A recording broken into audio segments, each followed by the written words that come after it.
everybody doing? Where are my homies at? Falling. Where are my homies at? Let's go. As you join me, like and share. I want to share with you what happened.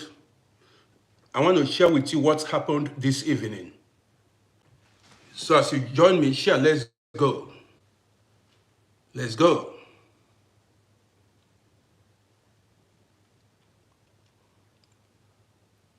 Guys, falling. Let's go.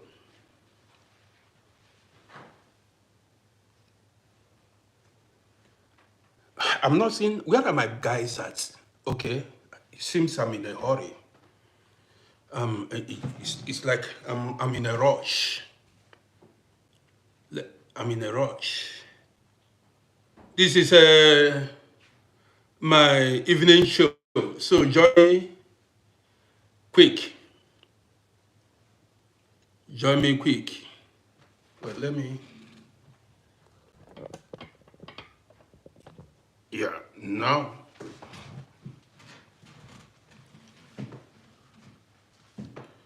Man, what's up with you guys? As you join me, like and share. What's going on?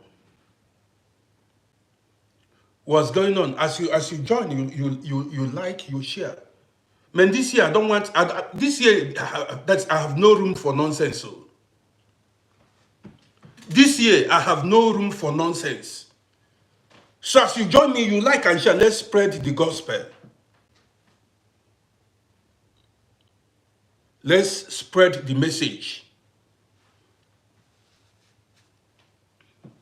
You got the gist now.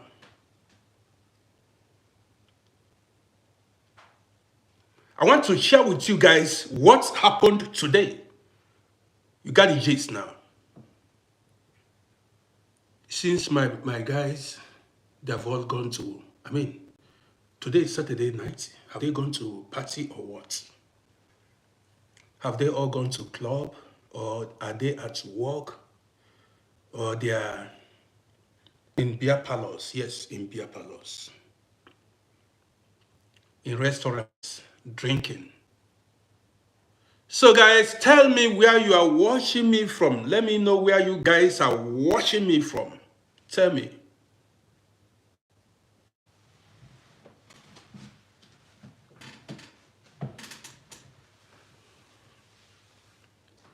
If those police must have, I believe they know me. So guys, keep joining. Why are people not? It seems I'll wait for my core fans to join me before I start telling my stories. I want to wait for my core fans to join me before I begin with my stories, because the people I'm seeing here are not, they are not liking, sharing my videos, they are not doing anything. Dennis Swiller, like and share this broadcast. Yes, now. Like and share it. Not, if you know you don't like me, leave the page. If you don't like me, move. If you like, let me know how many are. You understand me? I want to know how many we are. You understand me? You cannot just be following the page. You are not contributing nothing. You are not nothing. It doesn't make sense now. Waiting at the benefit from, I'm not. This is not giving, I'm not asking you for money. Just like and share. Tomorrow night is Sunday. Many of you will go to church. Yesterday, Friday, a lot of you went to mosque. But show kindness to a brother, you find it difficult. She best, I see you. So I want you to like and share. That is showing love. Joseph Zulu. Are you from the Zulu tribe in South Africa? Joseph Zulu from Zambia. But that name, Zulu, there is a tribe in South Africa called Zulu. Yes. That means if your name is Zulu, you may be from that tribe. There are also some Zambians that I know, they live here. They are from Mufirela. Mufirela. Heart 5, I see you. Heart for Life, the number here is too small. I want more people to join. Heart for Life, the number here is too small. So I want to have many viewers, thousands of viewers. I want to have many viewers before we get the party started. But one thing I know is ain't nobody's gonna start the party. Have I been to South Africa? I have never been to South Africa. Yes, but I have a lot of South African fans. I will not tell you a lie. Many people say South Africans are not good to their African brothers and sisters. Then, I've not been to South Africa, but to be honest, I have a lot of South African fans and followers, many of them, that are so good to me. I know so many South Africans that helped to build my page, my platform, so many. This is why I don't generalize issues.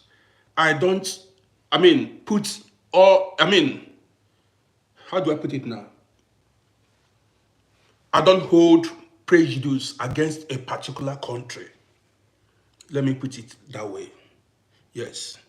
I don't say everybody in this country, in a particular country, is bad. Or I want to share with you what happened today so that you will learn from me. What happened today? Even police came. Police was called.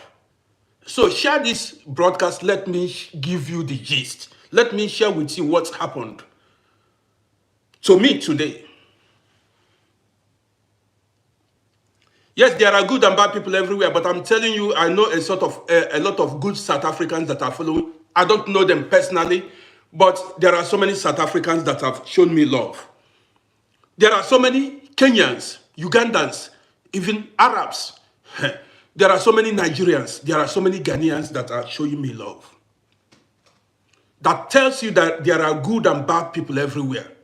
There are so many Christians. There are so many Muslims. There are whites, black, Asians, Arabs that have shown me love.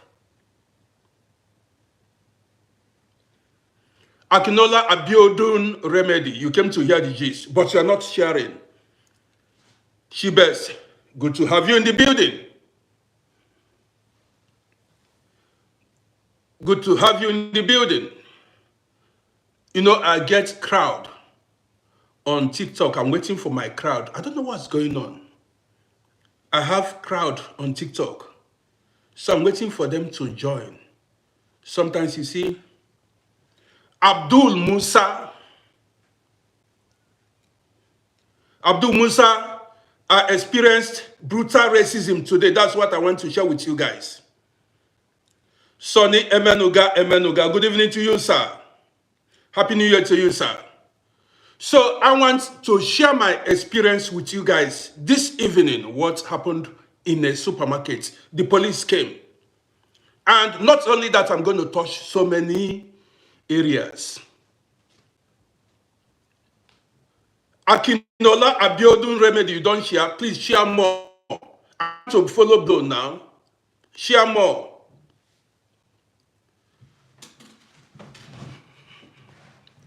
Many people, you know this, the thing is, do we start? Do you want me to start now or let's wait for more people to join us? Do you want me to start now or we wait a bit? Guys, I want to hear your opinion.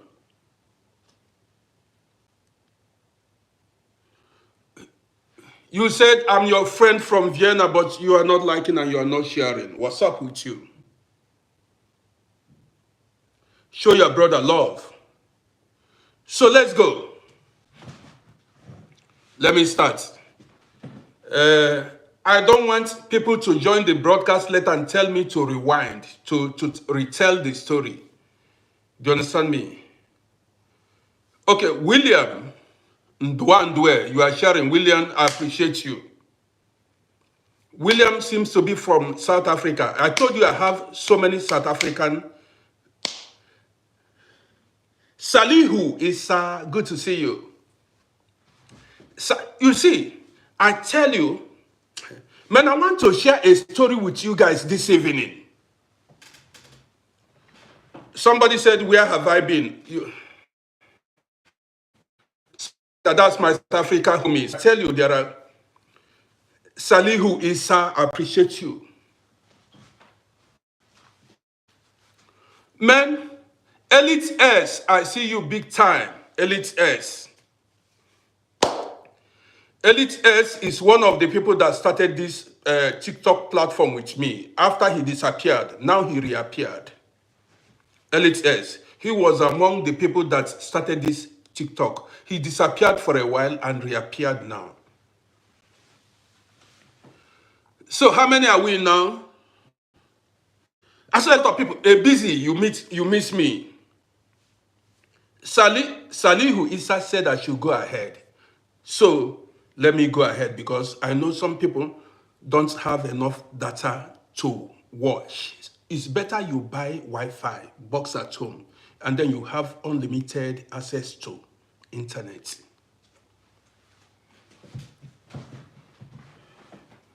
Okay, Elite Air said he's like air, water, and the sand. 3 in 1, very powerful. Guys, good evening to you and welcome to my evening show. You already know my name. My name is Roddy. The truth is, I did not intend to go live. It wasn't my plan to go live this evening because the desire was not there. The fun is not there. I'm not getting anything from social media. I'm not making money. In fact, we are in winter and I am a kind of depressed. I'm a kind of depressed because I take too many medications. Though I promised not to be taking too many medications this year. I mean, how do I put reducing? I appreciate you, LHS. I'm reducing the number of medications I'm taking. But here we go. Last year, you've already seen the title for tonight's broadcast. You know, on this platform, on these pages, we discuss everything. My blood pressure is still high, but I'm coping. It's always high. I've been taking medication, but I was born strong. Somebody asked me if I'm a Congolese. Yes, I'm from Congo. I'm from Congo, I'm from Ghana, I'm from Liberia, I'm from Gabon, I'm from South Africa. I'm from Kenya. I am an European. I am from USA, I'm from America. I am from Nigeria. I am from Cameroon. Do you know why? Because we are one human family. So, when you ask somebody where he is from, is a kind of, how do I put it, discriminatory question. Yes. See me as a human being. Don't judge me based on my country of origin. Don't judge me based on my skin color. Don't judge me based on my religious belief. If you see me and my character is good to you, you love my character, then accept me for who I am. Don't judge me based on my race, country of origin, or religious belief. That was why I told you I'm from everywhere. I'm from Cameroon, Liberia, Nigeria, Kenya, Austria, Germany, Egypt. Somebody asked me if I am a Christian. I have no religion. I am a human being. Okay? I have no religion. Why?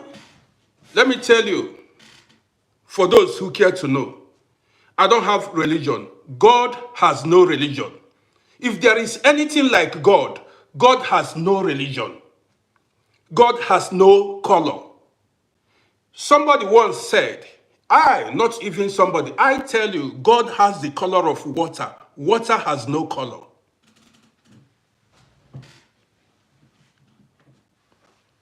Anyangri Paul, watching from Dubai, good to have you in the building. God's color is water. Water has no color. Here, know it from me today. God has no color. God's color is water, the color of water. Because nobody here can tell me which color water has.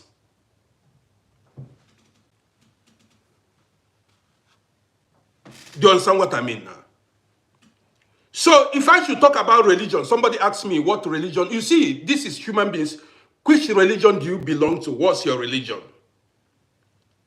So if I tell you I'm a Christian, you see me as a good man.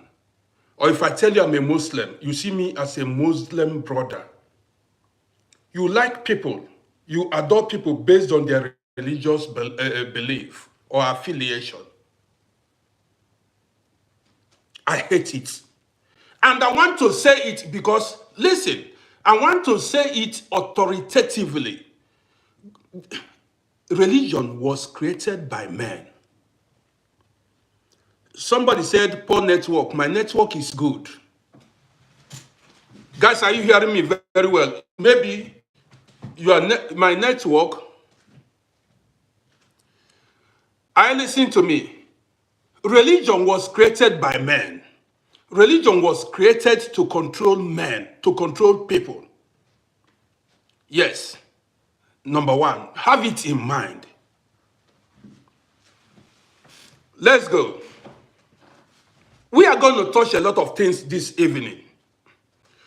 The older I get, yes, the older I get, the wiser I become. That's it. Now, guys, I have a lot of people watching now on TikTok.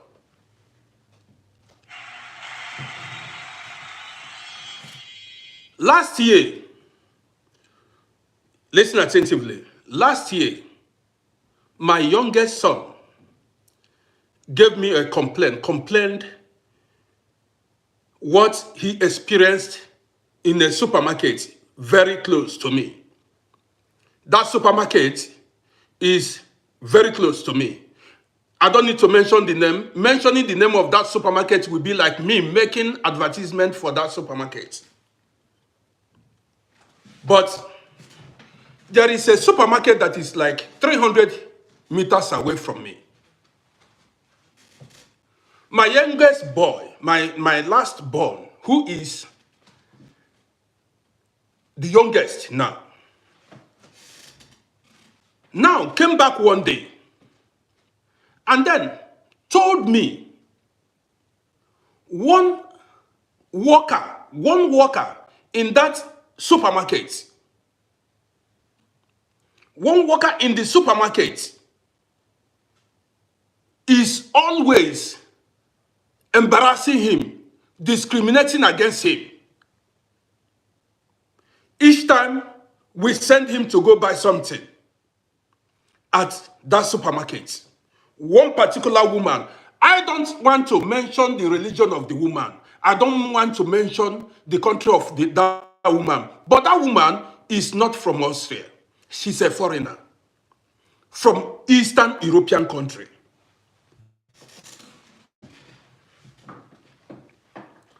So now, I asked my son, what did the woman do to you?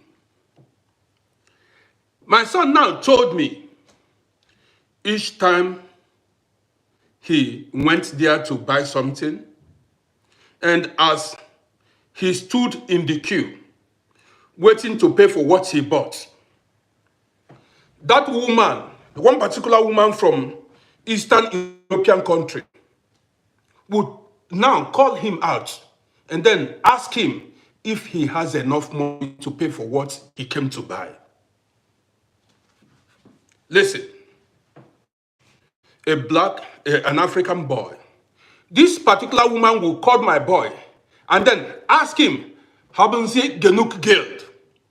Listen, do you have enough money to pay for what you bought? My son found it embarrassing. Listen, she saw, this is, she saw a young, tall, black boy that she felt she can intimidate or... This is a little supermarket very close to us. A little supermarket very close to us. I want to share with you what happened today. Now, every time my son goes there, I'm going to make a special video for it. Tomorrow, I'll make a special video. I'm going to call, first of all, on Monday, I will call their office, their hotline, complain what happened, then make a video and post online. Not only that, my son told me that woman, that worker there, the cashier, that particular woman, she has done that to my son more than 5 times. More than 5 times. She kind of done that to him. Every time she would like to, embarrass him by telling him, asking him if he has enough money to buy what he bought, or one way or the other, So, one day, me and my wife and my son went to that particular supermarket. That's that lady. I now asked my son, which person does that to you, discriminates you? My son showed me the woman. When I got to the woman, I now asked her, I said, listen, my son keep complaining about you. That each time he comes here to buy something, you like to embarrass him, talk to him anyhow. The woman denied. She said there was camera there they have camera that can prove everything. She denied it. Well, I cannot tell her I want to see the camera or whatever. She denied it. Well, after we paid for what we bought, my son told me that woman was lying, that she lied. Okay. I forgot about it. I only go to that supermarket when I want a particular thing there. There are some things I like. Sometimes I like to go buy from that supermarket. Now listen, so that you judge this case now, because I'm going to make a special video about it. I discovered each time I go there to buy something, that woman has a nasty behavior. That woman has a nasty behavior. That is, when Europeans are paying for what they bought, when it reaches, when Europeans are, when she see Europeans, you see her smile at them. You see her behave very well to white people. This woman I'm talking about is a foreigner. I do not know if that woman has been up to 10 years here. Now, I have been living here in this district before that Lidl was built. I have been living here before that market was built. I have been in this country for 30 some infrastructure buildings. In fact, when we got this place, the whole place was forest. I was here when this place developed. Guys, are you listening to me? I have been living here when all these places, okay, let me just concentrate on that later. Can and Sugar, good to see you. So, all the infrastructure you see here, I was here before they built everything, even before they dualized the road. Now let's go. So, in fact, I want to call this story. I don't want to make this so that we talk about other things. Either this week or last week, I went to buy something from the supermarket. From that same Lidl supermarket, I went to buy something there. What is paying me now here? Wait, let me just take it easy. Last week, I went to buy something there. I was like the 8th person in the queue. You know, people, like 8 people were standing before me, waiting to pay for what they bought. So I was watching. Anybody, all the Europeans that went to pay for what they bought, you will see this cashier smile at them like she worshipped these Europeans. Was very humble and respectful towards them. I was observing anything. Even each person that came to her cashier to her desk, you see the woman greet the customer first. And that is the routine. The woman greet the customer. I'm going to make a video and I will make sure that Lidl see that video. Now, you will see the woman greet. First of all, what she does is she will greet the customer first. Somebody said I should not be afraid. Look at me. Listen to my story. You don't know me. You said I should not be afraid of white people.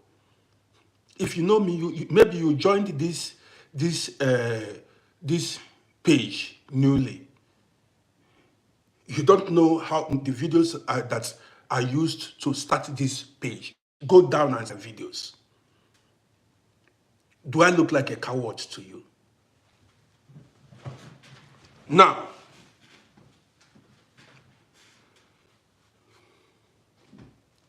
so last week, Friday last week, I went to buy something at the supermarket. Now, I saw the woman smiling at the customers, greeting them respectfully. When it got to my turn, the woman did not greet me. That was not the first time I observed it.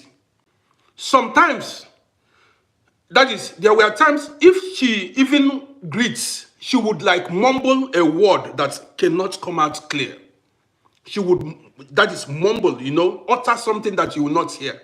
But when she sees a white person, she say, "Chris Scott, guten Tag," even with smile. Even with smile.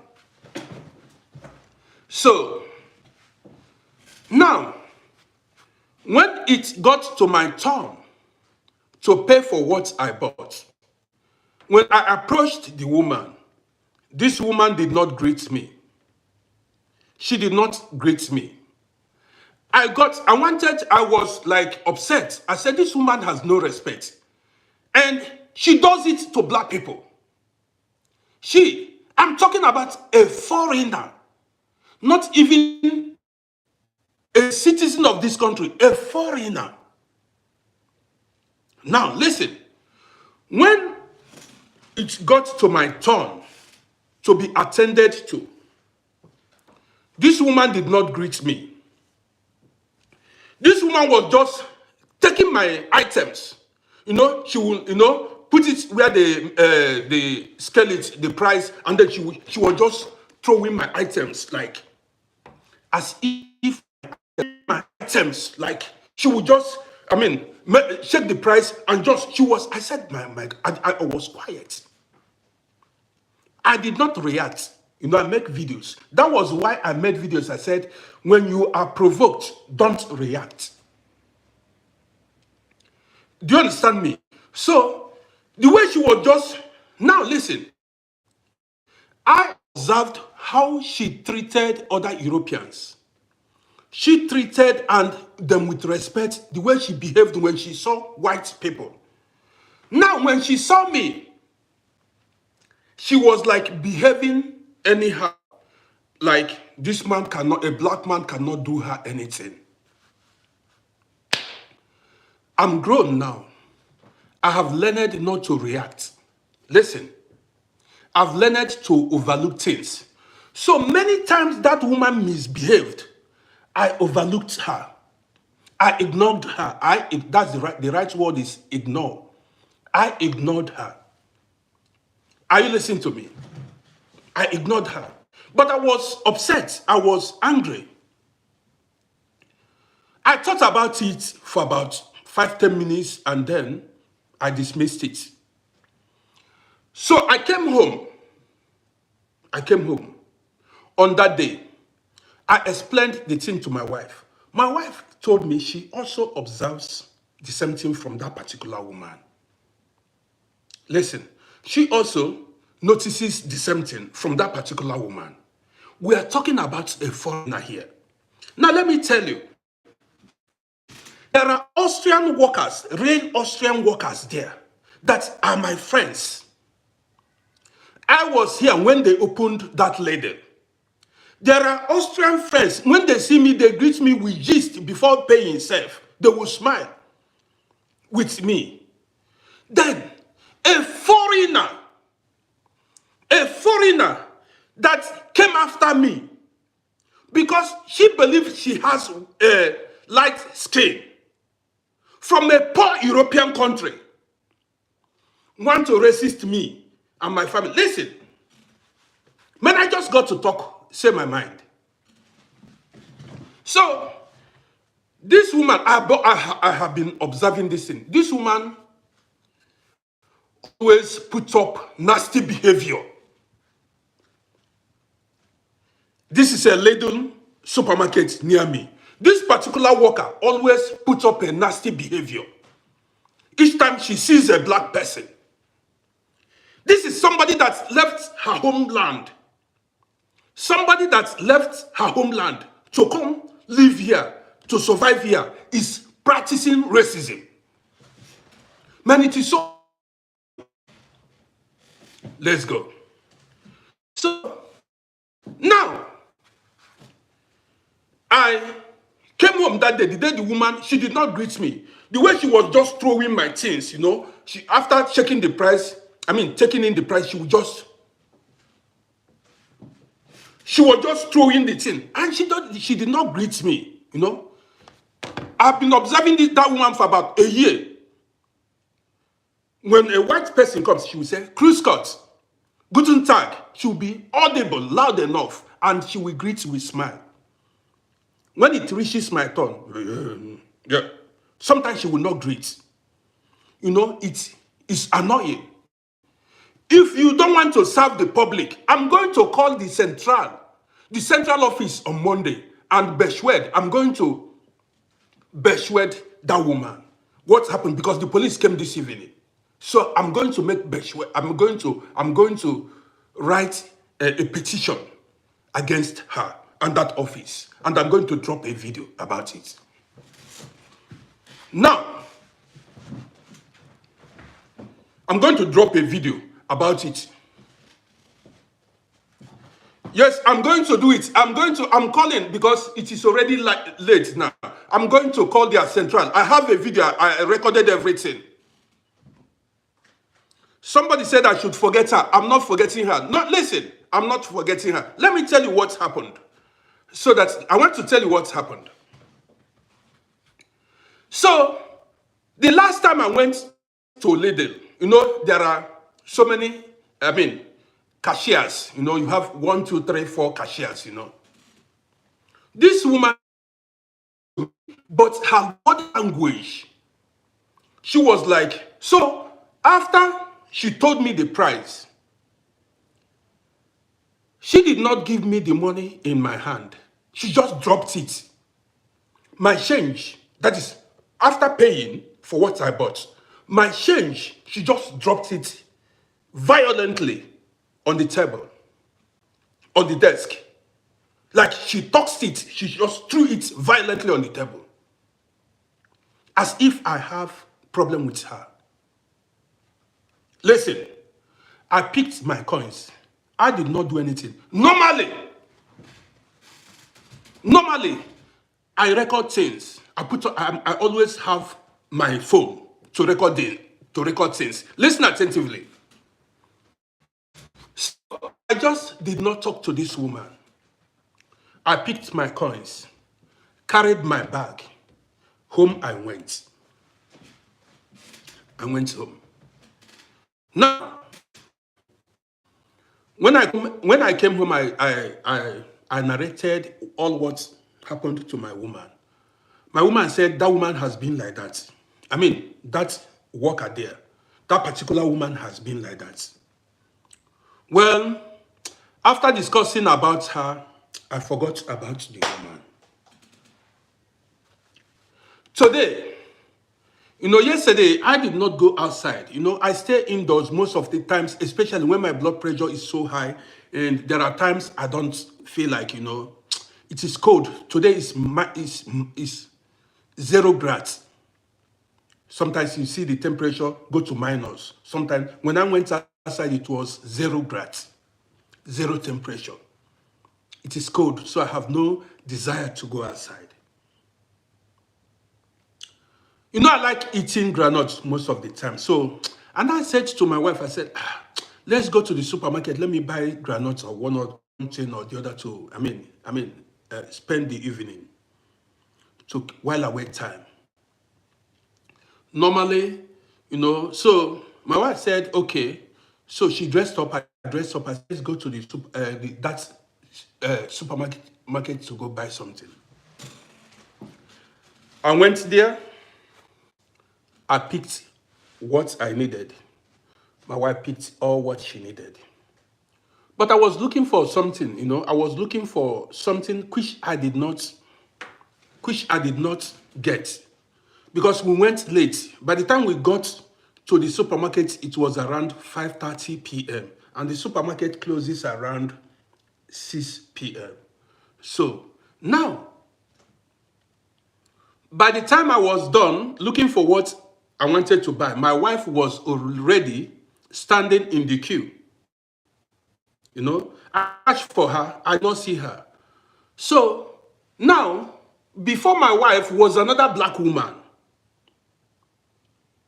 Before my wife, another black woman was in front of my wife. Then I saw them. Then I went and stood in the queue. I stood directly behind my wife. When I saw that it was that woman from that Auslander, that foreigner, was the cashier. So I listen attentively, I took my telephone and then switched on the recording. I wanted to capture her behavior. I wanted to capture her behavior and send to the central, to the head office. Listen, my wife did not know. I was standing behind my wife.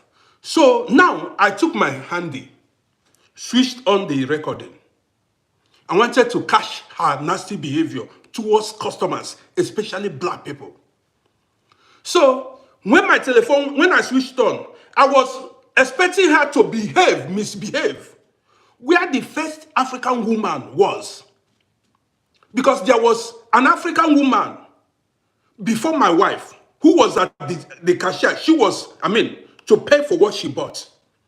Already I switched on my handy to capture that her racist, dirty behavior. Guess what? The woman found out I was recording because I was holding my handy. I was few meters away from her. I wasn't holding it the way that she would know, but I had my handy in my hand. So I had my handy in my hand, waiting for her to misbehave where that first African woman, because that woman doesn't behave very well. When she discovered she saw me with telephone, she maintained, she became nervous. First of all, she wanted to cover her face. She did not misbehave.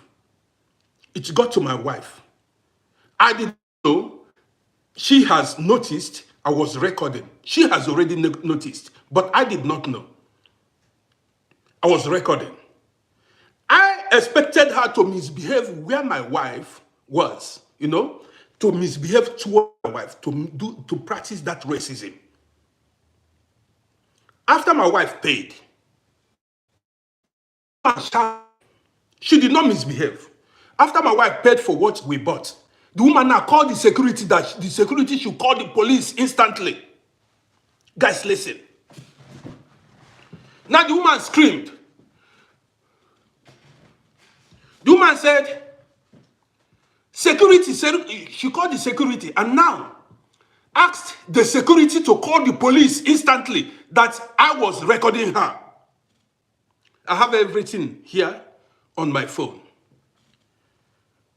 I said, everything was recorded. I said, call the police.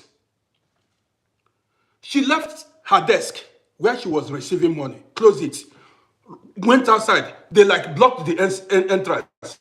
The security called the police. I said, well, I am not going anywhere. I want to wait for the police to come. There were many people inside the supermarket. Many people, many customers were there. So people wanted to know what was going on. The thing is, before I continue with this, guys, go to my YouTube channel and follow Uncle Rodi. Subscribe to my YouTube channel at Uncle Rodi. Listen, man screamed to the security to call the police. I said, guys, let me tell you, some of these people, when they see a black man or a black woman, what goes on in their mind is the police. If the police come, the police will chop you alive. Or the police will deport you to Africa. Listen to me. The impression, or anytime they see a black man, the first thing, this is not even an Austrian city, we are talking about a foreigner, is practicing racism. Do you know what goes on the mind of these people when they see a black man? That the police will send you back. Police will send you back. Now, this woman called it, and now I was with no respect. Oh, the woman has no respect. He saw a gray beard man like me. So he said they should call police. I said I'm not going anywhere. I wasn't even having my identity card, but I have confidence. I know myself. Now, I did not stop recording. I recorded everything that happened.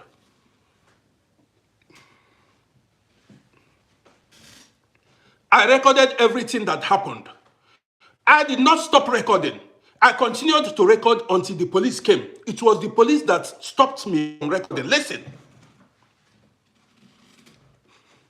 Now, Pamela Fontanale, I love you too. Now, I began to make noise. The woman saw the authority coming out from me. I said, I'm not going anywhere till the police arrives here. All the customers, white customers, African King, all the people inside the supermarket, MLK, all the white people inside the supermarket began to talk to that woman, that cashier. They now told her, I have right to make videos anywhere in public space. And 5 people to her to tell her, why is she calling police for me? Because I was making a video. Part of it is this woman is a foreigner herself. The woman herself is a foreigner, and she wants to resist a citizen, a dweller. Because she saw dark skin. Because she saw that dark skin. So she went and stood at the entrance with the security to prevent me from, well, somebody made a request. I'll bring you in later. Let me finish my story. So the security stood, the security was nice. She said I should come down. I was telling her, did you know what the woman said? She said I should not come to this little supermarket again. The woman said I should not come to the little supermarket. Man, I wanted to, I went crazy. I said, are you the owner of Lidl supermarket? Is your papa the owner of Lidl supermarket? You see, I said, you, a worker, a foreigner, want to stop me from coming to supermarket to buy something. A foreigner.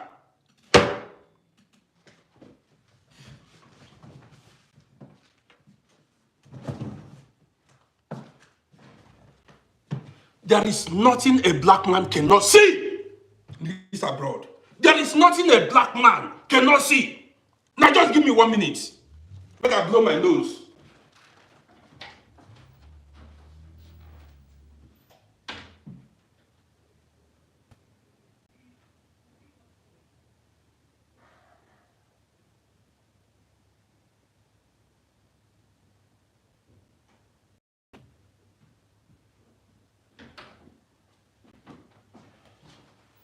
Somebody.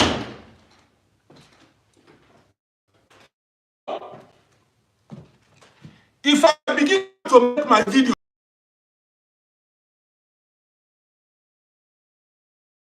now, you see some people say, if I begin to make my videos, you will see some people say, why am I hate white, I don't hate white people. I don't hate black people. That was why I began by saying, I don't hate any race. But that thing that woman did, that woman, you see, what they cannot practice with a white person, what they cannot practice with a white person, you see them practice it with a black person. What they did not. And some of you that come to my comment, when I start making, if I start making racist videos, if I should start making racist videos, if you come under the comment section to talk bullshit, do you know what? Is it because I forgot about these things? I've been going through a lot. You understand what I mean now? That's why I've been going, I don't want to be talking about my racist experience. I don't want to be making videos about my racist experience. You got the gist now. Since they will never try with an European person or a light-skinned person, you see them, try it with a black person. The sad thing about it is, when they see a black person, the thing is, what goes on their mind is, the police will come and send you back to Africa. This is what goes on in their mind. Listen, I still have the video here. Now, post that video. The police said I shouldn't post the video, but I might post that video. Now listen. Because I captured. I know these things. I know these things because this is your evidence. This is always your evidence. You understand me? I made sure that I recorded everything from beginning till the police arrived. It was the police that said I should off my camera.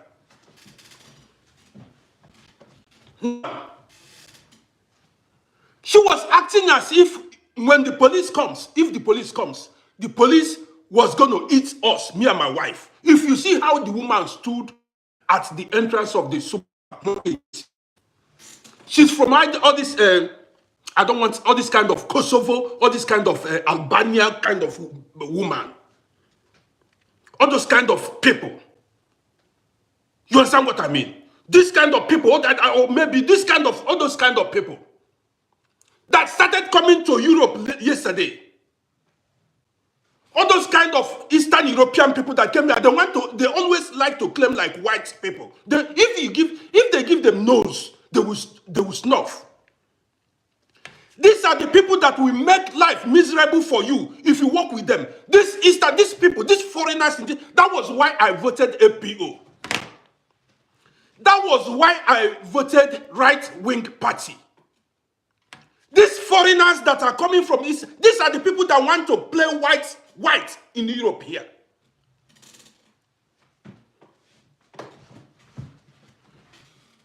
These people that just came here to survive.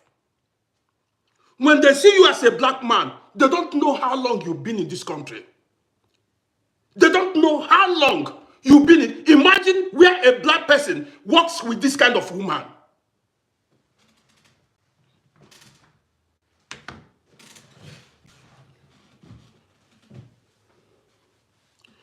Okay, Pamela, I'm going to calm down and tell you the story.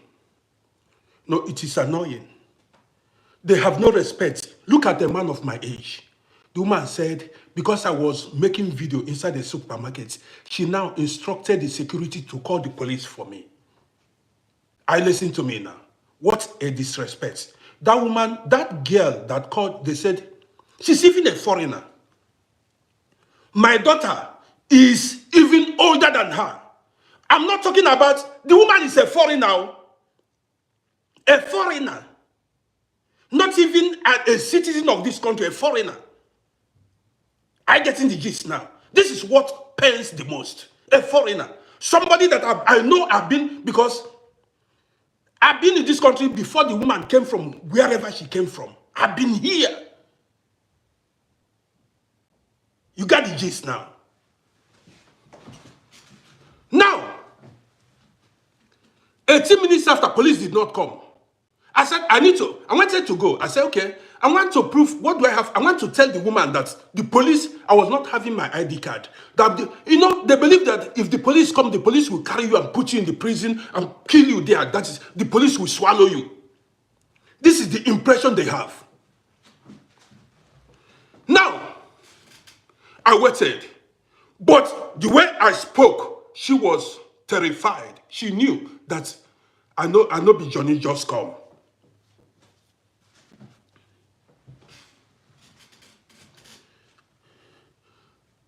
Eventually, the police arrived after about 20 minutes. I have the video here.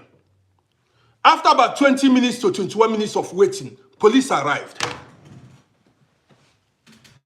The police showed. When the police came, the woman rushed the police. The police came inside. There was one black guy. The black boy knows me on TikTok. My gosh, do you see? That's to tell you, this social media helps. There was one black boy that saw the whole thing. The black boy stood with us till the end. There was one black boy. Either the boy could be from Cameroon or whatever. The guy follows me on TikTok. He knows me. This guy saw what was happening. The guy, everybody, more than 10 people. When the woman saw white people, everybody coming to me, taxi colleagues, everybody was coming, checking me, say what's going on. People were coming to me. The woman she withdrew. When she saw how white people were coming to me, talking to me, black people were coming to me, that was when she began to feel like, it's like this man is somebody. You know, like 3, 4 white people, like 4 people came to me. Like 4-5 people came to me. Europeans came. Middle East people know. They greeted me. They like, what's going on? They know me. They said, what's going on? Everybody told the woman that she was wrong, that I have rights to make video in public space.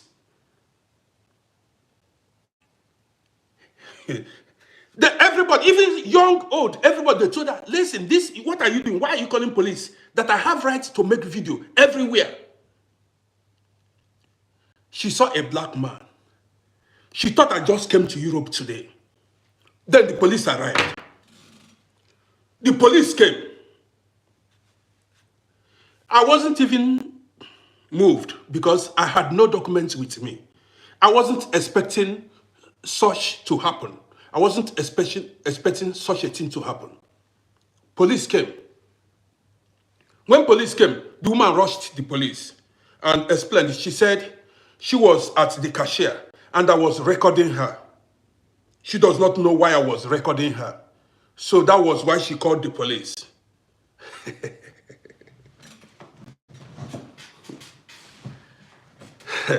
Guys, are you listening? When the police came, she said she was this evening. What's going on?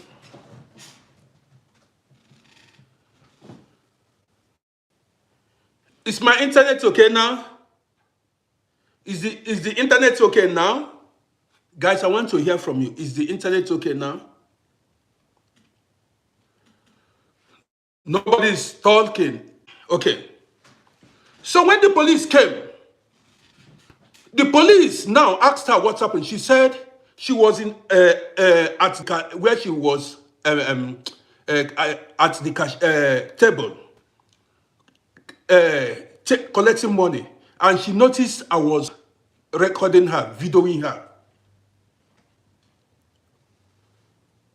Now police asked me. I said I was. The police asked me if it was true. I said, listen. Yes, it's true. I did not even know if I caught her face in my video, if I recorded her. I said, listen, I love making videos. I said, I love making videos. That's my hobby. That's my Leiden shaft. I said, that's my hobby. I like making videos. So I came to the supermarket. I was making videos. The next thing was for the woman to call the police, tell the security to call the police. So the police watched the video. They watched it a bit. They saw that I was just I wanted to catch her misbehavior. That's her nasty behavior. So the police went through the video. Now the police told her, listen, this is a civil case. The police said they have no right to touch me or ask for anything, that I did not commit any crime, that I have right to make video. Listen. The police said I have right to make video anywhere. That if she is not satisfied, she should go to the court. The police said this is a civil case. If she is not okay with it, she should go to the court. That there is nothing they can do to me.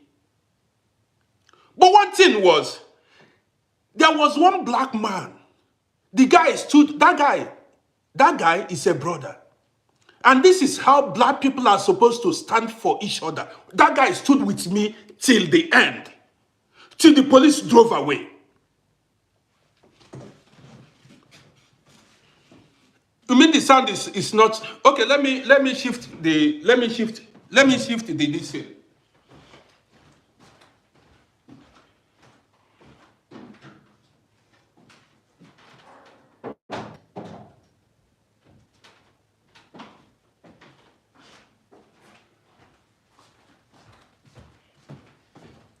Guys, is the sound okay now? How about the sound now? Are you hearing me perfectly well now? Are you hearing me perfectly well? How is the sound now? So, now, the police told the woman, they cannot do me nothing. They said they cannot do me anything. That I have right to record in a public space.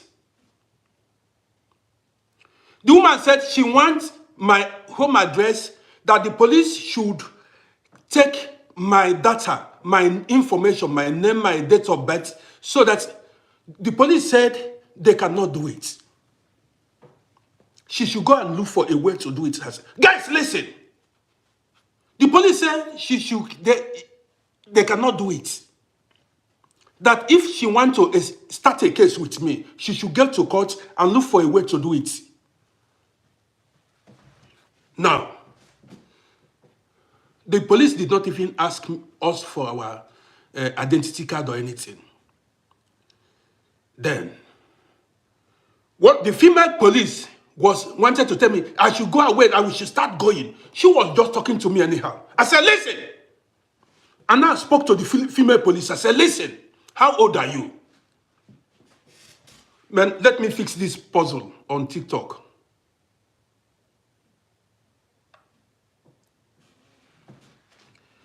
The female police was just telling me, get Naheim, get yet Naheim, get Naheim. I should go home now. Say it's Chomfietik. I said, listen, how old are you? I said, my first daughter is the same age or maybe older than you. Why are you talking to me like that? The woman remained quiet. I said, I'm old enough to be your father. So because you are putting on your police uniform, you have no decency anymore. You don't want to respect me. Because this foolish woman that, if you see what I told that girl, I said you are nobody. So because this foolish woman now called the police, that is, if the woman see me on the road, guys, listen very well. On Monday, I'm going to that shop again, that supermarket. I have right to make videos. She cannot even. The woman had the audacity to tell me to stop coming to a supermarket. She does not know how the law works. She wants to prohibit me, give me verbot. I said, do you know what you are talking about? I said, you are a fool. I said, they never born your generation. Your father is not the owner of ladle. Your mother is not the owner of ladle. Nobody.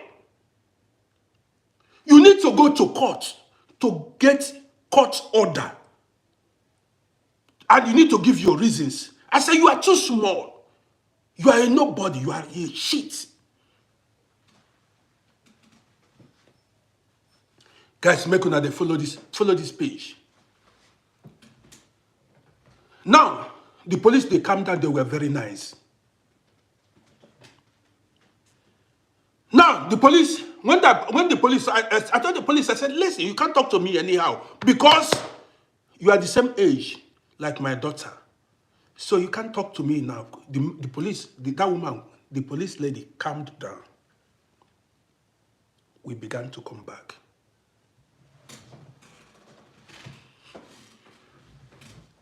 I might have to sue that woman for embarrassment. I will go on Monday, on Tuesday. I'll go to Betik's Gericht. I have the video. I will go to Betik's Gericht, District Court. I have the video. And I will sue that woman. I will pay 150 euro and establish a case against that woman. Now let me go further.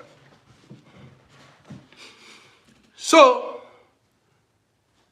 as the police, did you know when the police told the woman that they cannot do me anything? The woman said, they were telling police to that I should give her my advice. I said, get out! I said, get out! Who are you? So you don't want the police to be that. You want my identity. See this rat. I said, now you want my identity. See rat. She said the police should. She said the police should get my advice, my identity card. I said, look at you. I said, who, see you, who are you? Now these people have no respect. I said, who are you? Oh yeah, look at rats, want to get my, see. The police abandoned the woman. She shamefully went back. On Monday, I will still go to the same supermarket and make videos. Anytime I see her, I will make videos. I will make videos because this is, the police, did you know what? She said police should ask me why I was making videos. The police told her, that's my hobby. I have rights to make videos. Can you imagine that? These people, because of racism, because it's not trolling. Can and sugar, it's not trolling. Because these people have that belief. Their belief is, if the police see a black man, like back in the 90s, they believe if the police see a black people, police usually molest, humiliate, intimidate black people. Yes. A typical white person, even a communist, even people that are fake white, there are people we call fake Oyibo.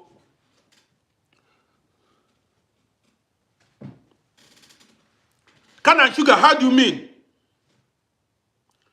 Fake white people, fake Oyibo consider themselves white. Fake white people. The woman look me finish. So, now, police told her there was nothing they could do to me. In fact, I did not even go outside with my advice. I didn't go outside with my ID card.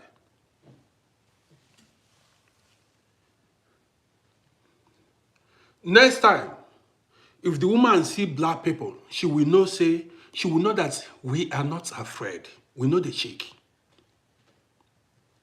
Yes, the way I spoke inside that 30 minutes, everybody, even at the attention was, the way I spoke inside, I behaved very well. The way I spoke, next time if she sees a black people, nah.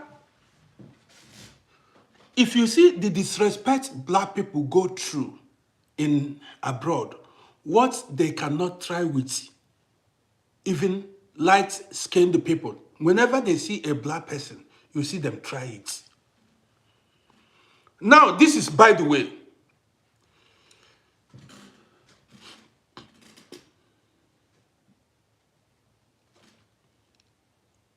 You say I should forget it and buy and use the 150 euro and buy food. Okay.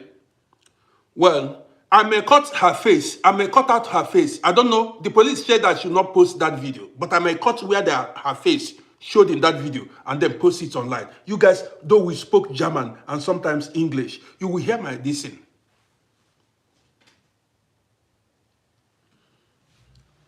MLK, listen, nobody can intimidate us, not at this stage of our life. Waiting now. We've seen it. Nobody. You want to intimidate an old school at this age. Even the police, most of the police now, many of them have not been born when we arrived in this country. We've been living in this country before many of the police you are seeing here. All this, they are born. They were born. We have been in this country. You understand me? These are my children's mates. I told my children, go and join the police. They say they don't want to do police work. I told all of them, I called all of them, I said, go join police. You have rights. Why are you exempting yourself? I said, go and join the police. They say they don't want to do police work. Somebody said I should avoid. Yes, I told you it is good to avoid problem. But not when you are faced with intimidation. It's good, but not when you are faced with broad daylight intimidation.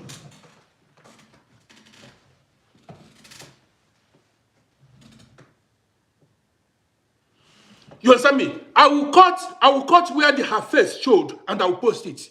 That's what I'm going to. I will cut. You will see the video now. Some of you, I'll post the video. I will cut where the video. I will cut it and post it where her face did not show. I'll post it. I'll cut her face showed few seconds. I'll cut off that place and post it. You guys are going to see the video tomorrow.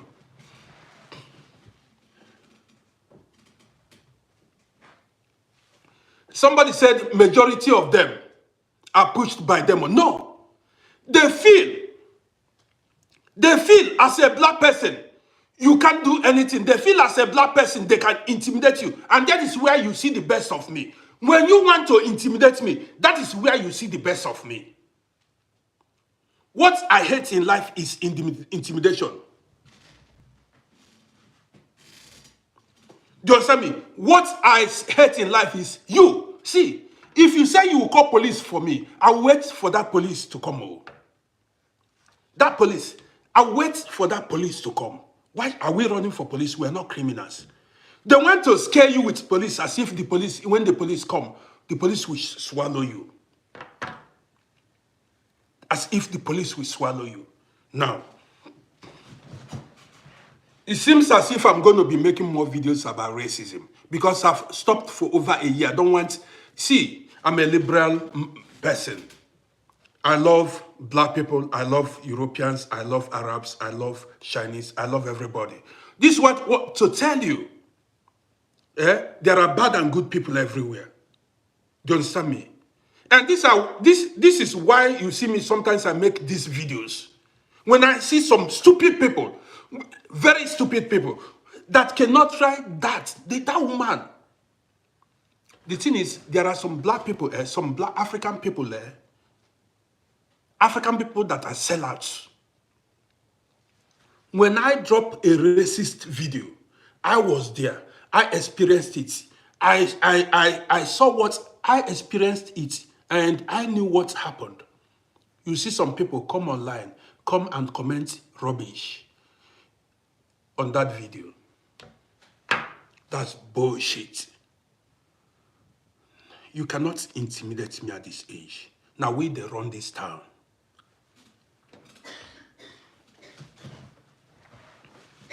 Now, guys, are you sharing? You see, police came here. Listen, oh, listen. Police came. The police did not do anything to me. The police said it is not within their, it is not in their, they don't have the right, the power to do me anything. They don't have that power, that right to do me anything. Somebody said, why am I shouting? If I catch you, if you don't like me shouting, you move. This is me talking out. That's what makes me unique. If I'm loud, you get away, go to where they are not shouting. Do you understand me? If you feel that, see this person, if you feel go to where they are not, where everybody is, go where people, go to where, this is me shouting. This is freedom. That's it. I shout. So you don't want me now to exercise my freedom. You have problems. See, African man, you have problem with me shouting in my own room, my own telephone, my own data, my own followers. You are telling me now not to shout. My own thing, though. My own followers, my own platform, my own, what's it called? My own, what's it? Telephone. See me, see wahala.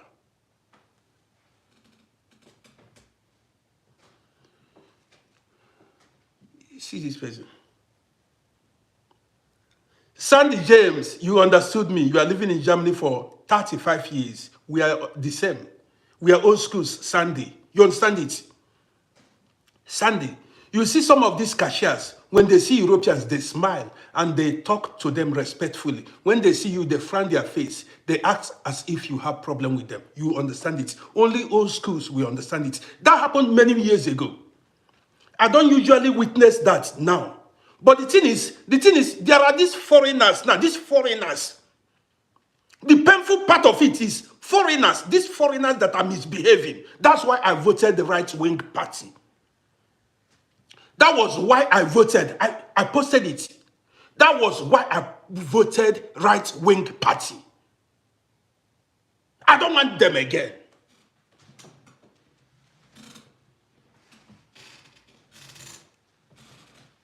That's why I voted right-wing party.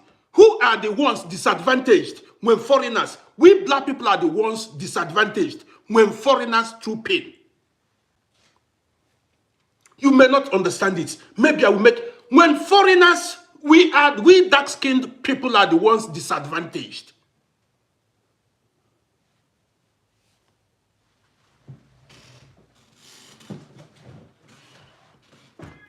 You see, Sandy, the thing is, when they see us walking on the streets, they don't know we are old schools.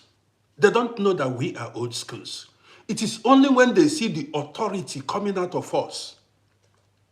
They don't know. They see us like every other, this black. It is when they see the authority. When they see, they might even mistake you for a refugee. They might, I'm not telling you that there is something wrong with refugees, but when they see a black person, they believe you have no document, they can treat you anyhow, you just came, they can intimidate you. And it hurts. It's painful. No matter how long you be, this is why sometimes many of us consider going back to Africa. We are not running, no, but sometimes how long are you going to be witnessing this kind of a thing? For how long? You get the gist now. For how long are you going to be going through this? Let's go further. So now, guys. So now, you see, when we talk about going back to Africa, you see, these are some of the reasons. You know, we are no longer young. You know, at certain age, you don't want to see these things anymore. 30-something years, going to 40 years in abroad. We are getting older. That is, you witness some rubbish because of your skin color. They don't respect you. They believe you just came.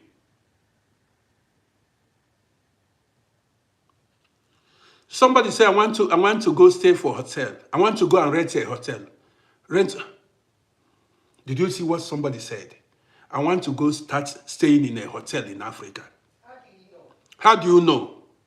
Madam, can you come and tell this person? You see my wife. My wife is asking you. You said I should go. I want to go start staying in a hotel in Africa. My wife is asking you, how do you know? How do you know?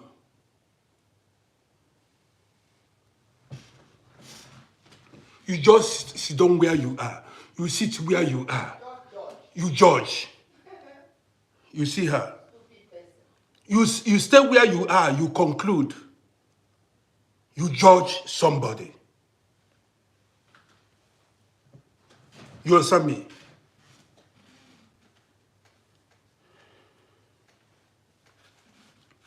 Now let's go further.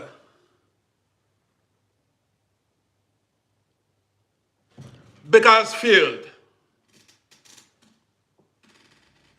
No, Bakersfield, let me leave them. No, I don't want to remove them.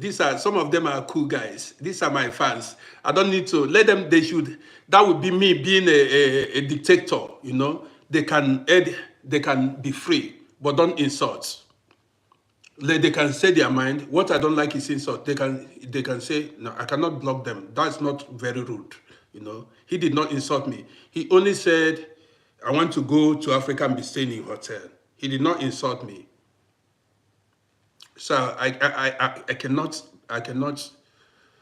It's only when they begin to make some kind of insulting comments, that's when I block the person.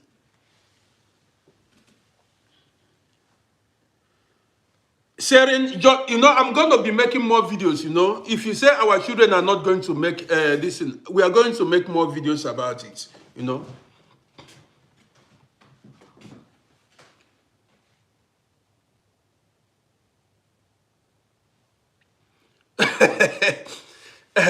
Omodin Simon, you say if I go to Africa, I should be looking for contacts. Now let's go further. Now let's go further. You see, this is Europe. The police the police came. When the police arrived, the police said they do not have the power to do anything. You see, civilized country. The police said it is not within their power to do anything. They did not intimidate me in any way. The police said it is not within their power to do anything to me. They did not even ask for my identity card. Guys, let's go further. Now, in contrast to Africa, guys, listen. In contrast to Africa, you see, this is why I say there are some African people, I cannot say all. Many African countries are not civilized. In Africa, you see them use police to intimidate civilians. You see them use police to intimidate the poor, the less privileged. Somebody, if you have a beef, misunderstanding with somebody in Africa, they can pay the police to arrest you, dump you inside prison. Even when you are having a civil case with somebody, because that person you are having a civil case with, maybe the person is a celebrity, the father have money, the father is a politician, you see the people use police to intimidate you. What a country. Did you know what the police asked the lady to do? The lady that called the police on me. They asked her, if you want to get, if you want to do anything, go to the court. Go to court. Go to district court. And tender your case. In Africa, I don't want to rush this case, this program, because we are learning. In Africa, you see people who you will have misunderstanding, quarrel with somebody. The person will use police, military to intimidate you because he has a military friend, he has a police friend, he has a politician friend. Or if that person has more money than you, he will pay the police or the soldiers to go arrest you, put you inside prison, and they will not even charge the case to court. You can stay in prison for a month, for 2 months, for 3 months, for days. They use police, the rich in Africa. This is why a lot of people don't want to go to Africa, because in Africa, your rights are not protected. I've seen people, let me make it categorically clear. I've seen people that beef each other online.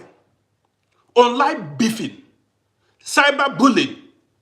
What happens when you cyberbully somebody? You charge, like what the police said here, you charge the person to court. It's a civil case. It's not something you infringe on the rights of a citizen by carrying somebody and going to dump the person in prison. This is why Africa still remains backward. This is why Africa still remains backward. Where the poor are oppressed. You saw it. This is why now a lot of people want to live here, because where your rights are protected, nobody can. I told you. There are incidences of racism. You can witness racism. But when it comes to law, everybody is equal before the law in Europe here, where I live. Everybody is equal before the law. You cannot use police to intimidate anybody. Even the president of this country cannot use the police against me. The governor of Vienna cannot use the police against me. The governor of this Vienna, even if I can make a video, they can. If you have a case with anybody, you charge the person to court. You cannot use your influence, your position to intimidate. This is why Africa still remains lawless.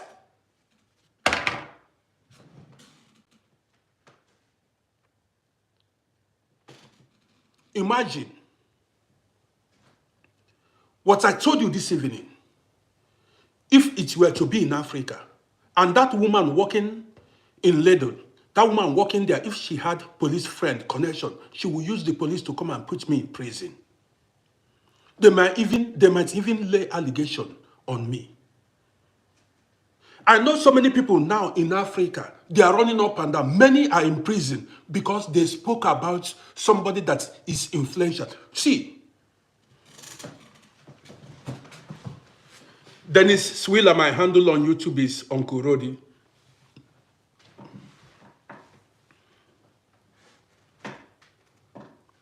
Linda said, I should not say Africa. I should say Nigeria. Linda, this happens in many African countries, but why should you use police to intimidate a citizen? You see, we are not, these are the reasons why you see a lot of people decide to stay in abroad.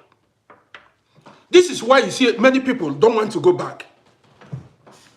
Where you cannot exercise your rights as a human being. You cannot. See, the police follows me on TikTok. Yes, each time I make video, they watch my TikTok videos. Sometimes I tell my racist experience. People tell me, as far as you don't go against the law, you don't instigate violence, you don't threaten anybody, you are good to go. You are good to go. There is freedom of speech everywhere, in US, in Europe here.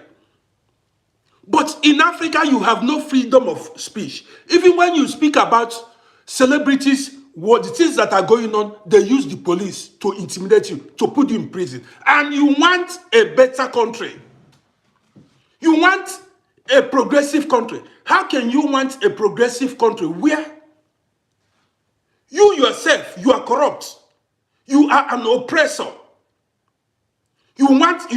So many Africans make money to intimidate others. Their purpose of making money is to use that money to intimidate the poor.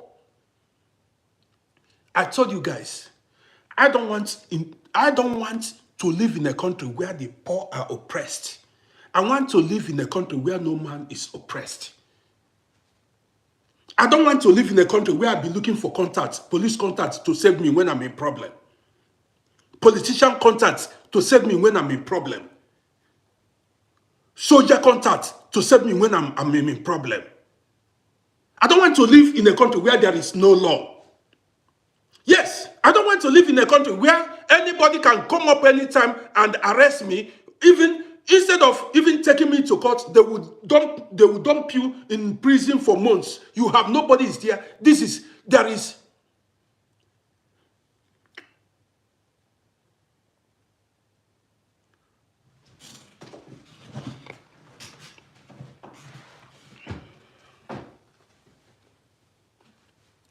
Why are Africans? Why do you think many Africans are running to Europe?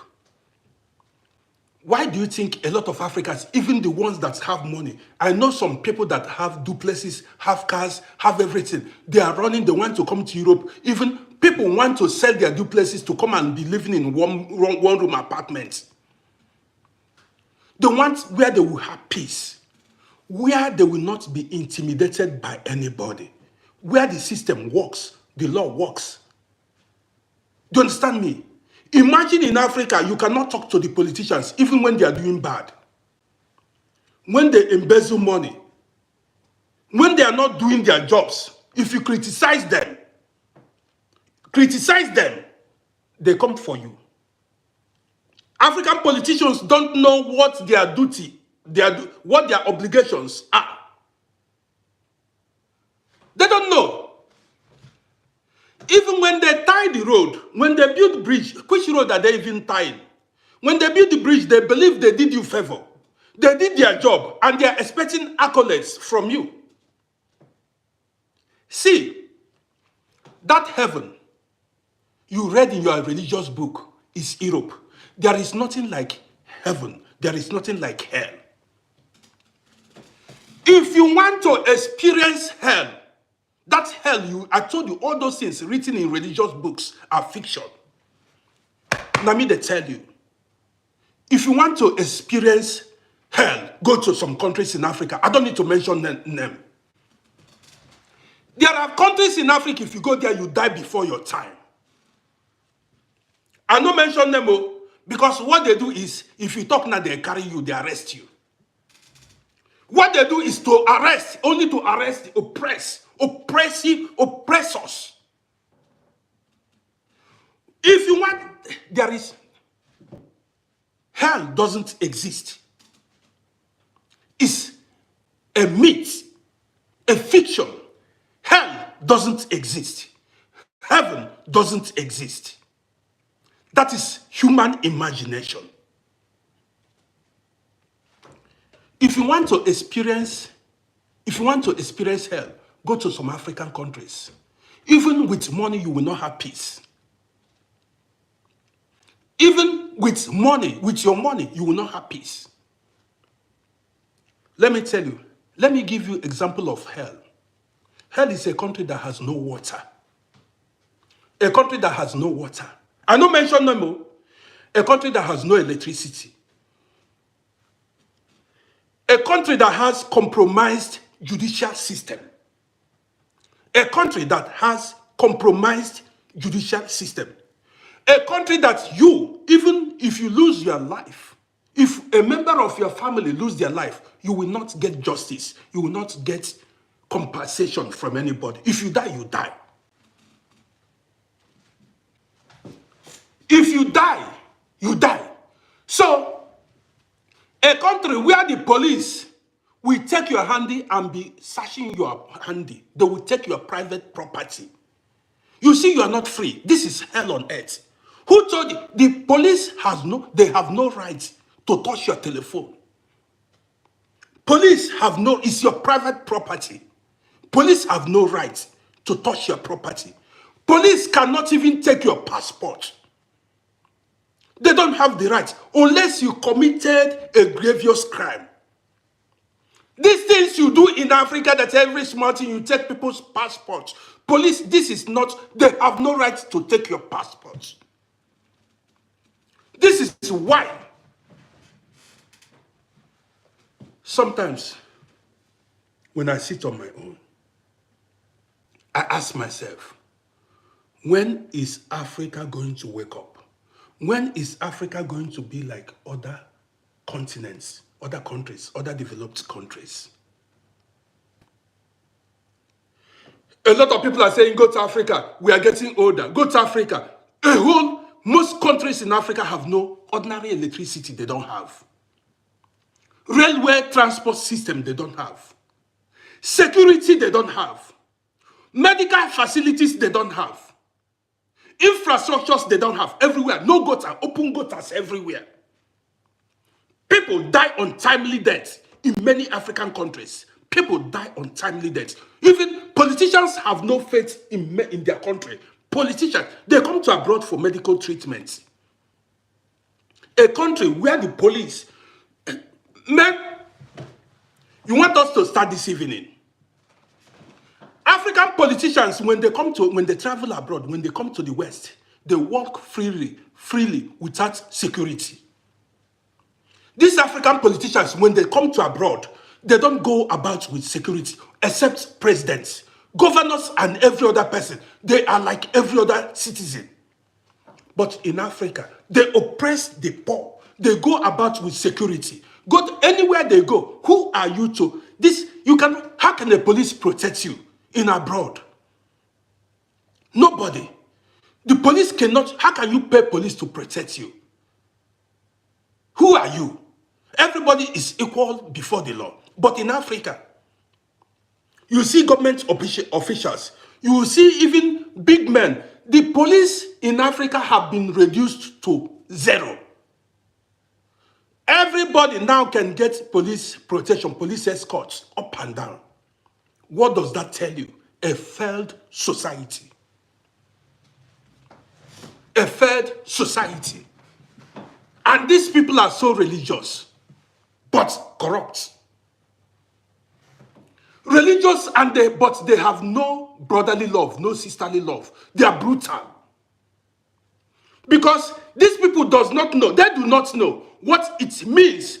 They do not know what it means to be patriotic to their country. Because if you are patriotic to your country, you will not steal money.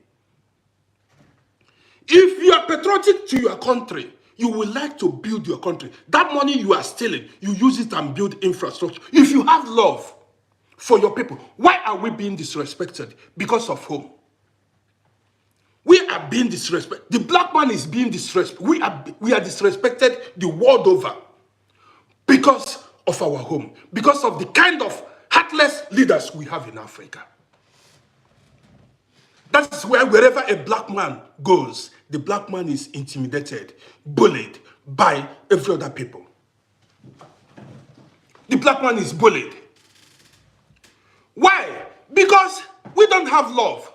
See the money the politicians are stealing. They steal this money and they take the money, come to abroad and buy houses and buy everything for their children. And they leave their homes in disarray. They steal money they are supposed to use and build infrastructures, build bridges, develop their countries. They will steal it. After you tell me about Christianity and Islam, after you tell me about religion, you want to tell me about religion when even the so-called religious people, Christians and Muslims, they rig elections. I don't mention countries, so see people where what names do they answer? They answer Christian names and Muslim names, but they are very corrupt. You are religious, but you read God. Allah cannot answer your prayer. Your country cannot move forward because you are corrupt, because you don't know God. If you know God, you cannot practice corruption. You cannot rig election. You cannot steal what does not belong to you. This is why I told you, I've looked all these religions, I've decided not to be a religious person. Because when you look, who are the people ruling Africa? Somebody say you mean there is no, look at Europe. Come to Europe and see, when we talk about heaven, the West is heaven on earth. The West is heaven on earth. Are you here to justify corruption? This person that is telling me, do I mean there is no corruption? Are you here to justify? Do you know? The whole Africa, even there are some presidents, go to Cameroon, go to Gabon. The ousted Gabonese president was there for 54 years. The ousted Gabonese, like he ran Gabon as his private property. Who are you talking? What of Cameroon? What of the Cameroonian president? Is Cameroon his private property? The Cameroonian president is 90-something years. He has been there for over 40 years. Is Cameroon his private property? That is to tell you the mindset of the African man. Share this video. I'm coming now. I'm ready for you guys this night.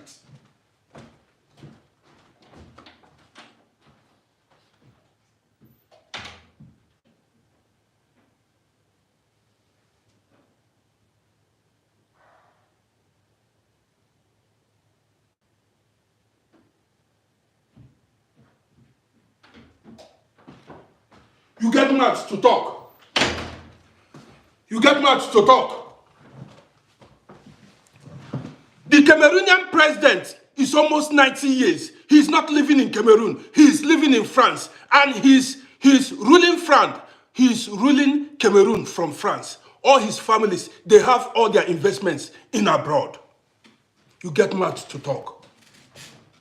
This is why Africa is backward. How about the former Egyptian president, Hosni Mubarak? He was there for over 40 years. Man, you cannot even talk. Egypt is even more better than every other African country, because when you go to Egypt and some of these North African countries, you will think you are in Europe. Even like Morocco. If you go to Morocco, you think like they are Europe. Even their countries are developed. These North African countries, they have good rail transport system. But look at Africa. I've gone to Egypt. I've gone to most of these North African countries. If you go there, you would think you are in Europe. They have subway system, good transport system. I'm not telling you a lie. High-rise buildings. You may think you are in Africa, but come to Africa. When I tell you that black man seems to be the most wicked people on earth, don't doubt me. The black man seems to be the most wicked. They like to oppress their own people. The black man like to oppress their own people. We hate each other so much. I'm not telling you a lie. We hate somebody said what West Africa, mainly that is, man, I don't want to shout. I'm having headache. I'm so upset this evening. Let me tell you, why do you think the West Europeans are well developed? Because they have love for one another. Europeans have love for one another. They are united. They know the importance of unity. Why do you think Europeans were able to invade and conquer the world? The British Empire, the Turkish Empire, and the rest of them. The Roman Empire. You cannot invade and conquer if you're not united, if you have no love among yourselves. How did African people invade and conquer any other race? African people were not able to invade, we are not able to conquer any other people because they have no unity. They have no unity. I'm telling you. African people, they have no love among them. That's why you see the slave merchants. They came to Africa, invaded Africa, conquered the people, carried African people. We betray each other. We don't love each other. Tonight, I was very impressed with an African brother that stood by me when that worker called the police on me. The African brother, maybe he follows me on TikTok. The guy saw when the thing happened. He stood by me till the police departed. He was there. It costed him nothing. And I remember that guy. I recognize that guy. It cost, some people will see one woman saw us. She just left. She acted as if it does not concern her. We have no love. If we have love for ourselves, if we have love among ourselves, Africa would have been developed. To be honest, these Europeans you are enjoying today, it was developed by the people because of the love they have for their country. Men, the time they built the road on my street, if you see when they constructed the road on my street, if you see how deep they dug the ground, in fact, in the next 2,000 years, nothing will happen to that road. The road was reconstructed when they built a new hospital near me. Nothing happened to the road, but they rebuilt the road. Man, if you see the thickness, if you see the iron, if you see the concrete they poured on the ground, man, in the next 2,000 years, nothing will happen to that road. And I was here standing on my window watching them construct those roads. The iron they used, the concrete, the stones they used to build the road. If you see how they poured stones under the ground. Man, I said, how come Europeans have so much love for generations to come? Man, even if you carry trailer, no matter the kind of heavy-duty vehicle that may ply that road, it will still remain like that in the next 2,000 years. It will still remain like that in the next 2,000 years. But look at Africa. You will award contract to somebody to build road. You will award a contract for somebody to build road in his village, in his town, in his state.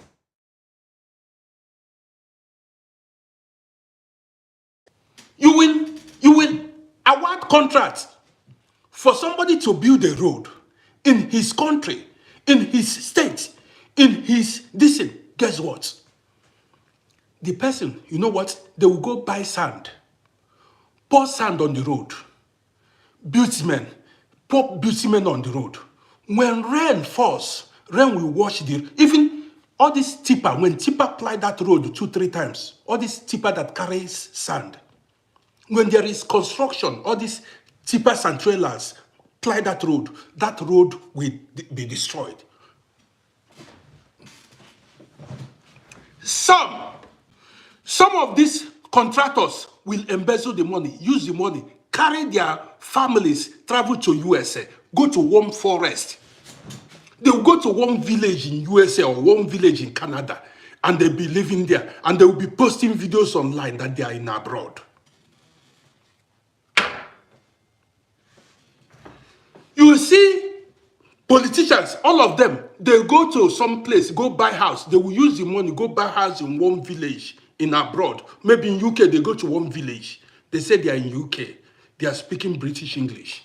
Go to US. When I see where some people are living in US, inside forest, no railway connection, no railway transport connection, bush. The black man just want to live in a white man's country. As far as that country is owned and run by white people, the black man will sell everything, steal money, the government's money, come to abroad, come there and buy land, and the family, they go to school in abroad, everything. They send pictures online. How can you move forward? And you that is a poor man, if you talk, if you tell them they stole money, they come for you. They don't want progress. If you tell them they are stealing money, they come for your head.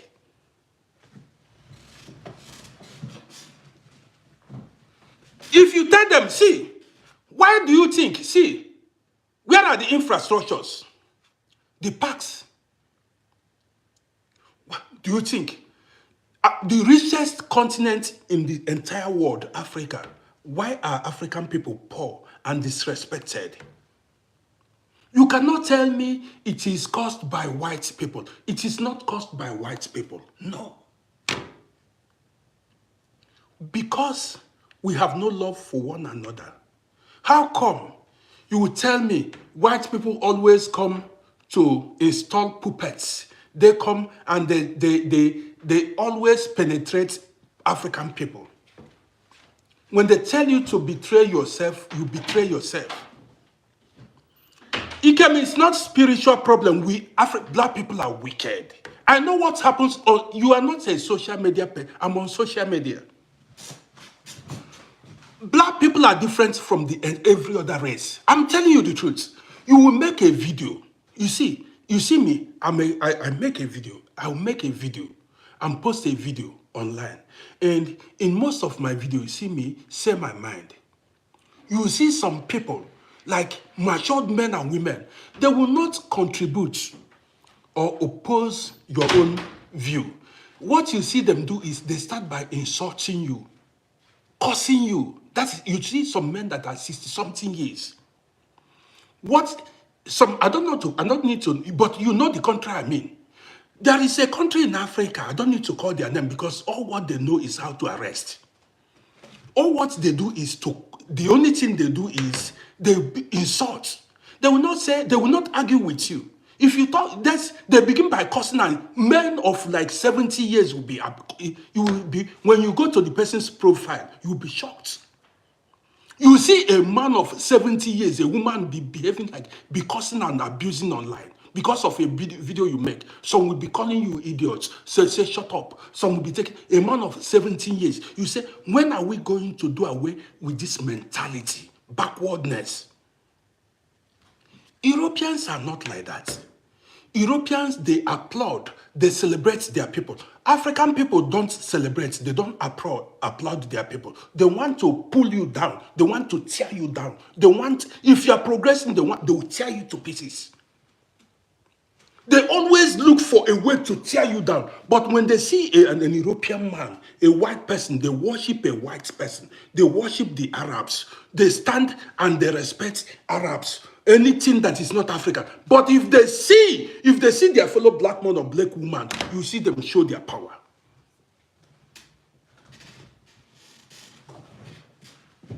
The black man. Who did us this? It's a black man that will rejoice. He will celebrate the downfall of his fellow black man. He will celebrate. He wants to see the sister, the brother fed. You make a video and your video will go viral. Somebody you don't know somewhere will be looking for a way to pull your video down. To talk. See, that Africa is backward, underdeveloped is not a coincidence. We don't have good hearts. But the thing is,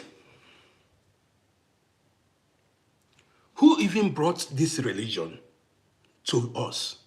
If prayer works, prayer doesn't work. If prayer works, how come African people are prayerful, but the continent still remains backward? How come African countries, they go to church every Sunday. They go to night vigil. They go to mosque. They pray many times every day. Still, African people are living in poverty. African people still, somebody said Christianity, only hope. Which Christianity? Which Christian religion and Islam religion? They are man-made. Man-made. Europeans don't talk. All the things you are using this technology, do you think it came as a result of religion? What happened during the COVID? What happened during the COVID-19? Why didn't Christians and Muslims invent the, what is it called, vaccine to treat COVID? What has religion brought to us? All these social media platforms we are using, apps, applications, all these technologies, which one did religion bring to us? Did Bible or Quran teach you? Is there anything to learn in Bible or Quran? What can you learn in Quran and in Bible? What have you? Is Quran a scientific book? Is Bible a scientific book? What has these religious books brought to Africa? See, Europeans are dominating. They are ruling the world with science and technology. They produce, they invent, they manufacture, you consume. They don't read the Bibles anymore. How can you validate my life with things that happened 2,000 years ago? African people, wake up. What can I do? What do I need? How can a story of what happened 1,500 years ago, what happened 2,000 years ago, of what relevant are these stories in my life today? I'm asking you. You understand me? Of what? See, now, did Quran or Bible invent the airplane? You use airplane, aeroplane, computers. Can you not think? Did Bible teach you how to do heart transplants? Did the Bible teach you how to do lung transplants? What did the Bible or the Quran teach you? African people, wake up! Do you know? Let me tell you now. Which African country is a world power? None. What makes a world power? How powerful? The number of ammunitions, that is, anti-ballistic missiles you have.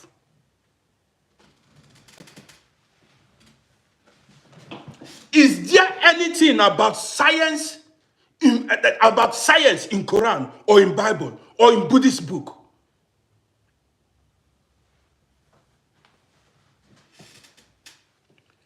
Until African people dismiss. See, let me even tell you, religion is one of the biggest problems we have in Africa.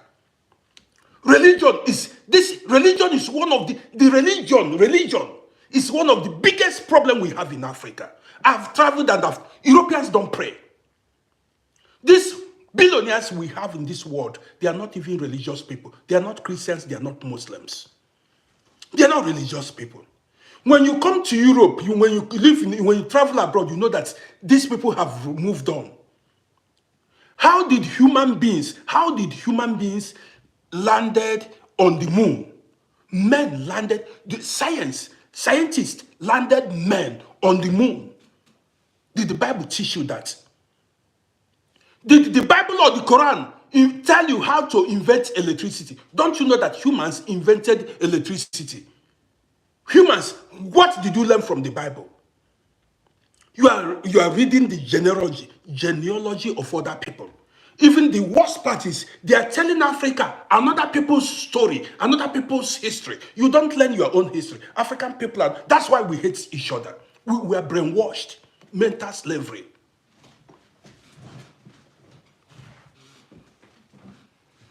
Science discover all the sicknesses, blood pressure, cancer, everything. Science, you laboratory, go to hospital, lab.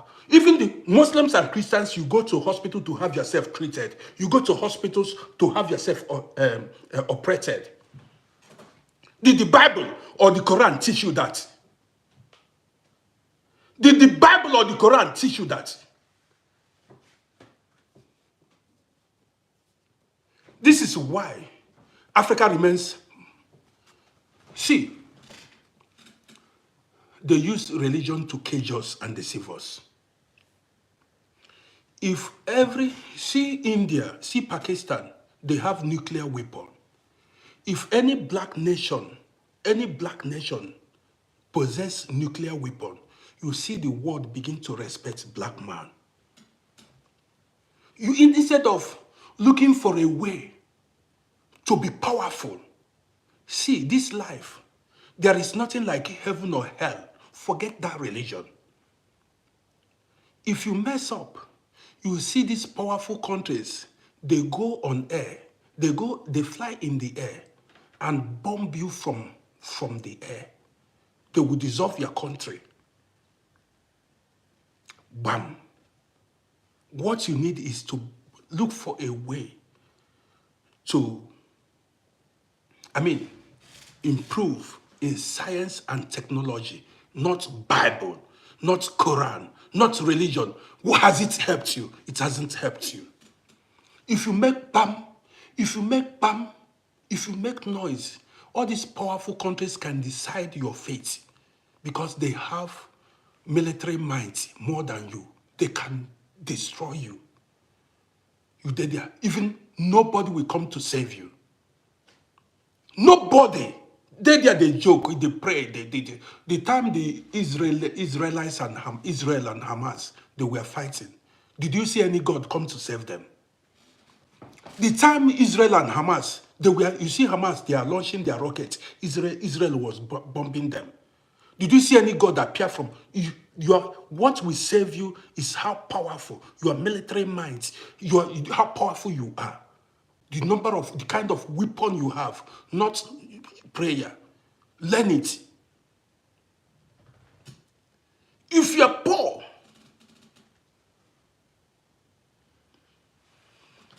you understand me?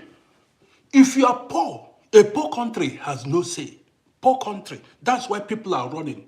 Why do you think Christians and Muslims are running to the West? See, people from Middle East, all of them want to leave their country and come to Europe. Christians in Africa, Christians and Muslims, they are running. Why didn't your God and your Allah bless you in your country? Why is your country poor? Why hasn't your prayer been answered? I'm telling you one thing I know.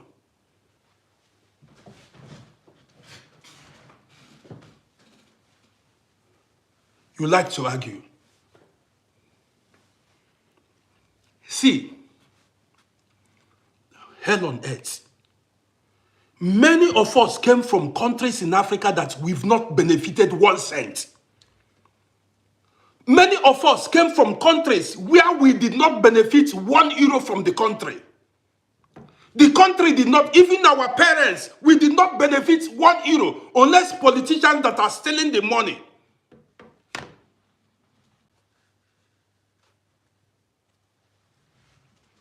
Religious, but corrupt, but wicked. Who takes care of the widows and the widowers in Africa? What is religion? Who takes care of the widows? Do you know how many widows in Africa that are living miserable lives? They came from countries, many countries. The governments don't care about them. They have nobody to care for them. Let me tell you, your government is your God. Your government is your physical God. The government of your country is responsible to take care of you.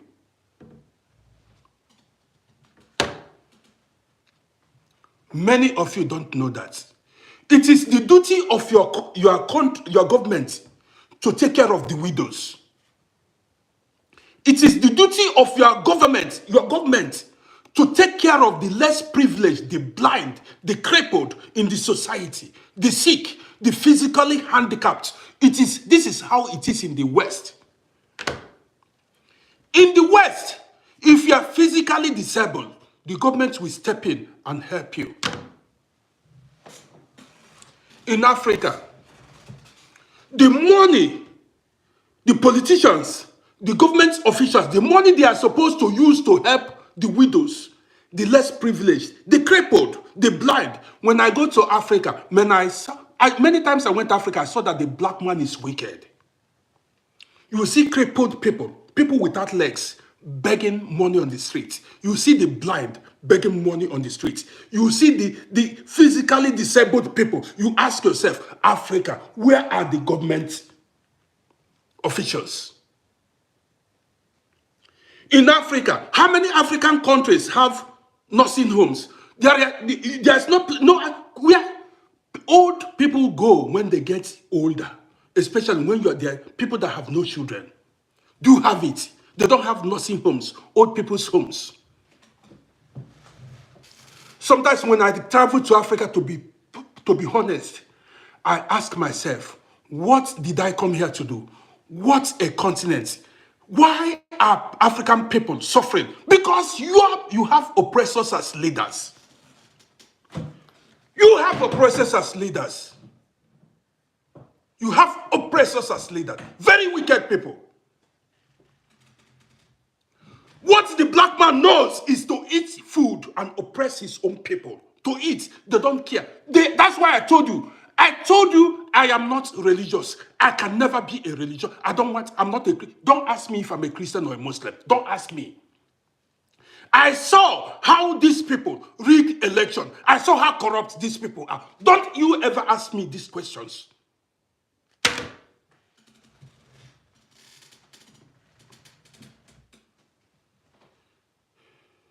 People that want that is, even they don't want the progress of their country. They corrupt people. And on Fridays, they go to mosque. On Sundays, they go to church. Very corrupt people. See, they have no empathy towards their fellow men and women. How many leaders have you seen that assembled all the physically handicapped people? Say, build a home for physically handicapped people.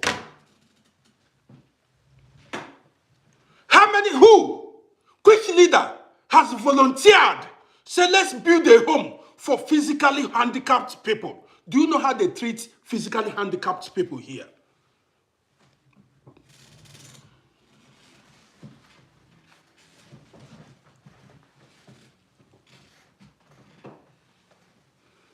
You can appreciate you.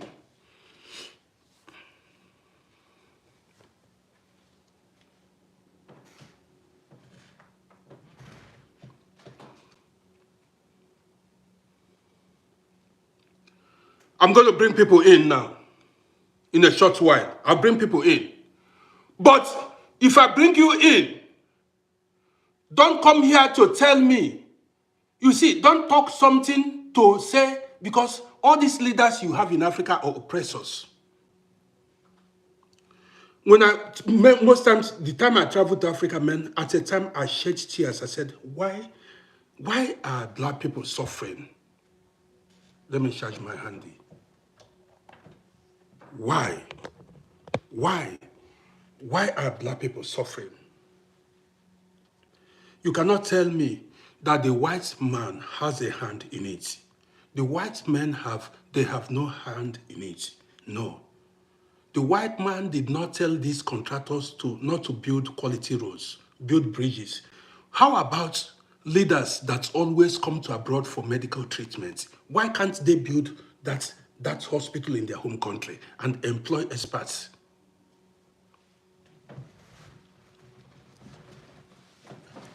All what they know, as I'm making this video, corrupt politicians will not like it. They don't like the truth. They don't like you. They don't want you to expose them. They want the country to remain in darkness. Because they want the people to continue to suffer. They don't care. They want their people to continue to suffer. Keep suffering. That's what they want.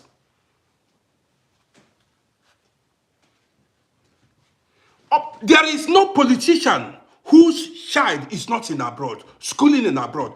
Most of 90% of 95% of African politicians, their children are schooling in abroad. Some, after their tenure, you see them come to the West, come to Europe or America or Canada or Dubai. They go there and start Egypt. They go there and start living. Somebody said we choose the wrong people. You don't choose. You make election. After the election, they put who they want in, shop by shop. They rig the election, install whoever they want. And that is based on religion and man no man. Who do you know? Yes, Sarah Smith, the politicians are happy. The law is not working. Because that's why the law is this. See, before you join us, I don't know how long you've been watching. In Africa, anybody can go, they can use police, put you in prison and forget you. Because you are poor, you have no contacts. Everybody is not equal before the law. The poor are oppressed in Africa. If your father is nobody, your own is finished. In Europe, if your father is nobody, you are somebody. The law in Europe will protect you. The government will protect you. This is Europe for you. In Africa, if you are poor, a rich man can decide to put you in prison for life just because he wants to show you. What a people! What a people. That's why I have no friend. I don't have a friend. I'm on my own. A rich man can decide and put you in prison. Not a rich man that knows politician, knows policeman. This is Africa for you. If you say something they don't like, there is no rule of law. They can decide and lock you up and laugh over it, and you'll be forgotten there.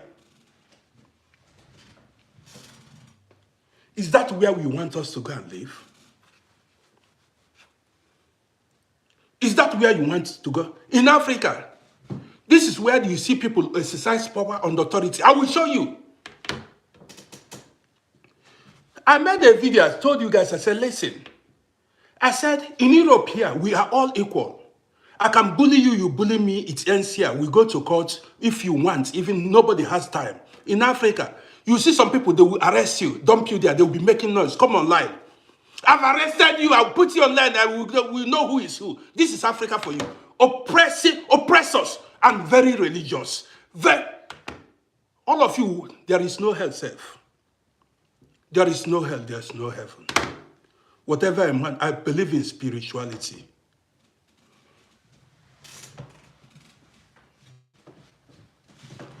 I thought in Europe here, we are all equal before the law.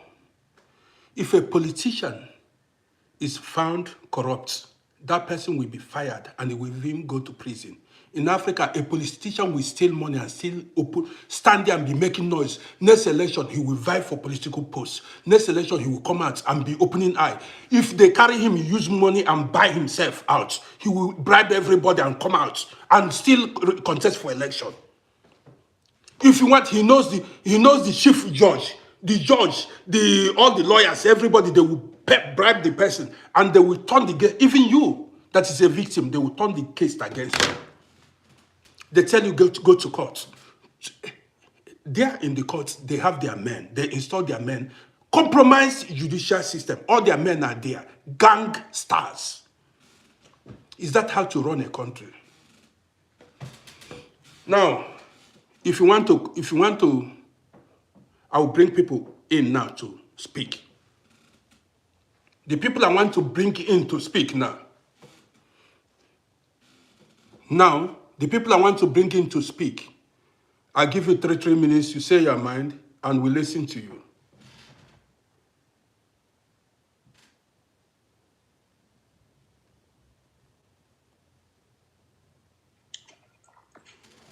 Hi, Uncle. Good evening. Good evening, you are welcome.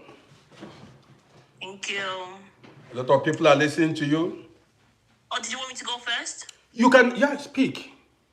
Okay. Well, I listened to what you say. Like, a lot of what you say is true. But my point is, Okay. this positive laws and everything that you're enjoying in Europe is because Europe was founded on Christianity, Christian values.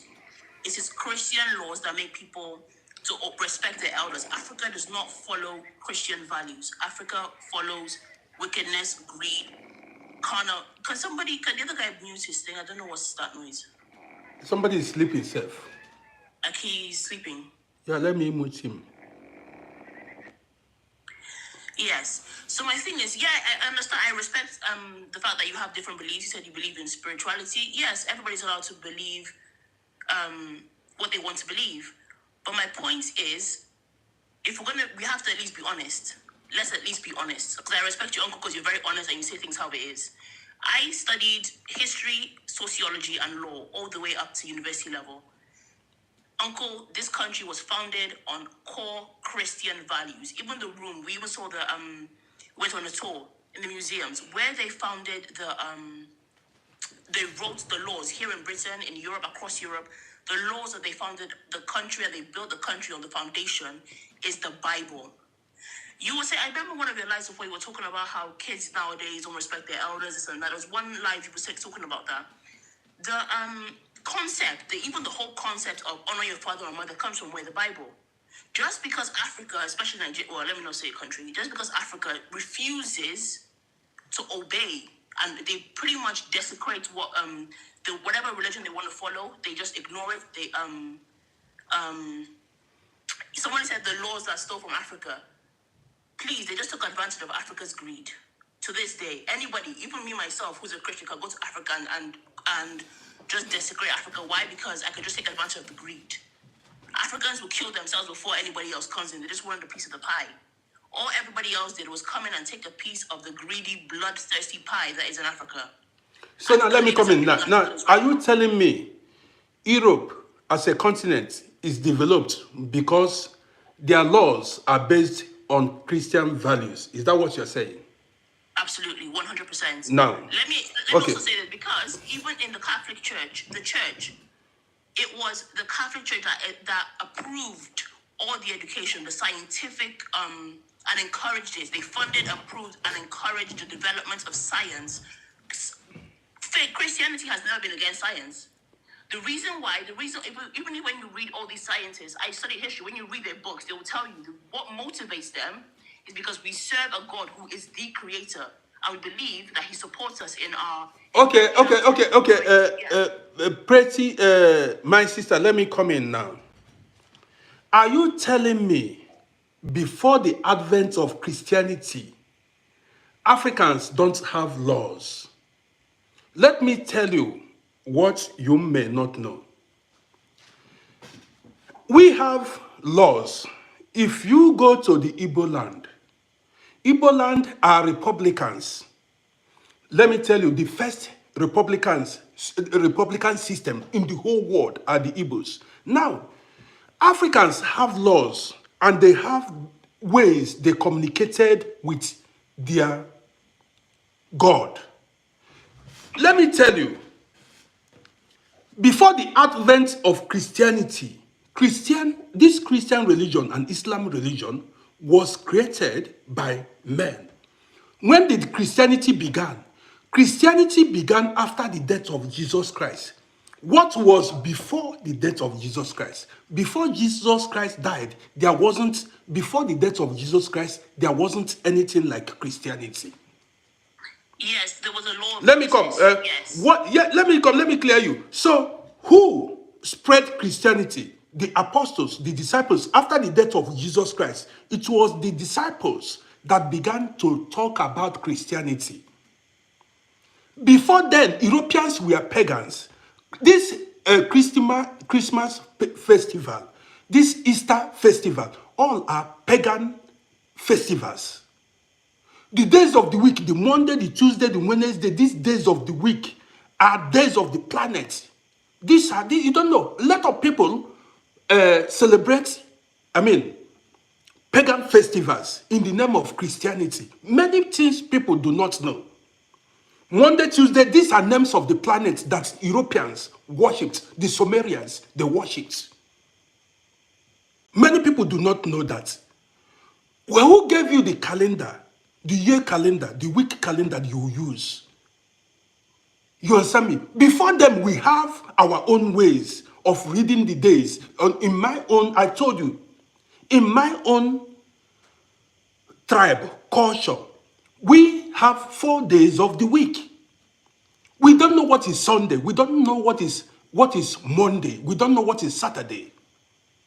We have our days of the week. We were alive. When the Europeans came, we were living. Who discovered all these native foods? This native food, onubu, bitter leaf soup, all the food, African delicacies, African foods. Who was it? Europeans that gave it to us. Nobody said that. Yes. Let me come. You understand me? Before Europeans, what is? Did you know? This what's it called now? This Christianity we are talking about. What does God mean in your language? God is an English name or Hebrew name. That is Hebrew God. What do you call God in your language? Me personally. What do you call God in your language? Is God African name? Is Allah African name? Well, I call God Chuku because my name has Chuku. Yes, that is Chuku. That's what we call God. But Europeans imposed their religion on us. Okay, let me ask. Let me come again now. What does Stephen mean? Timothy mean in your language? What does Simon mean in your language? We bear names we don't know the meaning. We honor men. Prophets in the Bible, prophets in the Quran that are dead. We bear the names. We honor them. We don't even know what the names mean. And let me come. And we celebrate all these things. Why should I live? This is what makes us inferior. Why should we be talking? Why should I stay here and be calling on God of Abraham, God of Jacob, God of the Arab? Why don't I call? Does it mean that God is from Saudi Arabia or from Israel? Why don't we have our own God? Why should God come from a particular place? Why should, if you go through the Bible, you will see that all the angels in the Bible are white people. How can angel be answering Michael? How can angel be answering Gabriel? What does Gabriel and Michael mean in your language? How can angel be answering English name or Jewish name? So does it mean God does not have? Why didn't God choose African people as part of their angel? All angels. Why are there not African angels? No Chinese angels. Why has it got to be only one? Man, gonna they use in our head now. Okay, can I respond to that, Uncle? Okay. Okay. Well, anybody who knows anything about history or church history would know this. If you go to Ethiopia, like a lot of my friends and even my partner, he is Eastern Orthodox from East Africa. If you go to their churches, All the saints, even Jesus, Mary, they paint them black. Every single civilization depicts their faith, their God, everything to reflect themselves. If you go to China, they have a Chinese Jesus. If you go to Asia, they have an Asian Jesus. The reason why, let's say you go or look around and you claim that Jesus is white, is because the Europeans, they depicted Jesus after themselves, who they saw. So if you go to Africa, you will see African paintings. Even my Bible here, my Orthodox Bible here, they have black saints. Black. Why? Because the people who depict this art depict after themselves. Just because Europeans colonized the world, just because they went around colonized, of course they would introduce you to the paintings that they have, their art, which reflects themselves. Precious, let me ask you now. You have apostles. So Africans don't have apostles. So there are Africans, we don't have apostles or disciples in our place. We don't have great men and great women.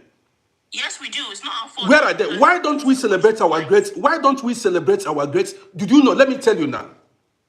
Did you know that Christians and Muslims, they practice idolatry? You don't know. Let me tell you what idolatry means. You worship idols. When you call on people, dead people, that is idol worshiping. All the people written in the Bible, in the Quran, are dead people. And these are the people you worship, you call on. Now, what if I call on my ancestors? You call me an idolater, an idol worshiper. Tell me, is there anybody written in the Bible, written in the Quran that is alive today? None. But these people, let me come. The people, all the people you call in the Bible, all the people that are written in the Bible, they are all dead. In the Quran, they are all dead. We learn from their lives. We don't pray to them. We don't worship them. We learn from their lives. Those people who do pray to them and worship them, they are idolaters too. It doesn't matter what religion they call themselves. We do not pray to human beings, dead or alive, anything. We pray to God Most High, God alone. Okay, so your ancestors now, what can they do for you? The ones you are calling, what are they doing for you? I call on God. I don't call on ancestors. Okay, now let me come. The God you are calling on, you say you call on God. The God you call, God, is it your native language? That's irrelevant because God said, there is no Hebrew, there is no Greek, there is no Jew. We are all one in Christ, under the blood, one. He said it himself. He denounced all these people who are nationalistic, who are all these people who are racist. He denounced them while he was here. He denounced it himself. So if people are going against that, then they are in disobedience. Do not attribute what human beings are doing and say God endorsed it. He said there is therefore now no more. No male, no female, no man is greater than a woman, no woman is greater than a man. We are all one. One meaning one. Let me That's come. the reason why. That's the reason why you, like you said, the laws in Europe, everybody is equal before the law. I studied this in law in school, high education. The reason why, and they told you the reason why they established that law, that nobody is above the law, because Christ said we are all equal. That's why. That's why I don't want any misconstrued. I don't want people to be putting their own personal feelings and trying to change what God said. The truth is, the laws that you are enjoying there in Europe are because they established it on Christian principles, on the Bible. Now let me tell you. Now let me talk to you. Okay. You know, there is what I call brainwashed education. Listen, the Europeans saw that Africa is blessed with abundant mineral resources. Now, when you look at the Bible, I've not read the Quran. Listen attentively. I cannot be part of a God who is partial or God who is a racist. How can God say the Israelites are his chosen people? Listen, a God that said, that is why I told you, I said, listen, how can God choose a particular people as his chosen people and the rest are not his chosen people? The God that stood for the Israelites and destroyed other tribes. If you watched how, when Israelites left, according to the Bible, when they left Egypt, the conquer of Ai, the conquer of Jericho, the people were messed up, destroyed, killed. How come God was against a particular people and chose? This is what made me say, man, God should be a universal God, a God for all. God cannot say a particular people are his chosen people. I don't agree It's with funny it. that you say that, because that exact reason is what makes me love God 100 billion times more, because he's faithful to his promise. He said they are his chosen people, not because he chose them, because he said, if you read it properly, he said because they chose him. Abraham agreed to come in covenant. God said, I am a covenant keeping God. He is faithful throughout all generations. Because why? That's why you see till today, Israel is doing what? God is still doing what? Fighting for Israel till this day, because he is faithful. People rejected God. You turn your back on God. You spit on God. You say, "Oh, God is this." You see, the problem we have as African people is... To this day, Israel stayed faithful. Well, even when God said, even when they turn their back on me, I will still be faithful. They go, they come, and then Christ, he yes. said, See, in the new covenant, now the Gentiles, the Gentiles now are now engrossed. We are joined in through Christ, and Christ fights for us. I can speak for on my relationship to Christ, because I have seen how powerful he is. I my whole childhood I was on breathing. Nobody ever believed I would be able to breathe on my own as a human being. My mom called on the name of Jesus Christ. In that moment, every ailment I had as a child disappeared. No other name did that. No ancestor did that. No African philosopher, nothing. The name of Jesus Christ is what is the reason why I'm even alive to this day. So, see, let me tell you something. You see, let me talk. Let's discuss maturedly. Now, when you tell me if you go to the Bible or the Quran, it said God called Abraham. Why didn't God call somebody from Africa? Who says he didn't? No, let me tell you. Is it written anywhere in the Bible? Yes, God said he went around. No. I did not see, because I read the Bible too. Why did he call Abraham? Why all his people? Why aren't African people? Why didn't he call anybody from Africa, Nigeria, Ghana? This is brainwashed. Uncle, didn't you say how wicked Africans are? You said it with your own mouth, how wicked and heartless Africans are. They are rejecting God to this day. Okay, good. You said okay, good, because of Africans, how wicked Africa. Did you know? Let's go back now. Who was the father of Abraham? Did you know that? Did you know why? If you go to the story, why God called Abraham out of the land of Chaldees was because the people were evil. Yes. Okay, let me come. The people were evil. The people, he called them. So you are telling me the whole Africa, God did not see a righteous man to call in Africa. He didn't see any man righteous to call to make his own and make covenant with. You see brainwashing. Uncle, now you're being biased. Now you're being biased. No. Why didn't you call somebody from Alibo, Yoruba land, South Africa? Everything.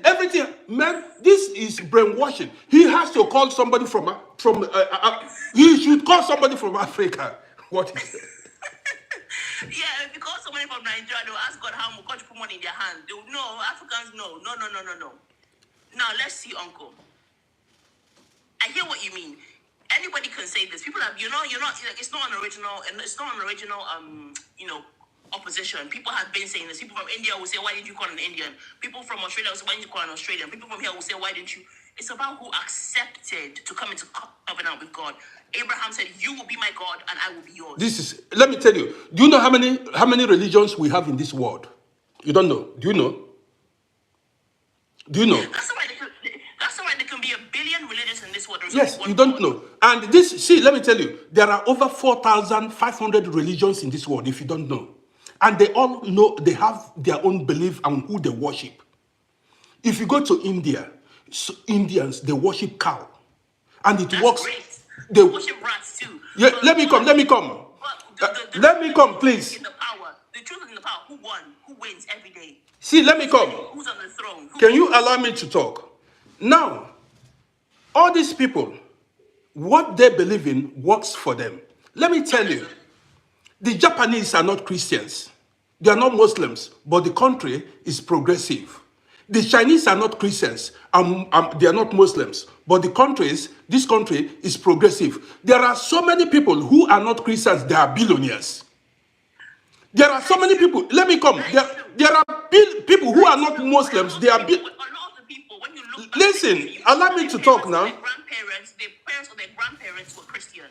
They are living in a lot of people are living in generational blessings. The same way a lot of people are living in generational curses. A lot of them, if you check their family history, they might be either Jewish or Christian, or their grandparents would have been Christian or Jewish. A lot of them are living in Well, generational blessings. somebody else should make a request. I bring you in.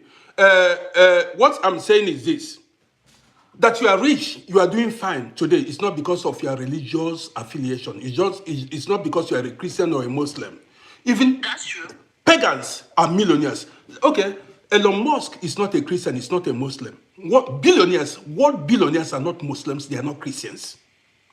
Are you getting it now? You cannot tell me it is the God of the Christian God or the Muslim God that made anybody a millionaire. You see it now. Even anybody, even people without non-religious people can be millionaires. And miracle, you call. The good things happens to everybody. Good things happens to everybody.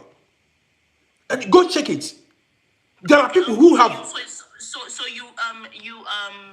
So what I'm getting is that you measure the validity of God based on who has the most money.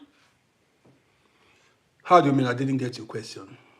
Because you said, oh, people who are pagan are millionaires. That's irrelevant because we're going to leave it all here and move on to glory. We're going to leave it all here behind. That's this is another topic altogether. You say we are going to leave everything we accumulated here and go where? And go where? Okay. Based on that, even the scripture says it is. There is nothing like heaven anywhere. Let me tell you, there is nothing like heaven. Know it from me. I thought like you before. There is nothing like heaven. Heaven doesn't exist. Hell does not exist. Let me tell you, I'm giving you a practical example now. If I should go where my grandmother was buried, where my father was buried, where my mother was buried, you will still see their bones in their grave. You will still see their bones in their grave. Now, if you tell me that people went to heaven or to hell, how did they go to heaven or hell? In which form?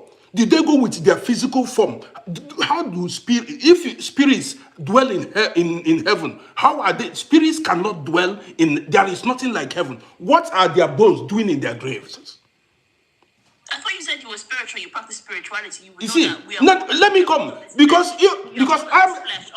spirituality does not have to do with heaven or hell. There is spiritual realm, but this is exactly that's where that is true. There is spiritual realm. We are living in physical realm, but the thing is, heaven is not in existence. There is no place you can point at to say this is heaven, and there is no place that is hell. Hell is when life is miserable for you here on earth. And heaven is when you experience good life. When you have soft life, you are experiencing your heaven here on earth. Anybody that told you when you physically die, that is when you will experience heaven or earth, lied to you. Funny you say that because even my priest, we talked about this the other day, and they said it. Even the church believes eternal life begins here. You will experience your heaven and of hell. It starts here because we are still spiritual beings. We are still alive here. We just carry on. We carry on and we continue eternally. There is no going back once you go to the spiritual realm. So people who are enjoying their lives here, they're either consciously or unconsciously following laws that God will have put in place or enjoying generational blessings. Like you said, didn't you say now that the road that was built in your where you live, that even 2,000 years from now, that their children are going to be enjoying? Yeah, I said it. A lot of people are enjoying generational blessings because even the Bible says that a righteous man leaves wealth, leaves something for his children and grandchildren and children to come. So, but has nothing to do with Christianity. That the country built good roads has nothing to do with Christianity. Non-Christian countries have built super infrastructures too. Copying who? I said non-Christian countries have super infrastructures, also built generational wealth for their children, for their generation to come. Following whose lead? uncle, let's be honest now. Who are you said the Europeans are the colonizers. Aren't they the ones that you said they forced a religion on you, their way of thinking on you? Yes. They put their way of thinking on you to think for the future, to be futuristic, to be forward moving, to be advancing. What is colonization? Let's look into it. Let's look at colonization. Is people, when the colonizers came and imposed, listen, they imposed their language. Now when they imposed their language, their religion, their way of thinking, their culture on the people. Do you understand me? When they came, they imposed their religion, their culture, even their method, everything about the people colonized were destroyed. They told our parents our language wasn't good, our religion wasn't good, our food, the food we eat, our native food, they introduced their food. What is happening in Africa today? Many Africans don't eat their foods. Many African women don't wear their natural wigs anymore because they want to look European. This is what colonization did to the people of Africa. Many African women want to bleach their skin to look like white people. This is what colonization. But what does that have to do with Jesus Christ? He never said they should do that. My ancestors did not know Jesus Christ. Let me tell you the reality now. Before, like 200 years ago, my ancestors did not know about Christianity or Islam religion. African people did not know about, they lived and flourished on their own. Don't you know about, when did Christianity arrive Africa? There was a time Christianity and Islam arrived Africa. Before then, African people were doing their own thing. African people, why should they come and why should you tell me about a God? You can't come to, is God incapable of revealing himself to me? Why should people come to tell me about God? You cannot come to tell me about God. God should reveal himself. If he's powerful, funny. Let me come. It's funny you say that, uncle.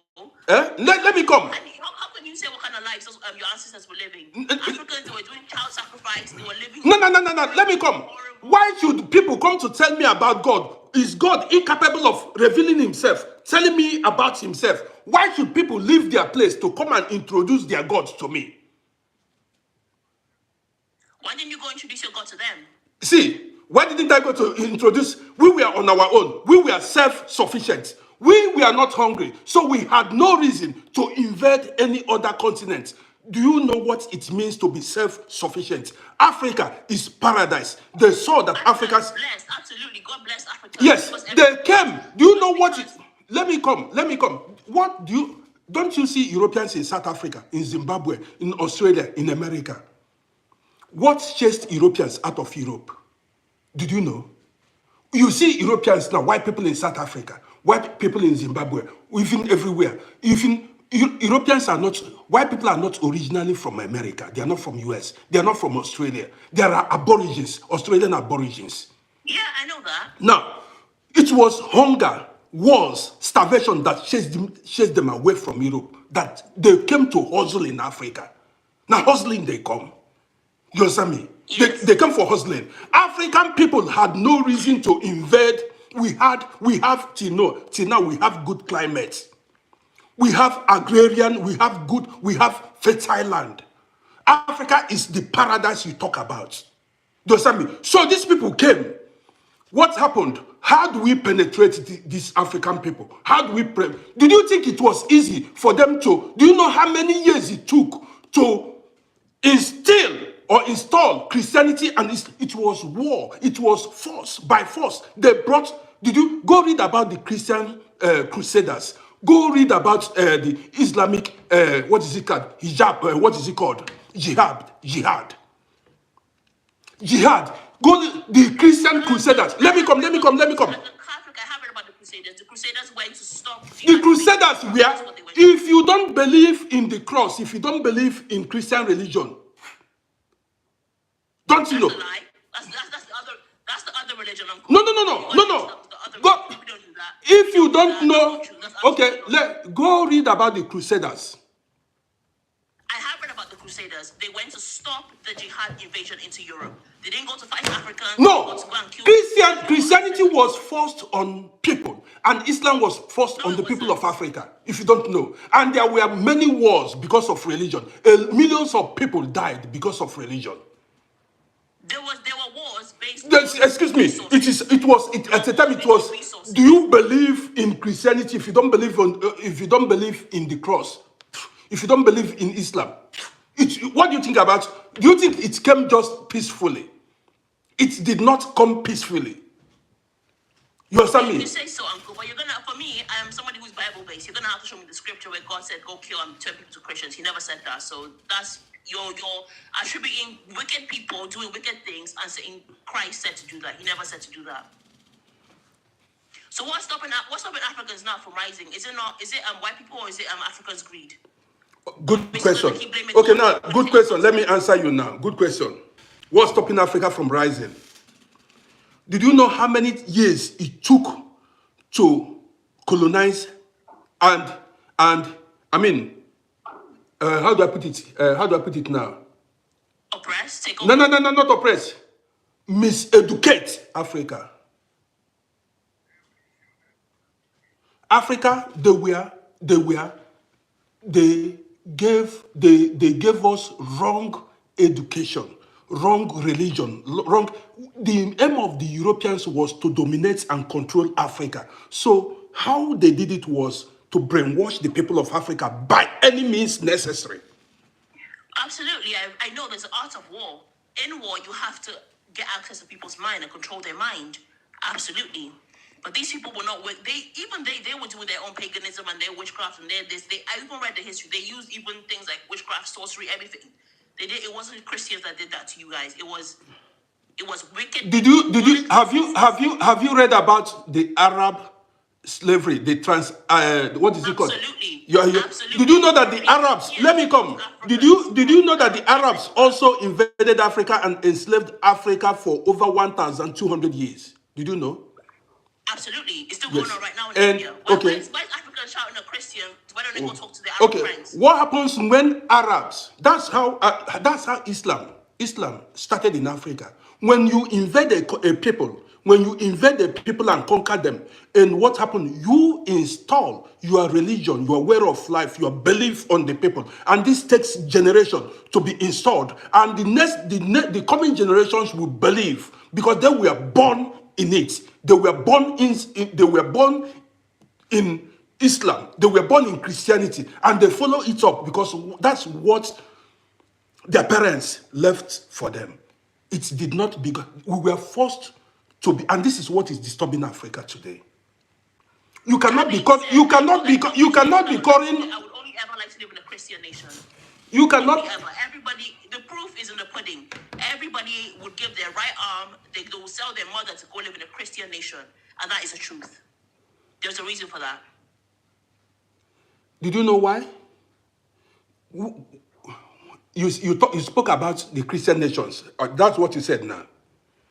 Okay. That follow Christianity, not just white Now, people. let me I come said now. Christian nation that follow Christ, yes. These Christian nations you spoke about, how did they accumulate their wealth? How did these Christian nations make their money? How did even the Middle East, these Muslim countries make their money? They made their money through slave labor. Not all of them. Not all of No, them. no. Because What?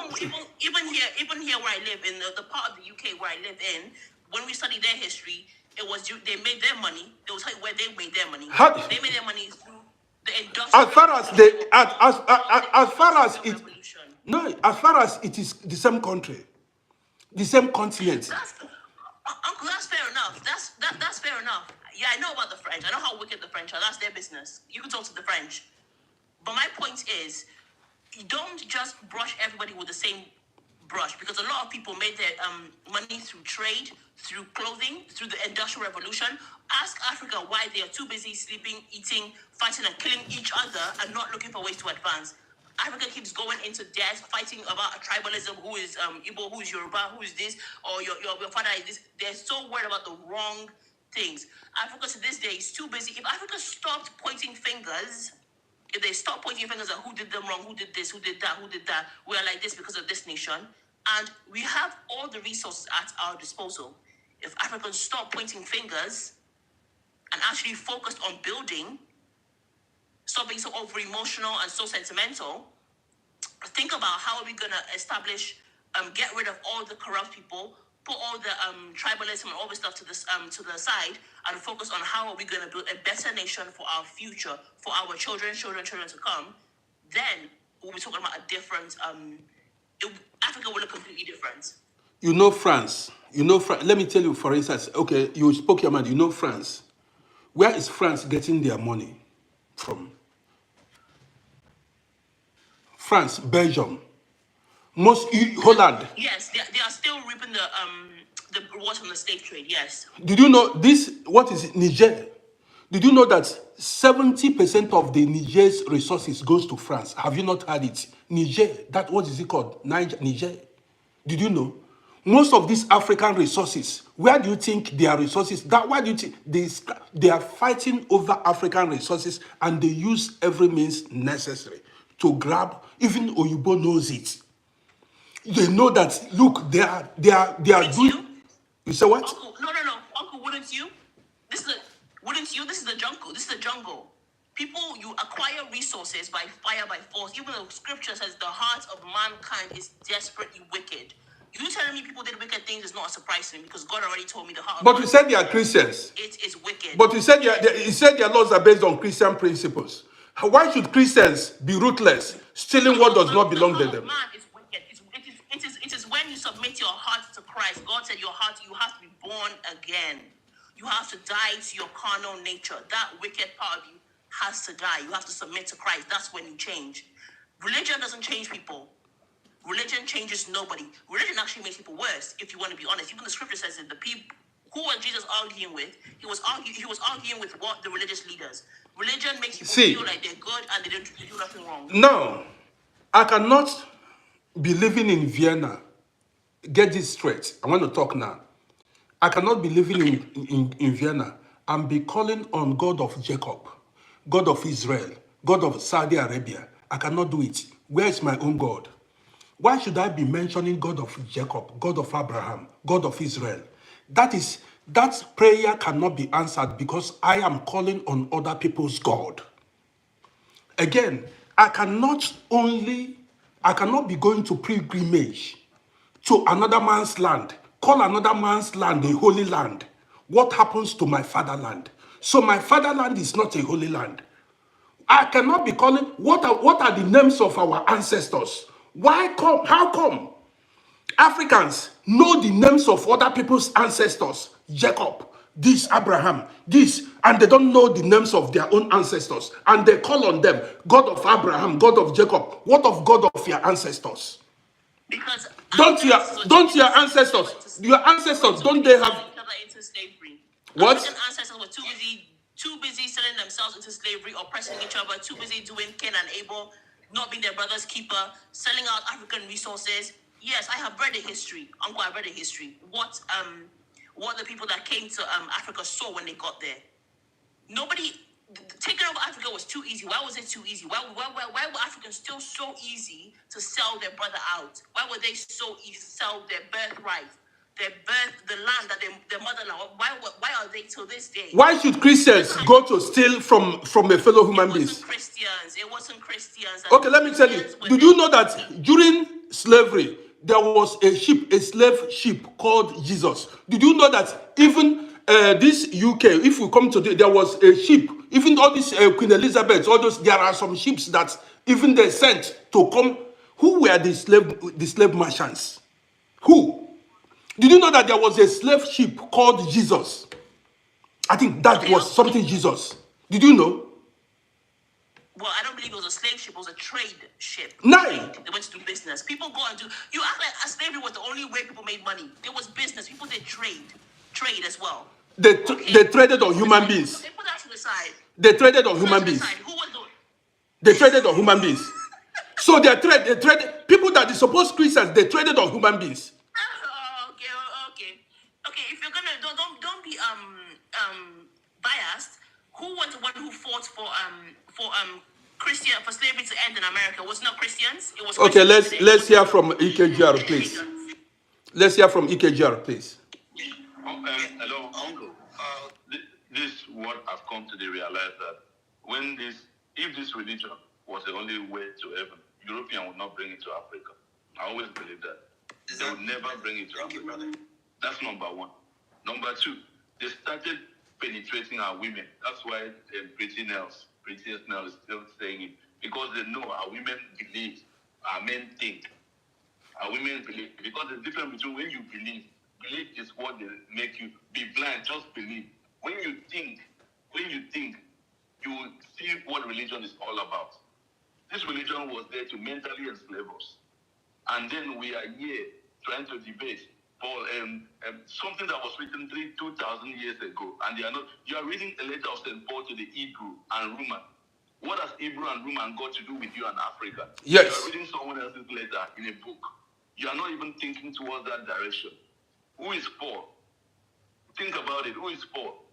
They said Adam and Eve were created, and that was made like 6,000. But they discovered like the mummy. They discovered some people's skull in Egypt that has been there for thousands of years before the creation of the Bible, and we are not thinking. Eh? If you read the Bible, it's a copy and take from Egyptian texts. Rubbish. All the whole religious books.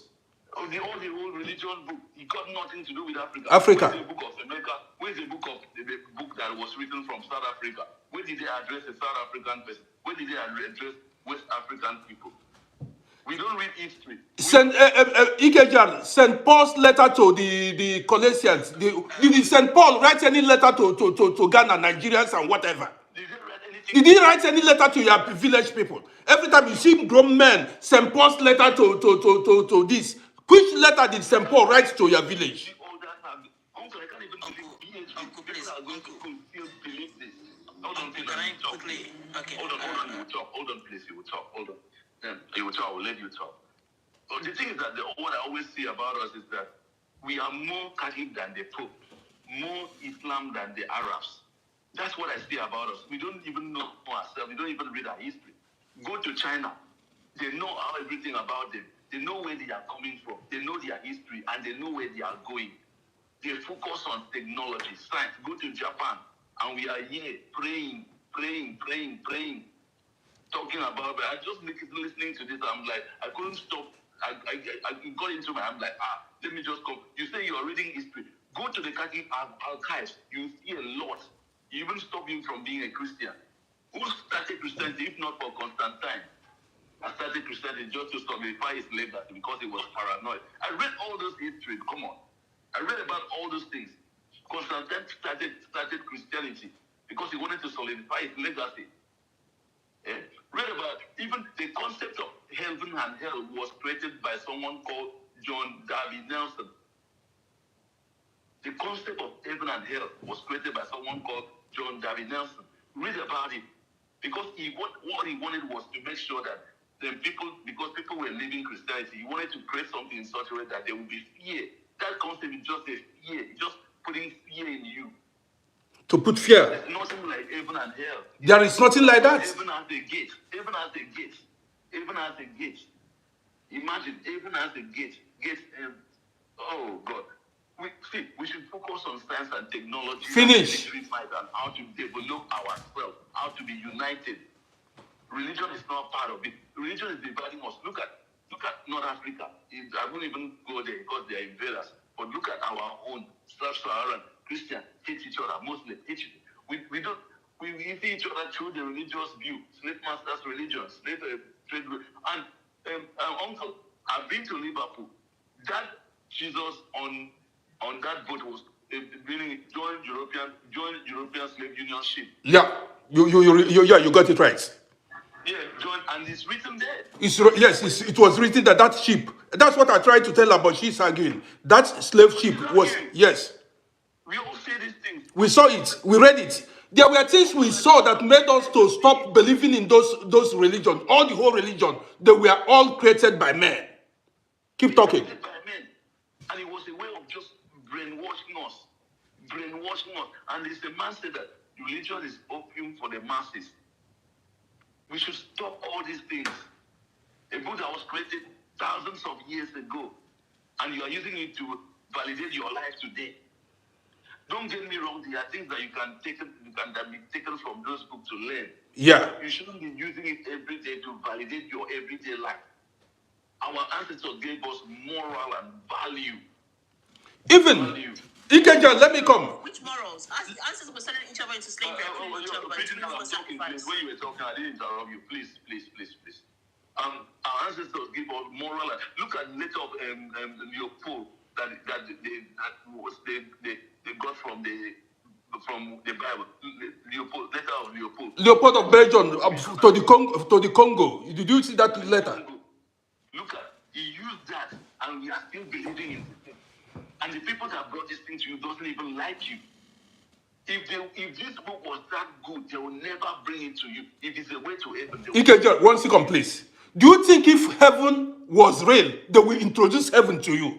If heaven was real, why don't they introduce science and technology like that, force it on the people of Africa? You think if heaven was real, they will introduce it to you. You will go to heaven with them. You'll be rejoicing in heaven, celebrating in heaven with them. Keep talking. They have been trying to develop Africa. Africans keep rejecting them because they're white. Heaven and hell concept is that if you can't coexist with them on earth, how will you be coexisting with them in heaven? That is it. What did this guy just say? Please. Okay, please. Let me quickly come in. Uncle, good evening. Good evening, everybody here. You're welcome. This guy, I was just listening to this guy. What's her name? Printine. She was, and like everything she was saying, it's so irritating. Like I don't know how to download it. I don't know how to digest what she's saying. To be honest, because just imagine. For me, I will start from you. Like you, My brother, don't attack her. I think you. Sorry. I was saying, I beg, no attack. No, don't attack her. You can attack me if you want. I follow a God that. I'm not attacking you. I just want to educate you because I think you too, you are heavily brainwashed here too. We Africans, we are trying to decolonize. We are trying to how do I put it? Decolonize our minds. To decolonize ourselves, to educate our people that what these people have done to us, the damage they have done to us. We are just trying to amend, ourselves. We are just trying to repair what the damage that these people have made. And you are here defending these people. When I was listening to you, what I was hearing was that girl from UK that they say is one of the prime ministers. I think is trying to become a prime minister and is damaging. This is the same thing you are doing. Look, do you think if I come to your house right now if I come to your house right now with a gun, yeah, do you think you can fight? Nobody is I'm asking you. No. trade. The same Nobody thing. is fighting what They happened came in the to slave Africa trade. with guns. They came to Africa with guns. They came to Africa. They invaded us with guns, and then our forefathers don't know anything about guns. Good. They came with alcohol. They came with drinks, alcohol, and guns. They came with everything. Like if I come to your house right now with gun, Superior weapons. literally everything I ask you to do, you will do everything. Literally, I ask you to do. I'm sure of that. And that's I'm sure fine. of that. Don't interrupt. Look, listen, just listen. I think you don't understand anything. You were born there. I don't know where you were born. I you have a very bad education about Africa. You don't know. I'm a full African man. I'm a full Nigerian person. I was born and brought up in Nigeria. You understand? So I know everything that you cannot see. These people come to our house. They came to us.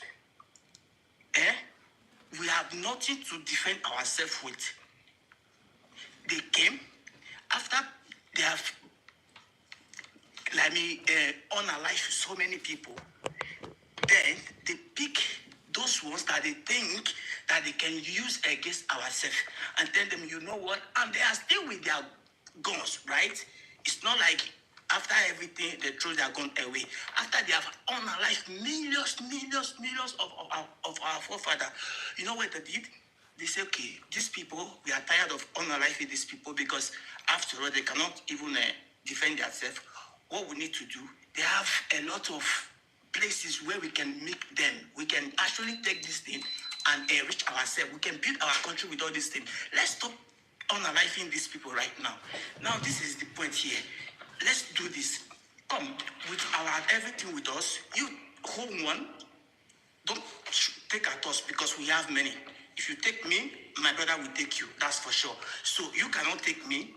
Just take one. Go into the bush, your villages. Go and bring those your people there and give it to us. We will give you this gun and give you power and give you what is it called? Give you drinks, give them alcohol, drug them. Those people know what they don't know anything in their life. Okay, my brother, let me come. You are good point. Your ancestors were so intelligent. I thought you said your ancestors were so intelligent and so this and so that. Why were they so quick to sell you out? Answer that. Why were your ancestors so quick to sell you out and give in? They were so quick and so moral and so this. Because the stronger ones were unalive. The ones that fought were unalive. We all know that. Did you hear what I said? Did you hear what I said? Giving all these things. Exactly.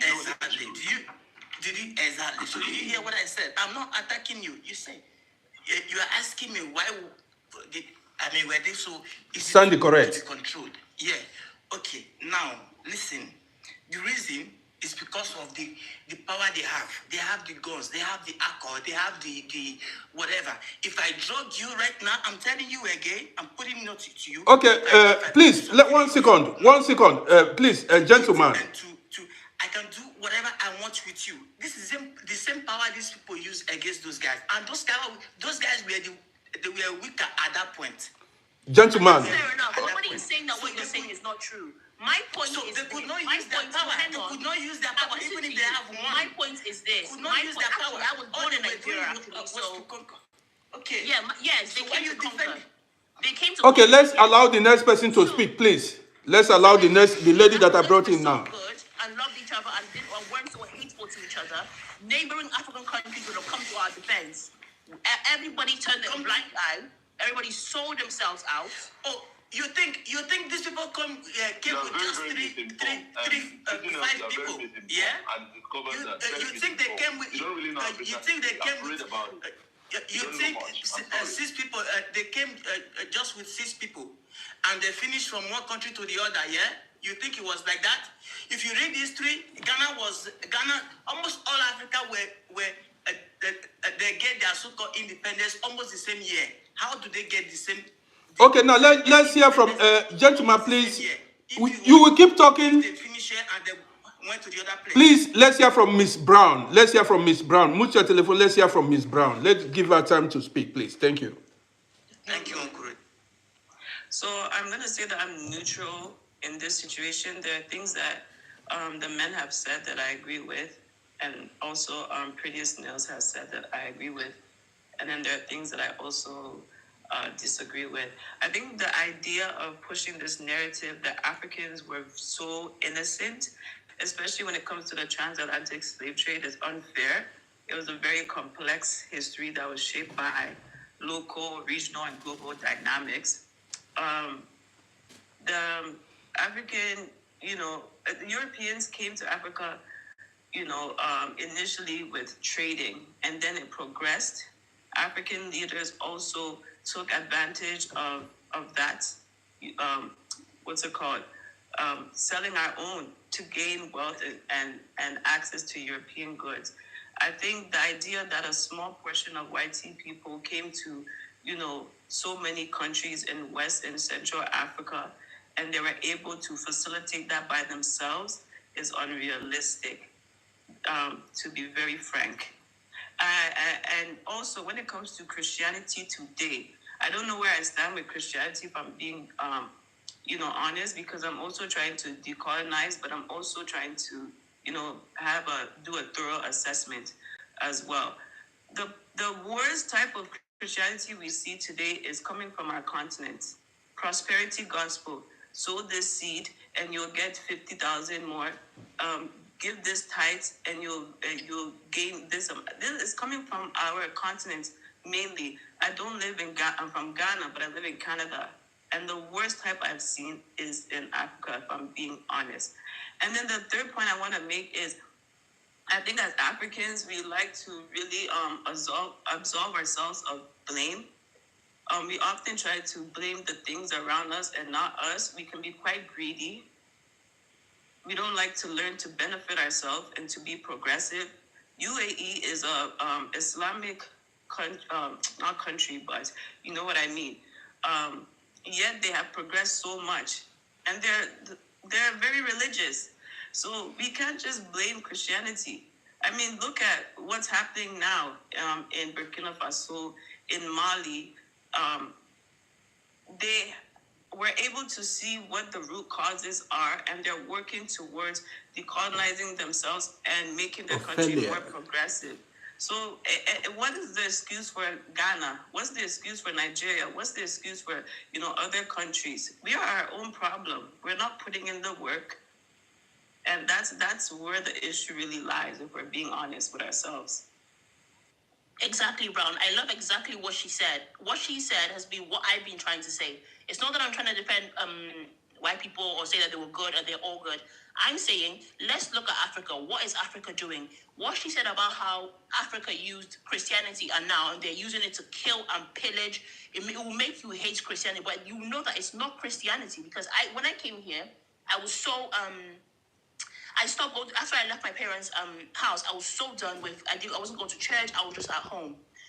It wasn't until, because I had that same mindset of African churches. As soon as you walk in, they're going to fleece you for money. Even if you don't have money to go home and eat that day, they will fleece you for everything you have and abuse Alicia, you and milk I you. see you. But when my friend took me to a local church, which was just mostly white people, I experienced exactly what the Bible says a Christian is. Everything that they said, everything that the Bible exemplifies, they exemplified it, and it just restored my faith and everything. And then you look back and you watch all these African so-called preachers. They wake up one morning and decide to say they're a preacher. Why? Because they want to pillage Africa too. They hate themselves too. They want to eat all. They're using the tool of religion. And even, yes, religion can be used as a tool for good or for evil. Why is it that it's only black people, it's only Africans that use every single tool, including religion, including Christianity? Okay, you say Christianity did this to you.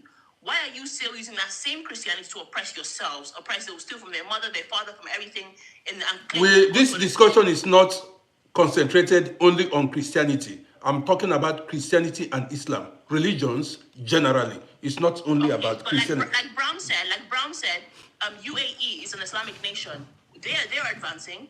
What is stopping Africans from doing the same? You're too busy pointing the finger and blaming everybody else. Take accountability. You guys are the ones that are selling. You will be, to this day, if slave trade came back again, Africans will sell themselves out again for an even cheaper price. And it's not the white man's fault. It's your fault. Take accountability. Stop pointing fingers at people. If they came back with the ships today, and they came back, Uncle Roddy, they came back with a ship called Uncle Roddy, everybody will sell everybody out and put them on the ship. Doesn't mean that you did anything wrong. They will sell themselves out today as we're speaking. So it's not the white man, it's not religion, it's not anything. It's Africans need to have a look at themselves and take accountability. I agree with you on that. I agree. Let me come now. I agree with you. Me too. I agree with you on that. I agree with you on that too. Yeah, I agree with you on that. Because you know why? Because first of all, we don't love ourselves. That is number one. I said it before this time, before I brought everybody in. We don't love ourselves. We hate each other so much. And African leaders are not willing to do the right thing. They love, do you know the nature of black people? Let me say it now. Black people love to oppress each other. They are oppressors. Natural, they like to oppress. They want to show power where their fellow black people are. Do you understand me? Black people like to oppress each other.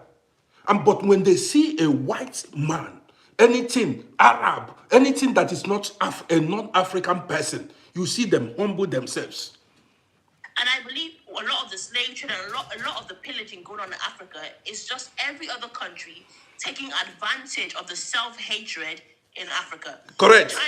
Yes. China is recolonizing Africa as we speak. Why? Because, like you were saying, if you give Ophelia, you don't think so? It is the truth. Next time, Ophelia, next time I'm going to bring you people in to say your mind. The problem of Africa is one, disunity, lack of love. The leaders, don't you see the mindset of Africa? Don't you see what the black man want, like oppressing his fellow black man? He wants to show power. He wants to show he has more money. This is African person for you. Look at the leaders, oppressors. Have you not seen in Africa, you see when soldiers have you not seen how soldiers treat their fellow black men? Soldiers, how they punish, they take laws into their hands, how they treat. They say charity begins at home. You see how soldiers, some of them, they tell them to do frog jump. They tell them to swim inside gutters, throw them inside gutters. We don't show each other love. See our policemen. See how they treat you. When they catch you, they want to take all your money. They will take bribe. They will treat you as... people see these things. But when they see an European, they don't talk to European. They maintain. But when they see their fellow black people, when they stop you, they would like to naked you, take everything that belongs to you, make life miserable for you. This is the black man. Why is it like that? Why are we like that? We don't even exercise power where other races are. When we see the Arabs, the black man cannot even exercise power. But when he sees a black man, he will beat him, slap him, kick him. But when he sees anybody that is not... Uncle Rodi, this thing goes, let's take it back again. This thing also is like when a child, grew up in a toxic environment. There is nothing you can do to that. Those toxicity that child experienced from his childhood will make him become, maybe later in life, become something like a narcissist or a bipolar or something disorder. The same thing. You see all these things, all this greediness, all these things that is happening to, like, especially in Africa, that we possess, like a character that we have inside of us. Every African man has this greedy and envy against his brother, have this hatred against his brother. This thing started with these people. You cannot. I'm not trying to not to take account. Yes, if I see something I did wrong, that okay, this thing I'm doing it wrong. Yes, I will take accountability. Let's stop all these things. Say, of course I will do that. But you see this one, for this new generation that we are now, I can say we the only thing we can do is to decolonize, is to re-educate ourselves, is to tell ourselves where we are making the errors. But you see all these things, all these things started from somewhere, and that is the same place where these people came in. Let me come now. Let me speak. Every greed, everything that you are mentioning right now. No, they didn't. They took advantage of what was already there. They took advantage of what was already there. They cannot implant it on every single person. That's a lie. We have no powers to control another person, because then it was you marrying plenty wife and put them in a farm and farm and just everybody enjoy. That You're was still the life pointing we were fingers. living. You're still Everybody pointing just fingers eat. No, stop. Look, Stop.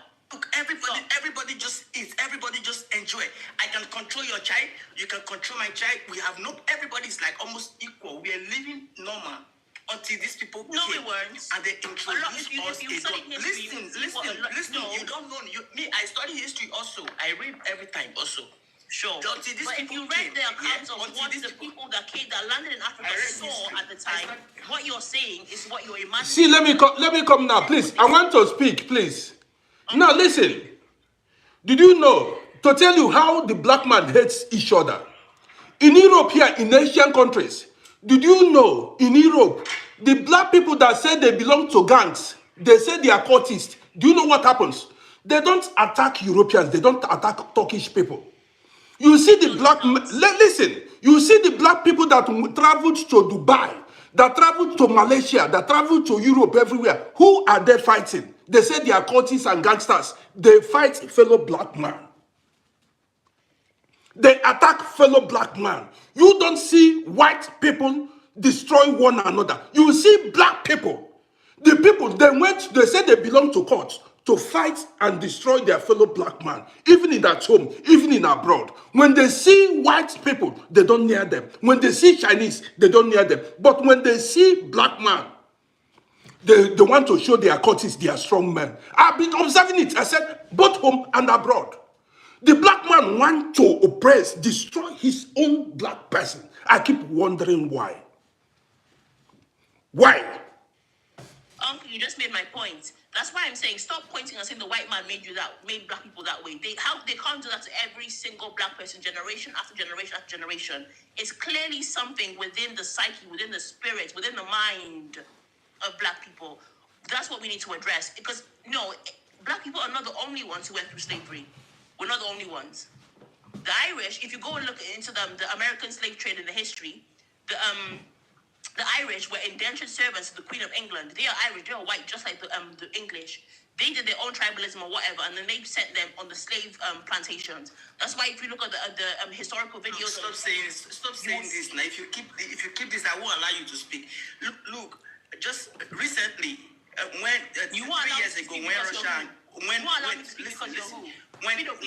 recently, sorry to say that.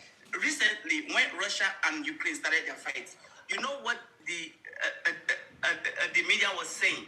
These people, they are not Afghanistan, they are not Pakistan, they are not these people.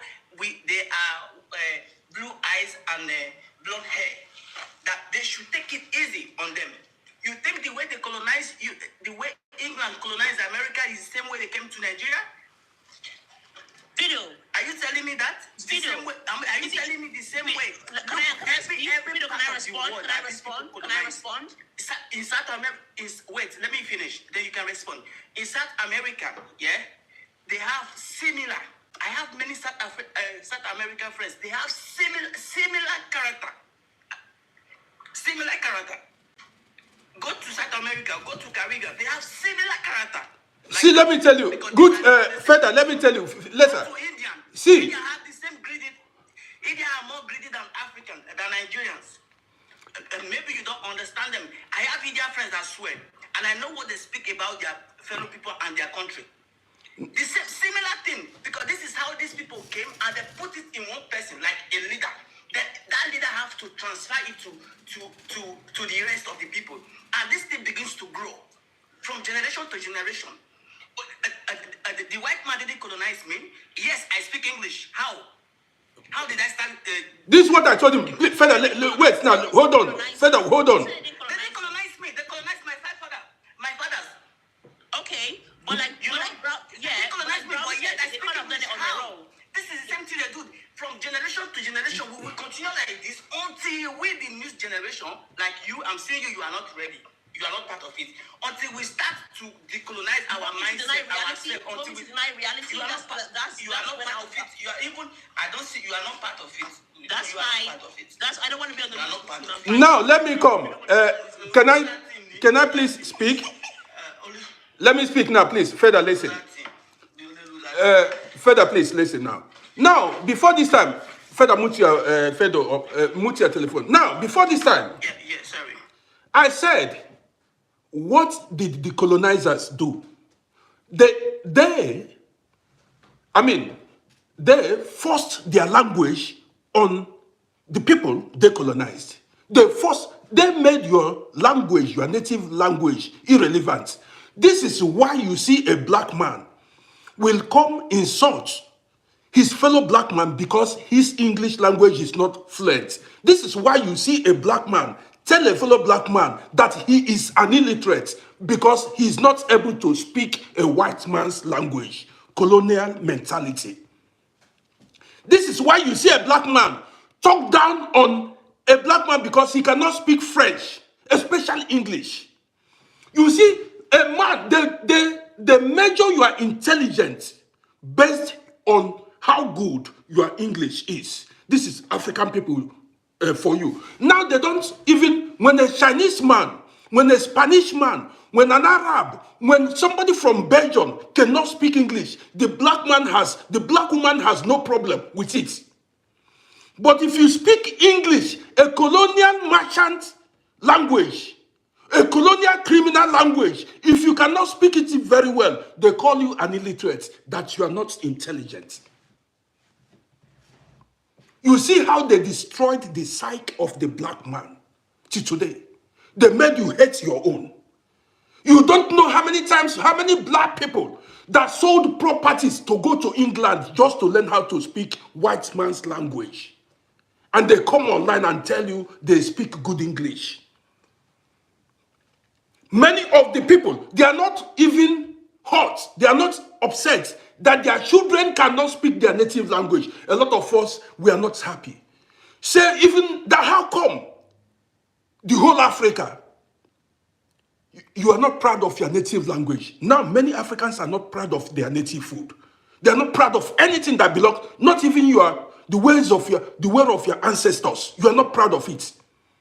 They destroyed everything about Africa, that you have to embrace everything foreign, European. That is the black man. I tell you that religion, and I insist, religion, this Christianity, Islam, did not originate in Africa. And that is it. I do not want anybody to come. We are woke now. I want to wake people up from sleep. And this is what is one of the problems. Africans should invest their time in science and technology. That is the future. Africans should invest their time in even what happened. The colonizers, the slave merchants came to Africa with superior weapons, which they used to dominate our people. Now, fast forward today, are Africans able to develop, can Africans defend themselves today? No. Africans now, they have no, let me come. Africans have no weapon today to defend themselves. What they have is Bible and Quran, religion. Africans are powerless. They're powerless. The only thing, what can go to church? If you go to church, go to mosque today, nobody's coming to save you until you save yourself. Uncle, I hear what you're saying. You made a very good point. But the same Bible and Quran that you're holding is the same Bible that the white people are holding. Why are Africans still not doing anything for themselves? They're holding the same Bible. White people are not holding the Bible and the Quran anymore. Which Bible? But white people are not holding Bible and Quran. They have embraced science and technology. You know how many churches they sell for Belgium? I know how many church they are selling in Belgium. They sold many church. They come to you in the train station. They give you some like an advert letter. I say, you see, this church here, we are selling it. Go to church in Belgium. The church is a building. I've been to Ghent. They sold it to Chinese for restaurants. At 12 o'clock, you see a lot of people there. But that's just a building. In the daytime, that's not just a building. That's a church, like a Catholic church. That's a building. I'm telling you, a Catholic church. I am the church. What do you mean by building? I am the church. That's a building. The church is a living organism. I tell you, say they don't colonize this. Okay, Peter, you guys not colonized. How's your life? Tell me. So, unmute yourself. Life is perfect. Yes, perfect. It's going the direction I want it to go, not the way the white person wants it to go. I promise you, they're not thinking about you because they know how you think already. They already know how greedy you guys are. They know how bloodthirsty you guys are for other black people. Like Uncle said, they will leave you to yourselves. They know you better than you know yourself, widow. I'm telling you this for a fact. No. They don't know me. They know better than you know yourself. They colonize. Nobody colonized me. I don't want to argue with them. You will kill your fellow black. okay, now let me talk. I don't want to argue with you. See, Because you know I'm right. let me talk. And every time you guys speak, you prove my point. When they leave you to yourself, they leave you with money, they leave you with alcohol, they leave you with drugs, they leave you with guns. What do? You use to destroy yourselves because the issue is from within, not them. They are only taking advantage of what they already see. Okay. Now let me speak because we are about. Question before. If I come with guns to your house, can you fight me? Just say yes or not. If I come with AK-47 with guns to your house right now, do you have a say? Can you fight me? Fido, that point is absolutely irrelevant. It is BS. Let me tell you why. If people had personal pride... That's the same way you saying... Stop. That's the same way what you are saying about African people. If you had had to defend personal themselves pride is and irrelevant dignity. too.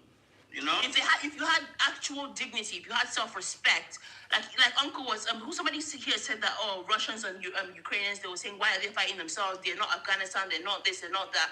Why? Because they hold themselves up to a high standard. Because you don't hold yourself to a high standard, it's not their problem. They are taking advantage of your low self-esteem. They say, wow, how can you guys be fighting each other? You're not like the Africans. Because they know how you guys are. They know how Africans are. The whole world sees it. My prettiest, let me come in now. Listen, there is something a lot of people do not know.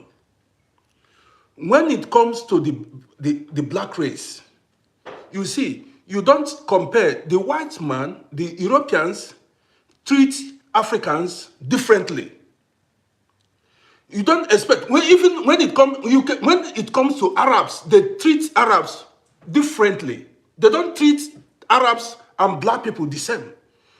The brutality, the measure they use, the force, the wickedness they showed on the people of Africa has not been seen anywhere. Do you understand what I mean? Anything that has to do with Africa, they show Africa. That is maximum wickedness. You don't know it.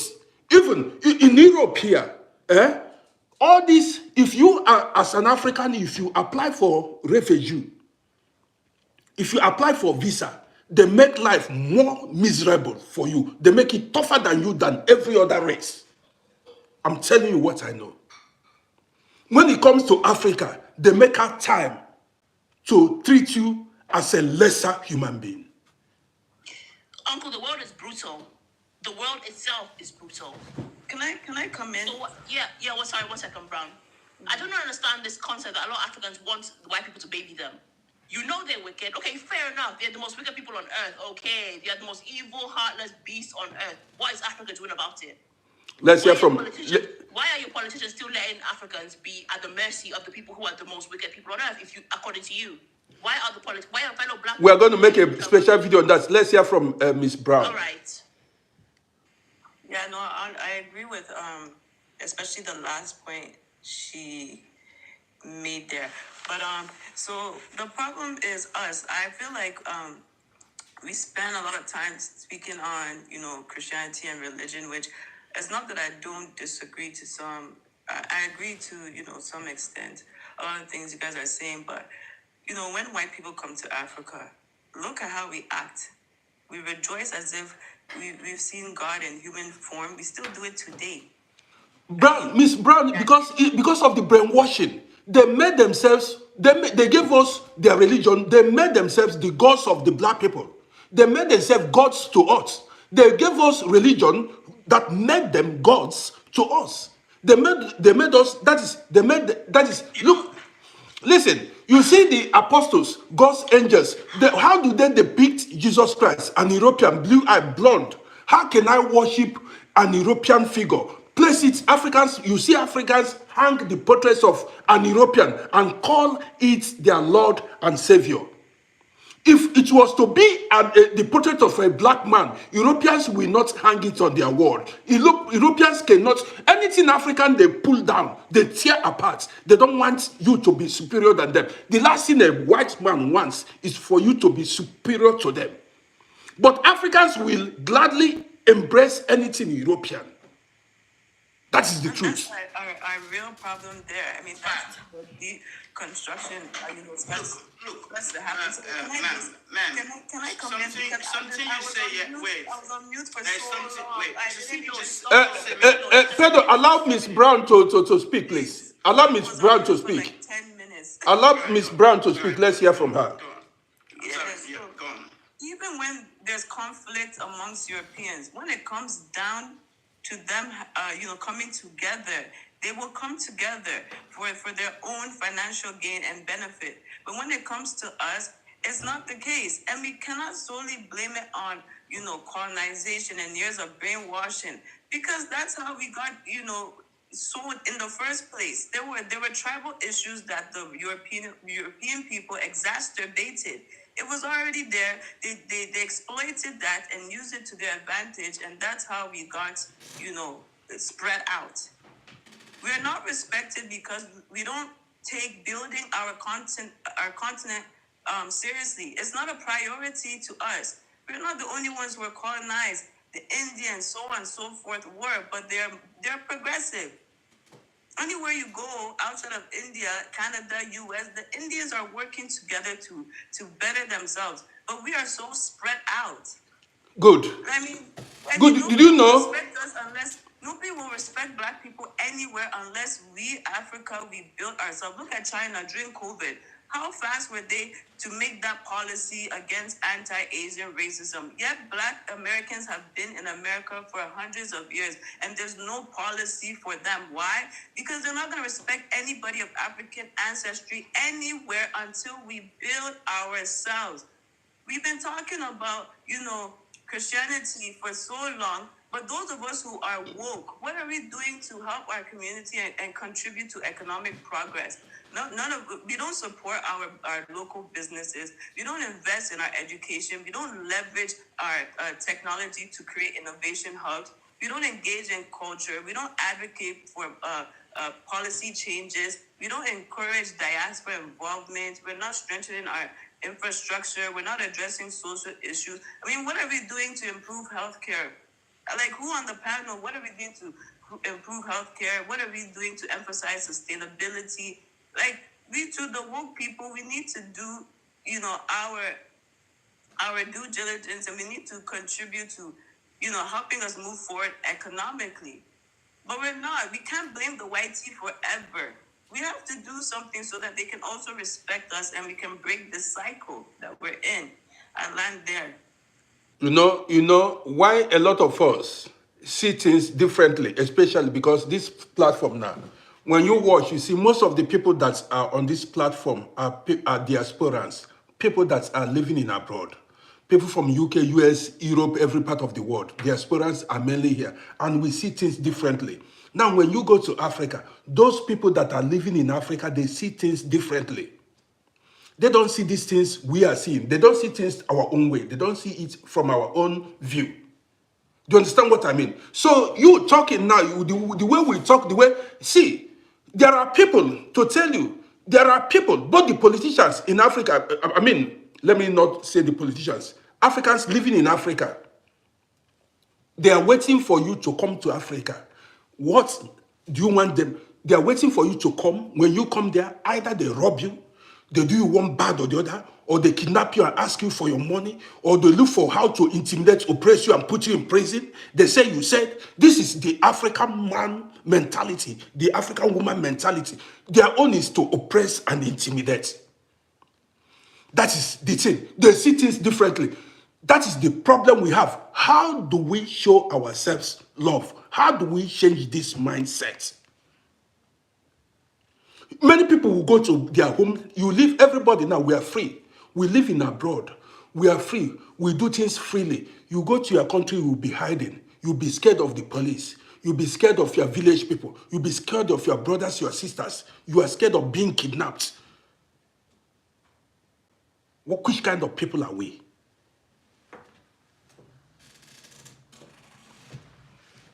That's the question. Can I make a point based on what you just said? You are free. What you said was absolutely true. It's what I've been saying.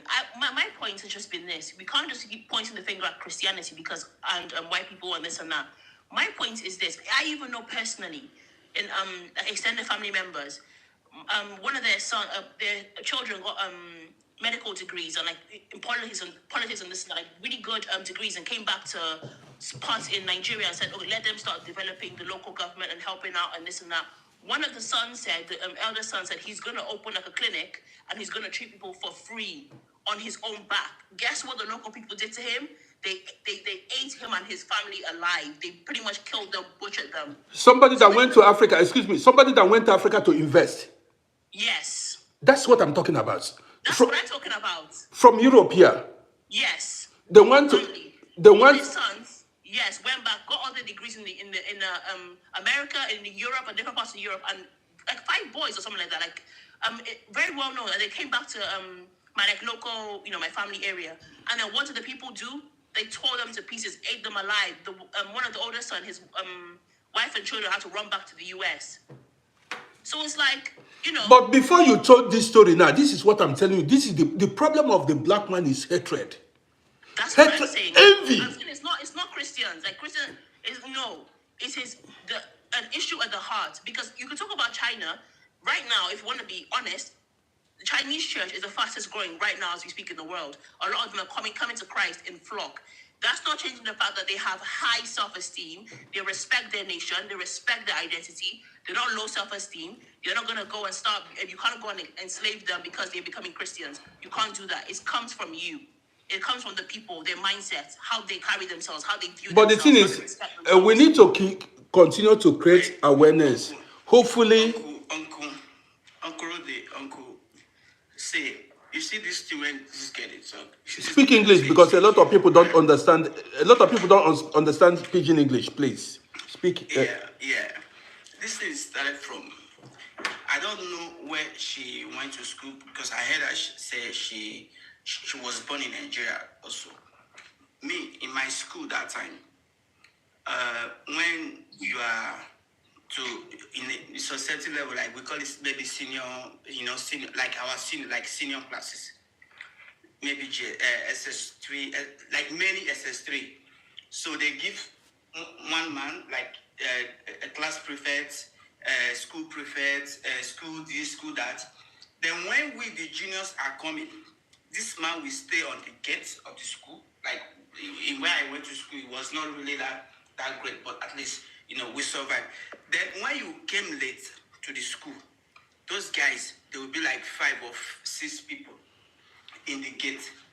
They will flog you like normal flogging. This is where the oppression or the oppression starts from. And how do these people learn this thing? They learn it from how they were taught from generation to generation. I don't know if it still exists now, but I'm sure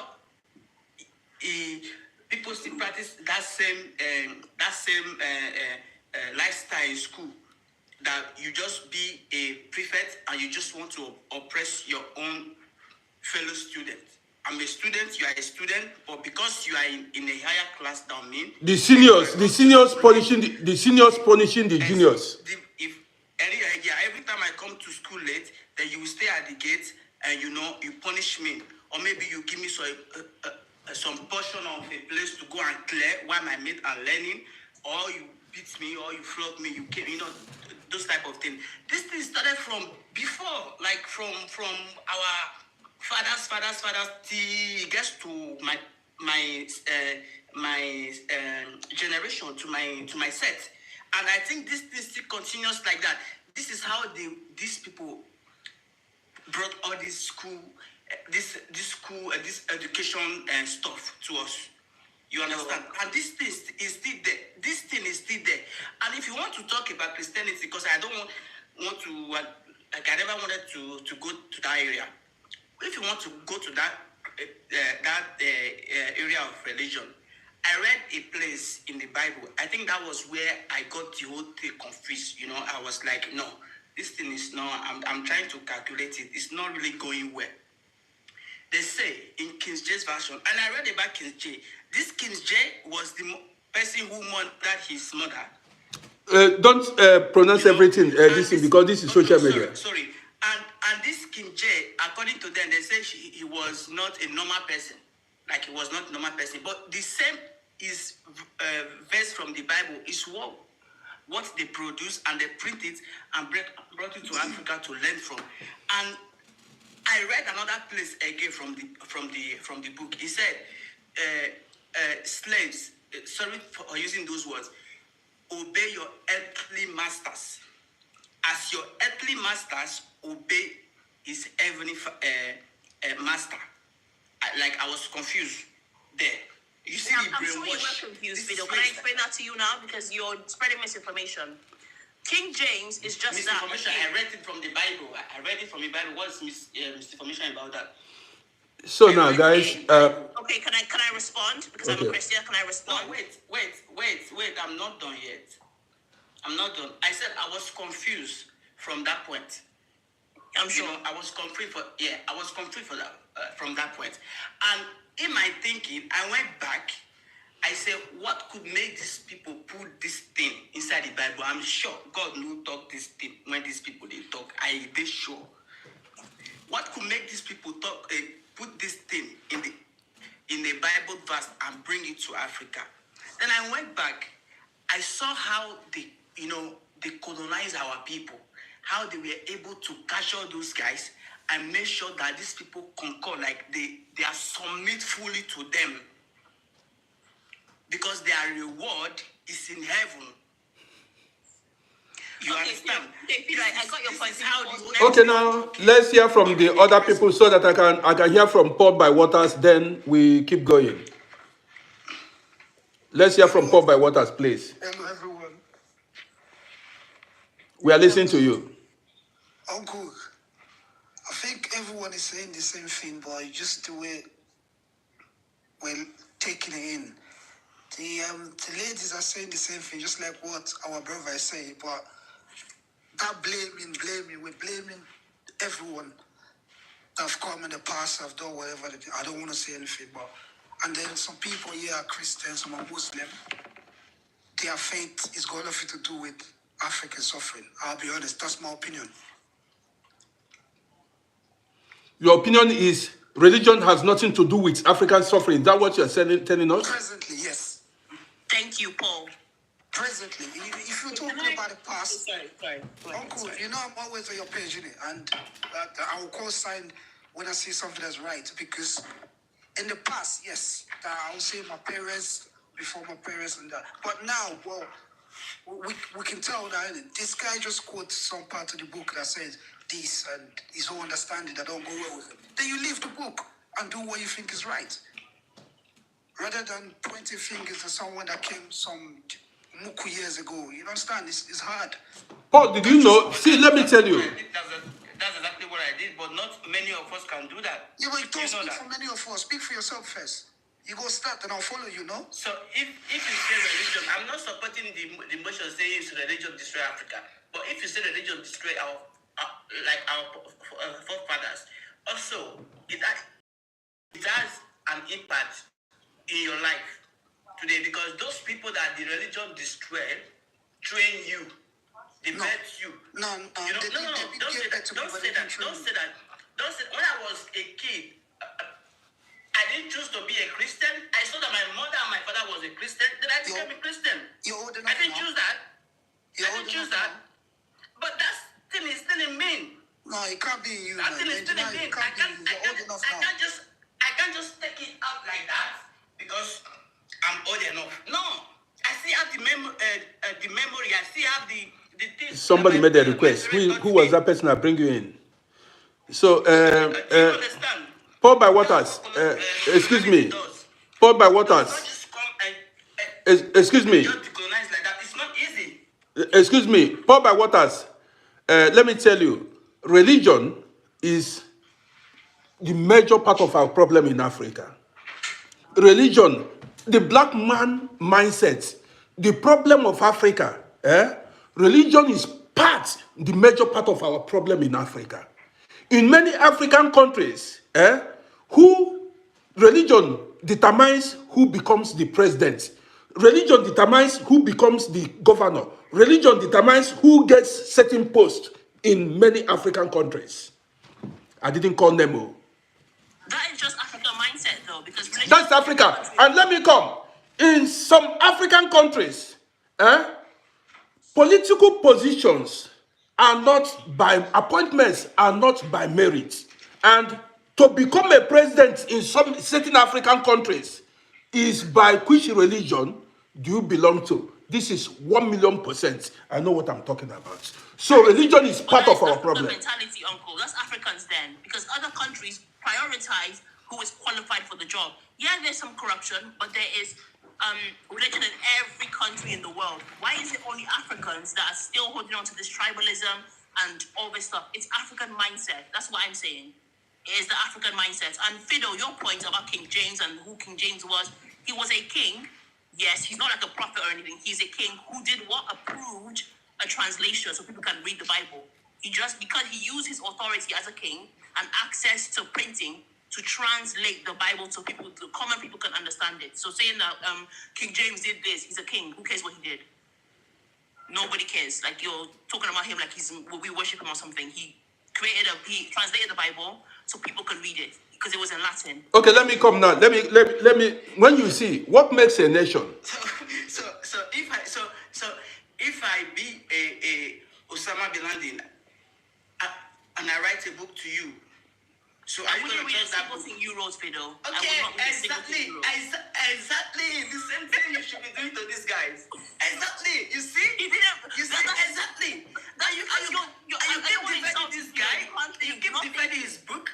You keep. It's not his You book. keep He defending his translated it book. for us. Is there not? Okay, Fido, if I please use your brain. translate a book for you as Osama bin Laden, I'm using my brain here now. If I Fido, translate a book to you as Osama bin Laden, would you read the book? Would you buy the book and serve the book? If I translate a book to you as Osama bin Laden, you know I'm Osama bin Laden, right? And I translate a book to you, would you trust that book? I'm asking you. You say no. Fido, please. I say no because you're not thinking. I don't know if your cornrows are too tight, but he did not write the Bible. He did not write the Bible. He approved for it to be translated. I just asked you if I translate a book. If I did the same thing he did, if I translate a book to you now, right? If you know me to be Osama bin Laden, right? And I translate a book to you. Can I come in?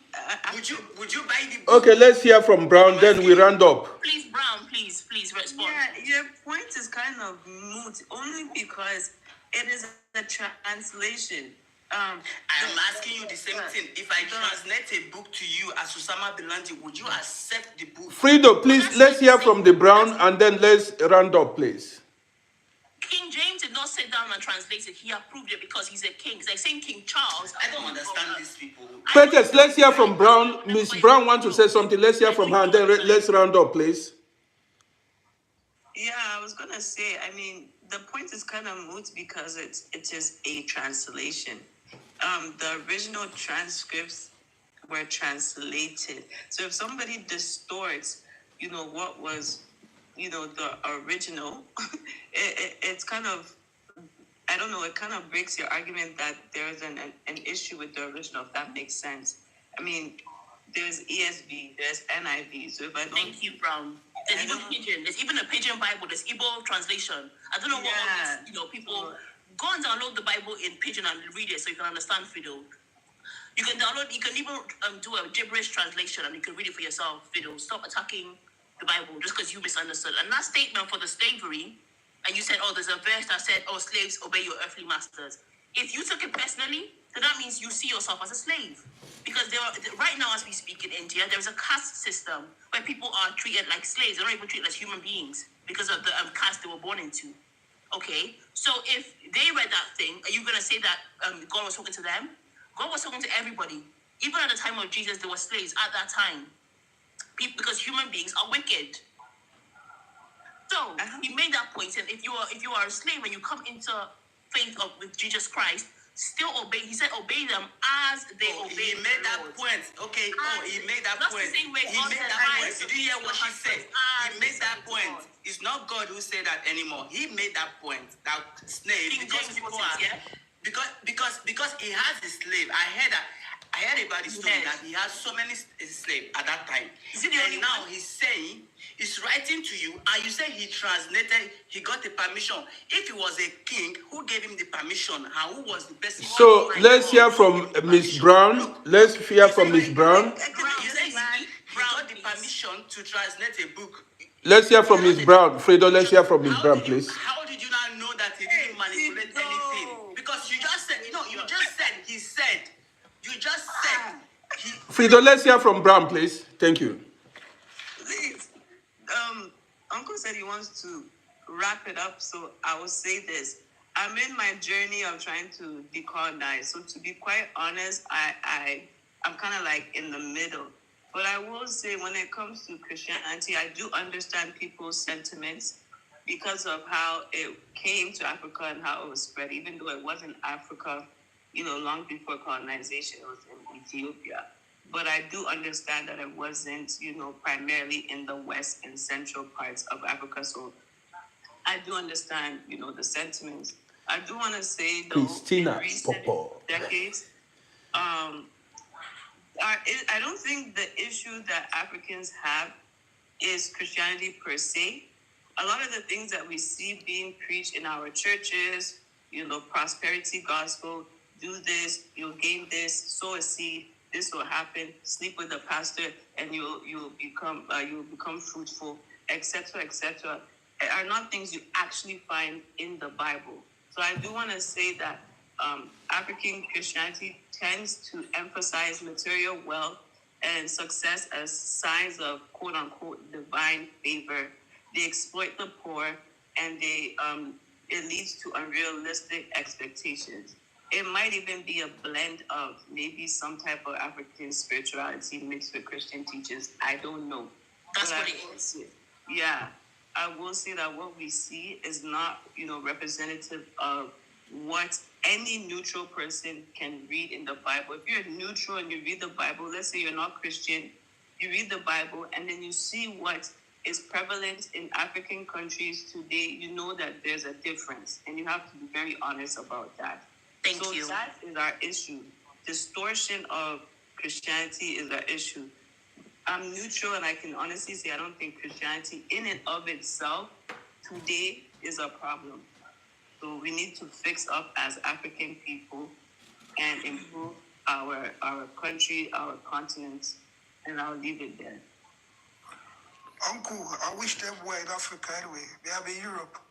You say you wish them well in Africa. Yeah, Uncle, I wish them were. I'm in Europe. You are in Europe. Yeah, I'm in Europe. But Africa is your home country. Uncle, where I am now is home. Thank you. You said what? You say Where what? I am now is home. So Africa is not your home? I never said that. You say where you are now is your home. At the moment, yes. That's a topic for another day. Okay, Uncle. Yeah, when that Each to topic their own, happens, everyone have I their would own. love to That's- be here when that happens, because No, I understand what Paul is saying. Wherever you go and you get treated, how you get treated, and where it's like green pastures, and where things move for you. Where Okay, you're respected, we where have- you're loved, where you're respected, that's we, your home. we have addressed this issue before, but we are going to touch it again maybe tomorrow. Correct. Yes. We've addressed it But this is before. home. Very correct. This is my heaven. Thank you. Oh, Paul, thank you for saying that. Because what you just said, I Paul, feel, you is see, what a lot of Africans Paul, say. it's true, but many people will disagree with you. Yeah. Uncle, that's why I said each to their own. This is my opinion, and I'm standing by it. Yes, but many people will disagree. They will say, an African man, you want to claim Italia as your home, that you are lost. This is what they say. If you And say they will say their land, sell everything, I want to come to where I'm lost. Thank you. you see, Uncle, look, I don't want to say anything. Good night, Uncle. guys, my heaven is in Ghana, Cape Coast, Brakwa, Kumasi. That's my heaven, and that's my home. But I do respect, honestly, the other opinion. and so your home is I Ghana. agree with you. You're smart. You have a good mind. But the thing is, if other Africans thought the way you did, would Africa look like it does? You have a good heart. I think Nigeria is my home, yes. But if you go there, how would they treat you? Would they treat you like you're coming home? Don't they make fun of people who what's it called? Even Brown. Uncle Roddy was saying earlier. Uncle Roddy was saying how Africans will laugh at you if you don't speak English well. They'll call you illiterate.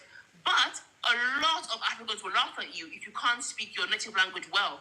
I know a lot of people who are trying to learn their native language, and the locals are laughing at them. Oh, look at you, can't even see properly. Oh, look at you, yeah. You're not really Nigerian. You're not really this. You're not really that. You're not true. But people are making the effort to learn. So a lot of Africans, if they saw Africa as their home, really, even the ones that are back home pretending to be patriots, it's with actions, not words. The ones who really saw Africa as their homes, even politicians, if they really saw Africa as their home, they wouldn't set us out. They wouldn't be letting other people pillage Africa. They would not be turning a blind eye when Africans are being killed. If you really saw it as your home, you would develop it. So they can be over there saying, "Oh, it's my home, it's my home." Or you on abroad, you guys are fake, you guys are this. But if it's really your home, your actions would prove it. So anybody who nobody should make fun of Paul or me. I feel like Africa is my home, but See, home is where you find peace. exactly, Uncle. That's how I feel. Yes, My mother- this home is where you make a living. Yeah. You cannot call a place home. That is a place where you are always on the run, where you are chased up and down. If you go, you are scared. You are not free. You cannot call it your home. Do you understand me? But that's going to be a topic for tomorrow. We are going to address this issue tomorrow. Because when we talk, when we speak, when everybody say his opinion, we learn, or her opinion, we learn. We are going to, trash this issue tomorrow. Because sometimes when you tell them you are European, they tell you it's not true. You are a lost man, you are a lost woman. When you say Africa, even the people that will tell you that you are lost still want to come to that you are lost country. That place, the country, they tell you that you are lost. Well, tomorrow we are going to address this issue. Let me tell you, there is something that scared me a bit. I made a video. That video is over 2 million views now, where I spoke about the age that you cannot come to Europe. I said after 40 years, you are not supposed to travel because it's too late. Depending on the visa you are using, I've spoken about it. And that video is over 2 million views and has close to 7,000 comments. Now, 80% of the comments were attacking me. They were attacking me like I want to stop them from coming abroad. Everybody were fighting me. I did not tell them not to come, just because I said after the age of 40 years, don't travel because it might be too late for you. There are so many challenges, so many hurdles, and so on and so forth. All the Africans on that comment section were fighting me, calling me names, saying I don't want them to come to abroad to come and enjoy like me. All of them were fighting me like I don't want them to go. That was what made me to see the mindset of African people. They seem hopeless. They have no faith in their countries anymore. Everybody wants to run away from Africa. The mindset of Africans don't want to build. They want to consume and run. They want to run away. Like you said, they are not patriots. Africans they don't want to build. Everybody wants to escape. Your leaders are corrupt. They are stealing money. What can you do to change the status quo? What can you do to change the situation? Is running the solution to that problem. The place you want to run to, human beings like you and I built the place. If the people ran, they wouldn't build their place. But the people made that time work so hard to develop their countries. But the black man, the mentality is, like I told you, do you call it slave mentality? The black man wants to live with a white man, even if they turn him to a slave, to a servant. The black man wants to live in a white man's country. Even if some say they prefer to die in Europe and sleep in the streets, they want to come. Even if they die on the streets of Europe, they want. Go see comments. If you go down my page on Facebook, you see comments. There's some say they prefer to die in Europe, die in a white man country. Men, I carry hand for head. The mindset of black, when I read the people, even I stopped reading comments. Go read the comments. If you see the mindset of, they have no faith in Africa at all. Who are the people that are going to build Africa? And the thing is, if you didn't make that video, they would say, oh, all of you in Europe are selling them a dream. You're making Europe look like paradise. You're making this. You didn't want them. You didn't tell them it's going to be difficult. You didn't do this. You didn't do that. So it's lose-lose, whatever you do. You can't please them. You can't please them because they hate themselves. They're going to continue running from place to place to place. And that's why other countries don't respect them. Because you hate your own self, you hate your own country so much, you want to come and live off other people. They don't want to work hard, nothing. They want to just keep running from place to place to place. Pretty, the thing is, they would be there. Corruption will be happening before their very eyes. They will be there and corruption will be taking place. They will not fight it. Yes. And you will see election rigging. They will not fight it.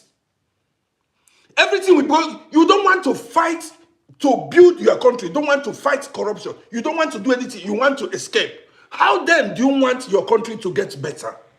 And the people who fight corruption, they kill them. The If you people fight, who want to do right, they kill them. So what's the so people? you see what somebody is telling me. Somebody wrote on the comment section. He said, "Why don't I go to build?" You see what I'm talking. The person failed to know that I am creating awareness. I have a platform where I'm creating awareness. I am doing much more than people that are on ground in Africa. You don't know it because you lack wisdom. When you tell them, when you speak, if there was anything like social media, then I wouldn't have left Africa. See, I'm in Europe here, but I'm still contributing my quota. I'm still doing fine. You are saying, why don't you go to... So millions of Africans that are living in Africa, in different countries, cannot build their country. The only solution, you that is saying, your solution is to run. You see that person, what's the name? B. The only thing, you see, these are people you need to avoid in life. You say, why don't you go to Africa and build? These are the escapees. These are people that escaped Africa. These are the ones that will sell you out, Uncle. They will sell you if the slave traders came and said, "Oh, we'll help you build, sell us your people." This one they will sell. You see what he say, why don't you? You see, these are people, you see, hopeless generation. This is what the person said. He said, why don't I go to build Africa? You see, they believe the only way is to run to a white man's country. That is the only future they have. You see the mindset of black people. The only thing that will save them. You see why I told you that? You see that slave mindset, slave mentality. The only thing they believe is only when they come to a white man country, that's when they will get better in life. Who did us this?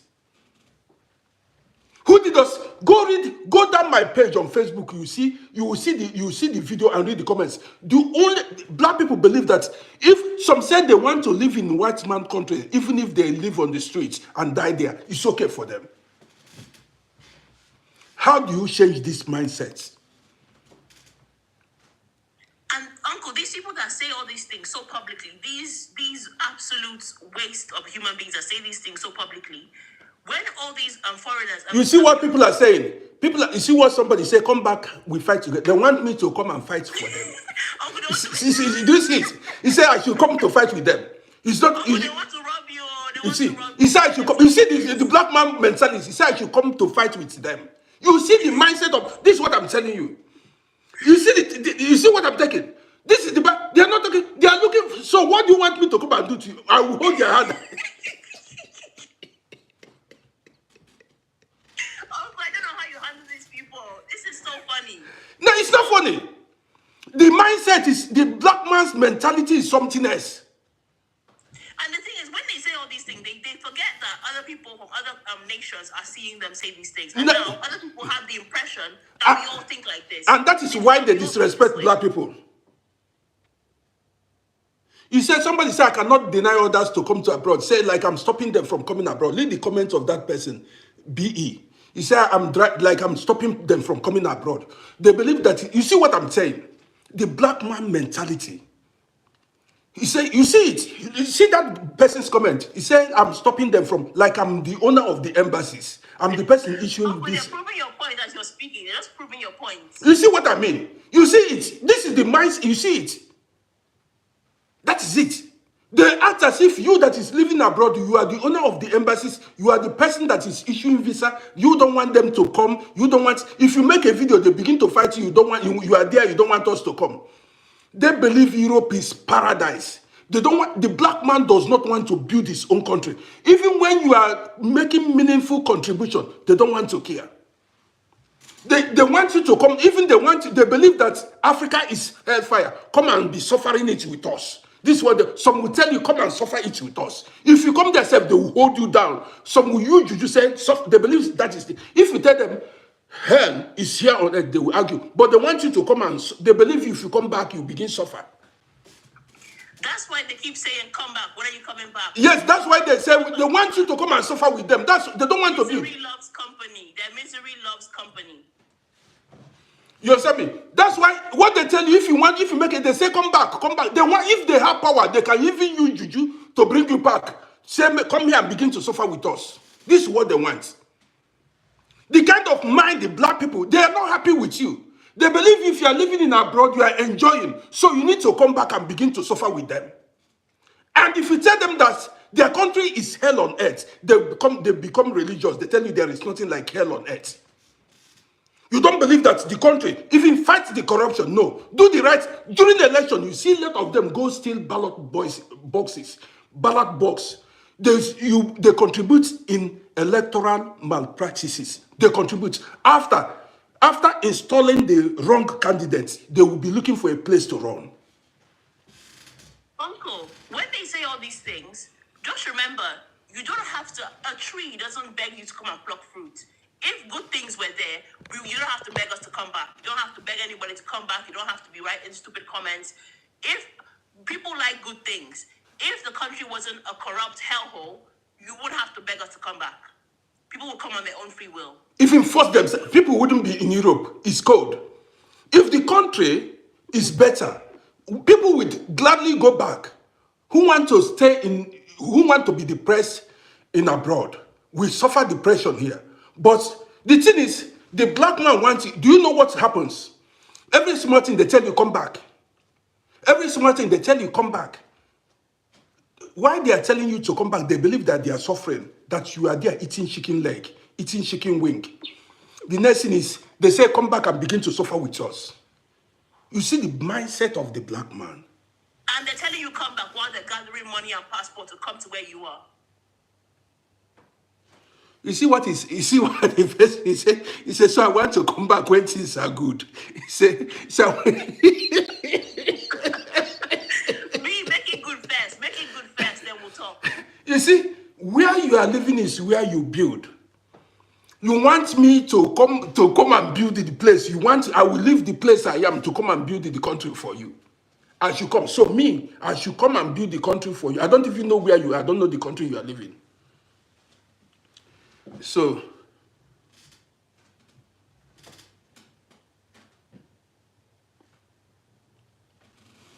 somebody said they are sending they are sending them back home.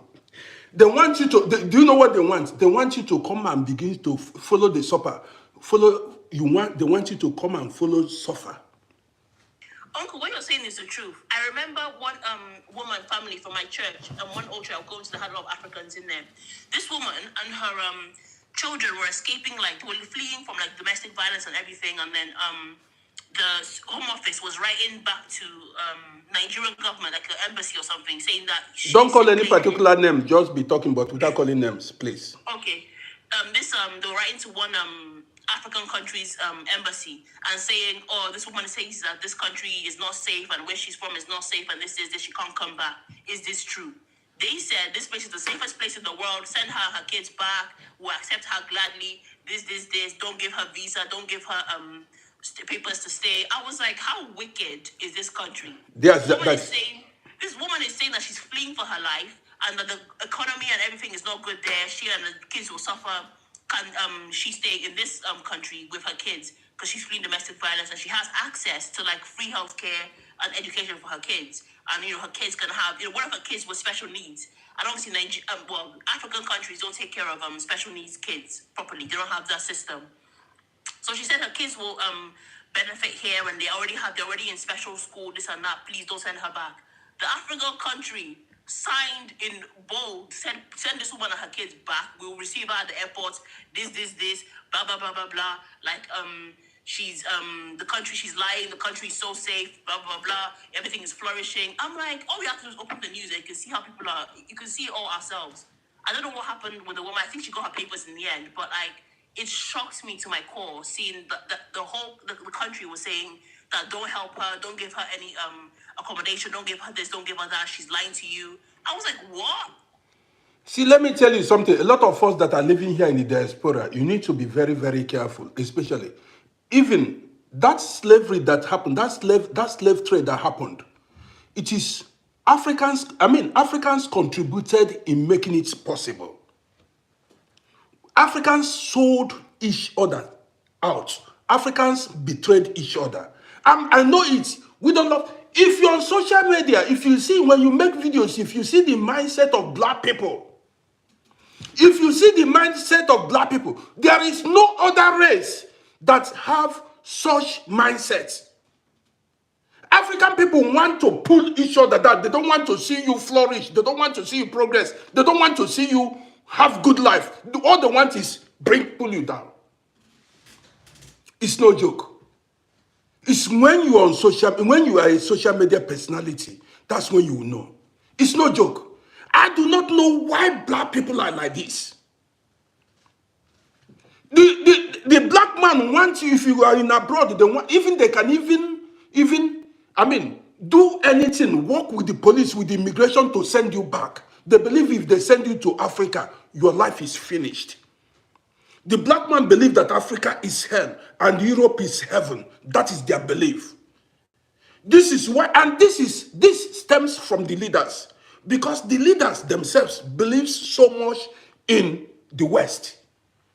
They send their children to schools. They go there for medical checkup. The leaders, the African leaders, have no faith in their own countries. How can you be a president of a country, a governor, a high-ranking political office holder? Your children, none of them, all your children are schooling abroad. Medical treatments abroad, investments abroad. You are supposed to lead by example. When your wife, I remember back in the days, when their wives get pregnant, back then in America, in UK, if you have their citizenship by birth, if you have a child in US, in UK, in Canada, that child gets automatic citizenship. All African politicians will be running to abroad to go give their children foreign passports, foreign citizenship. The poor masses are watching them. You are a leader. You are supposed to lead by example. Have faith in your country. Make your passport, the passport of your country, powerful. But when you leave your country, you want to give your children's children, foreign passports, American passport, because they want to use it and oppress you. This is why everybody is running. When the leaders are running, sending their children abroad, everybody wants to leave to go enjoy that thing, because they don't lead by example. Nobody wants to stay. And since I was born, since I was little, African leaders have been oppressing. They have been oppressing their masses. They don't want that thing they are seeing in abroad. They don't replicate it here. Somebody will tell you, come and build Africa. With my what? Am I going to build Africa with my penis? Yes, now, how do I prove it? Am I a politician? It is the duty of the leaders to, why were you voted in? To serve the masses, to build your country. Why am I a politician? Am I, what, you that is telling me to come to Africa, and what do you want me to do? Am I holding any political post? Come Africa and sit down and you'll be happy. Instead of holding your leaders accountable, you want me to leave my zone, to leave my place, to come and sit down and be with you there. Let us cripple ourselves there. You're not holding your leaders accountable. It is about time Africans stop their leaders from traveling abroad. Say, if you're a political office holder, your children cannot school abroad. You cannot go abroad for medical treatments. That hospital, build it here. Employ better nurses and doctors. That is how to build a country. But then, they will not do it. Uncle, I think one of the reasons why they won't do it is because they know if they themselves were in that position, they will do the exact same thing that those politicians are doing. Now, okay, Pretius, when they tell you and I to come to Africa, come and do what? Are we politicians? They don't hold their political leaders accountable. What do you want us to come in there and do? Come there and do Uncle, what? it's so true. They'll be telling me, come and invest, come and buy a house, come and invest in property in Lagos, come and invest in this, come and invest in this country. I say to myself, me, if I go back, the police, if somebody wants, like Uncle, you were just saying earlier, they can use the police and oppress you anyhow. And I'm a woman. What am I going back there for? Like, do you know what I mean? Yeah. It's like even the president, if he's ill, he can't even get treatment in his own country. He has to fly out to another foreign country to get treatment. You won't even pay your doctors, you won't pay your teachers, you won't pay anybody. People are it's a hellhole. Now, okay, let me come. Even since we were born, nothing has improved. Since we were born till now, and they said we shouldn't talk. Since we were born till now, nothing has improved. All what you hear is this governor, this person stole so amount of money. Nothing. Our parents lived and died. They did not get 1 cent from any government, from no benefit from no government. And you are not supposed. They don't want you to talk. Don't speak. If you talk, they arrest you. Uncle, what you're saying is so true. Somebody in my family, one extended family member, he retired a few years ago, and he went to go get his pension. He's left his pension to build up and build up what he had. They've been telling him his pension is there, everything, retire. He went to go retire. He was a very esteemed. He worked in the airline industry. He went to retire, and what happened? They start giving him only like 20K a month, saying that his pension is empty. They can't find this. Things are like confused. So how do you want people to come back in their old age and retire when people who have served the country, who have given their whole youth, their whole strength to that country, you betray them when they're older? Does that make sense? You say even retire. Retire where? To dark country. That is where there is no light. You'll be carrying generator up and down. They'll tell you solar energy. Where there is no water, no roads, no security. How do you do it? Tell me, what do they have on ground that will attract you back home? Uncle, even the healthcare, how are you meant to, even the drugs are fake. The medicine is fake. When until the leaders begin going to the local hospitals, until the leaders, the presidents, we hear that the presidents are having operation in local hospitals, that's when we start coming home. Exactly. Until their children start going to school in all these public schools in their home countries, that is when people will. In fact, let's just leave it. Let's just leave it. In fact, when you look at Africa, some people are responsible for so many countries not having electricity. Even when you want to fight corruption, when you want their better life for them, they don't want it, they may even eliminate you. Oh, they do. They do it all the time. They do it all the time. They kill the people. They eliminate the people who are coming back to help them.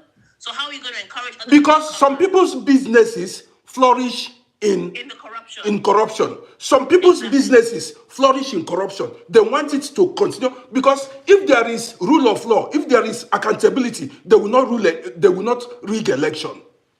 Exactly. Have you seen anywhere? I live here. You don't hear anything like electoral malpractice. They can make quotes. They can read. They can tell you. Say this state is 50 million. Why the state is 20 million? There is nothing like what is it? Your accountability. Nothing. And they get anything they want, and they because if the system works like Europe here, they cannot maneuver things. The winner takes it all. They can decide because in that dysfunctional system, they can install anybody. They can put anybody as a leader. They can maneuver things. That's why there are powers that are fighting to make sure that things are not in order. Things don't go well. This is Africa for you. A lot of people are thriving in chaos. So they keep creating the chaos, maintaining the chaos, so they can keep eating and eating and eating up to people. And then they'll tell you, point fingers and say it's Europe, it's this, it's everybody else, but it's them. Let's hear from the young man that I brought in now. Thank you. Good evening, everybody. The corruption in Africa and Nigeria has been economized. It's an economy, it's a system for some people. They benefit from it, it enriches them, it makes them live the life they want, while other people suffer. So for you to fight this corruption is almost impossible, especially with the mindset of the people in Africa. We, the African people, so many of us, we always blaming the Europeans for colonization. Of course, I know colonization played a part in what is happening in Africa now. But at the point, we have to start taking responsibilities for what is going on in Africa and for what we are doing. You understand? In issues like, for example, Nigerian election, we know that there was somebody who is contesting who have been a convicted drug dealer. No, don't say something like that, please. We don't particularize. Just talk generally, so that. Generally, like we know that some people are corrupt, and we know so many things are going wrong. But because of sentiment and because of some issues, they will still want this to support this kind of people. We don't take responsibilities for the things that happens to us. We don't take responsibility for our actions and inactions. We always like to look for blame and other things. So look at Nigeria now, for example. Let's take the electricity in particular. They have band A, they have band B, they have band C. So that means in the same country, with the same citizens who are supposed to have the same rights, they are being divided among each other. So the band A people are the people who are supposed to be having steady electricity. The band B people are the people who are supposed to be having maybe medium electricity, and the band C people are the people who can have electricity anytime they have electricity, they should deal with it. At the end of the day, you see that it's become a system. It has become a business for some people, the corruption in Nigeria, and this corruption, the problem is that we, the normal people, or let me say the most normal people in Nigeria, the most common people, they don't realize it because they keep fighting each other among religious lines. They keep fighting each other among ethnicity. But the issue is that these people that are making sure that we are suffering, these people that are making sure that all of us are running all over the world, they don't have ethnicity, they don't have religion, they don't care about nobody. They only care about enriching themselves. At the end of the day, when they are at the top, they are all friends. When they are sitting down in their tables making their plans of what they want to do, or sharing the national cake as they used to call it, there is nothing like ethnicity there. There is nothing like religion there. But we, the common people of Nigeria, we, the common people of Africa, we don't realize this. And we are enabling it. We are enabling it with our misinformation. We are enabling it with our lack of seeing the clear picture of everything. So this is what is causing the problem in Africa. We are not taking responsibility. And it's so easy for us to just blame other people. I mean, India was colonized as well. USA was colonized as well. Australia was colonized. So many other countries were colonized. China itself was colonized, even the Second World War, But these people, they have realized what's going on. They have tried to fix themselves, and they are taking responsibility for their future and their present, and they are doing things to benefit them. I mean, we Africans, we always come, we say, oh, we are colonized, and this is why this is happening. But if you know that somebody is coming to your house to steal, and every day you are running up and down and saying, oh, this person is a thief, he's stealing from me, he's doing this, he's doing that. So why don't you try to stop the person to steal from you? So are you trying to say that you are disabled, that you cannot do anything? Okay, look at it. We have electricity, we have fuel in Nigeria, we have a lot of natural resources. So what stops us from trying to process our natural resources and sell it as finished products? Why are we selling these natural resources as raw materials, and then we go back to buy it for exorbitant prices? Why are we not processing? Because it is business for some people. Can you imagine countries that have crude oil? They have no functional refineries. They need to, export crude oil and then import it back again and sell it to the citizens. Countries they have crude oil, the black man, no factories.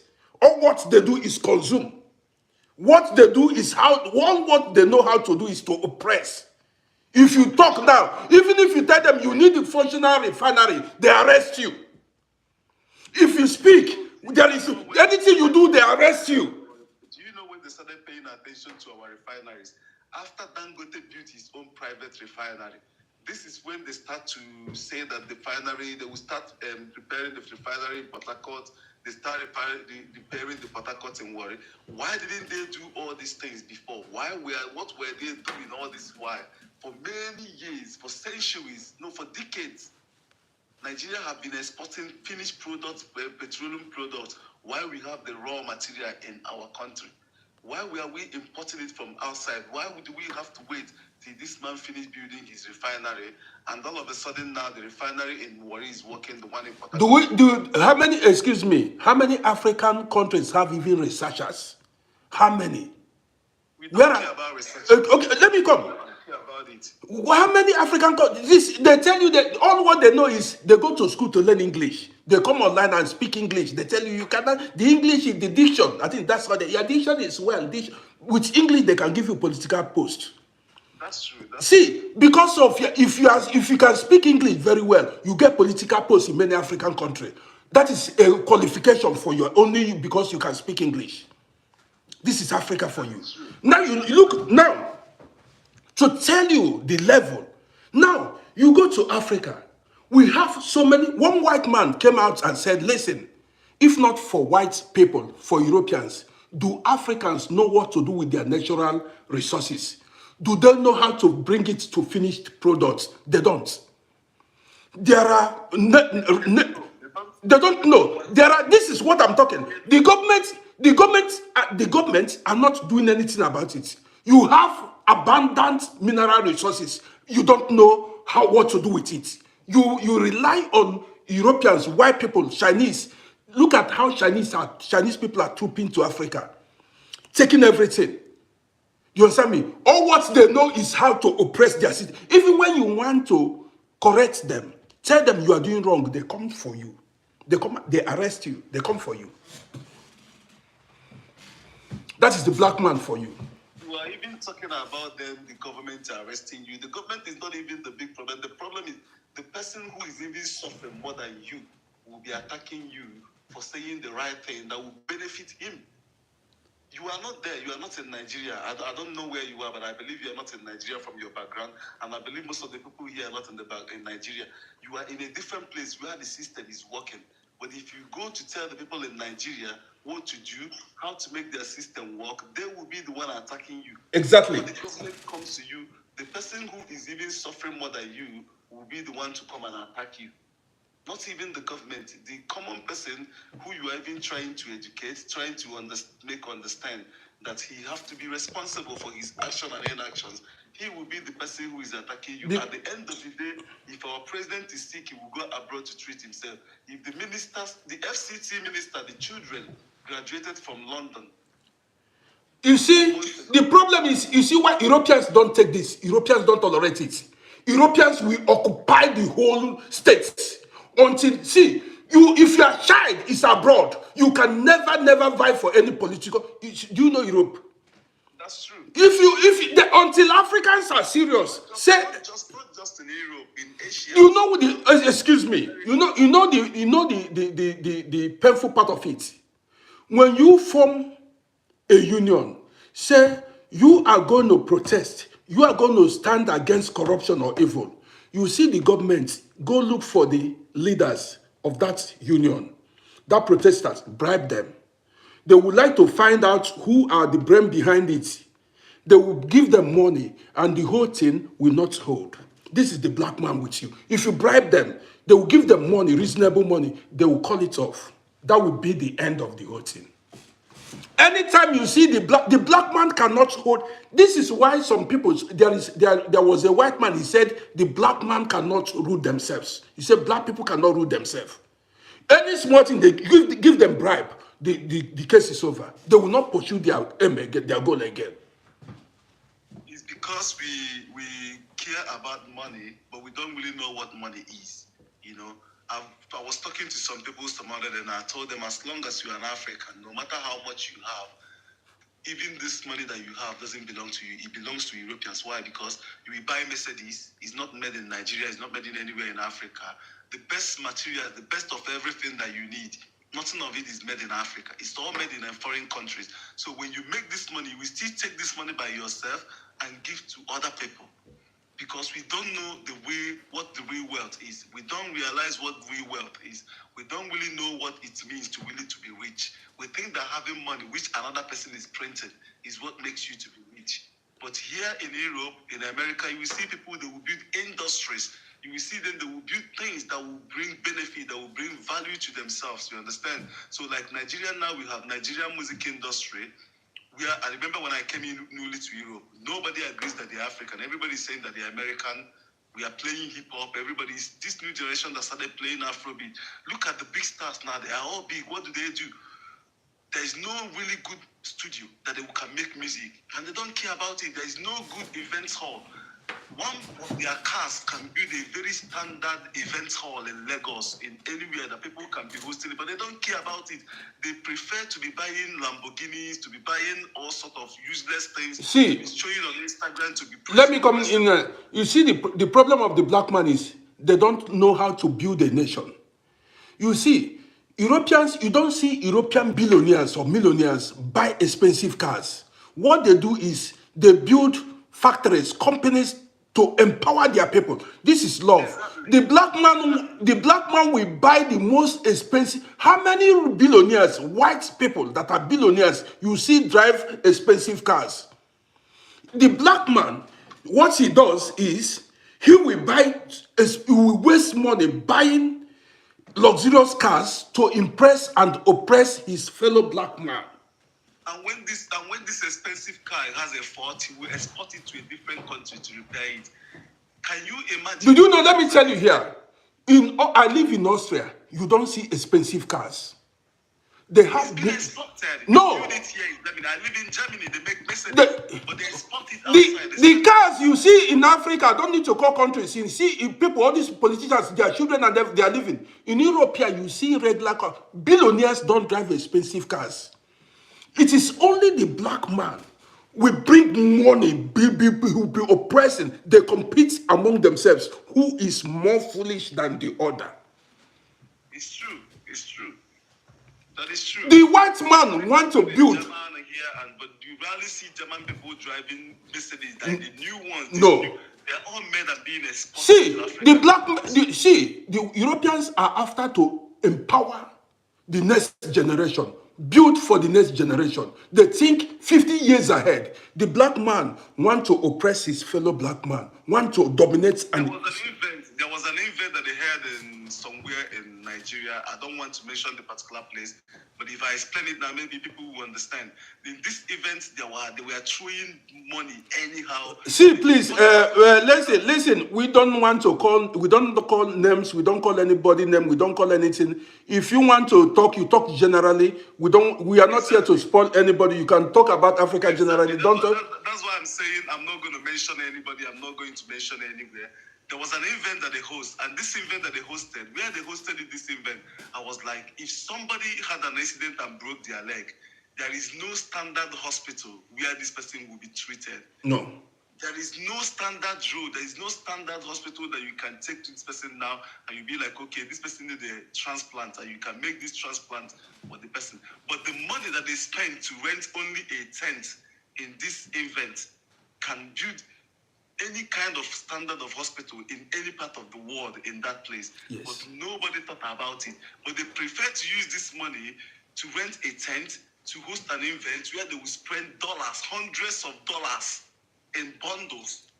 You know, they prefer to spend this money to spend hundreds of dollars instead to use it to create wealth for themselves. And they don't understand that real wealth is not that money. That money is a piece of paper. It's being printed by a different person. Somebody is asking, am I afraid? I am not afraid. But I understand what you're trying excuse to me, do. somebody is asking, am I afraid? I don't want anybody to spoil my beautiful life. Because there are people, so many people are ill-informed. So many people are primitive. There are people, they have no value of life. And I told you, black man, what the black man knows is how to oppress. Black man does not know how to show love. The black man knows only how to oppress. And that I told him not to be mentioning people's name or calling countries means I'm wise. Do you understand me? Because I have followers.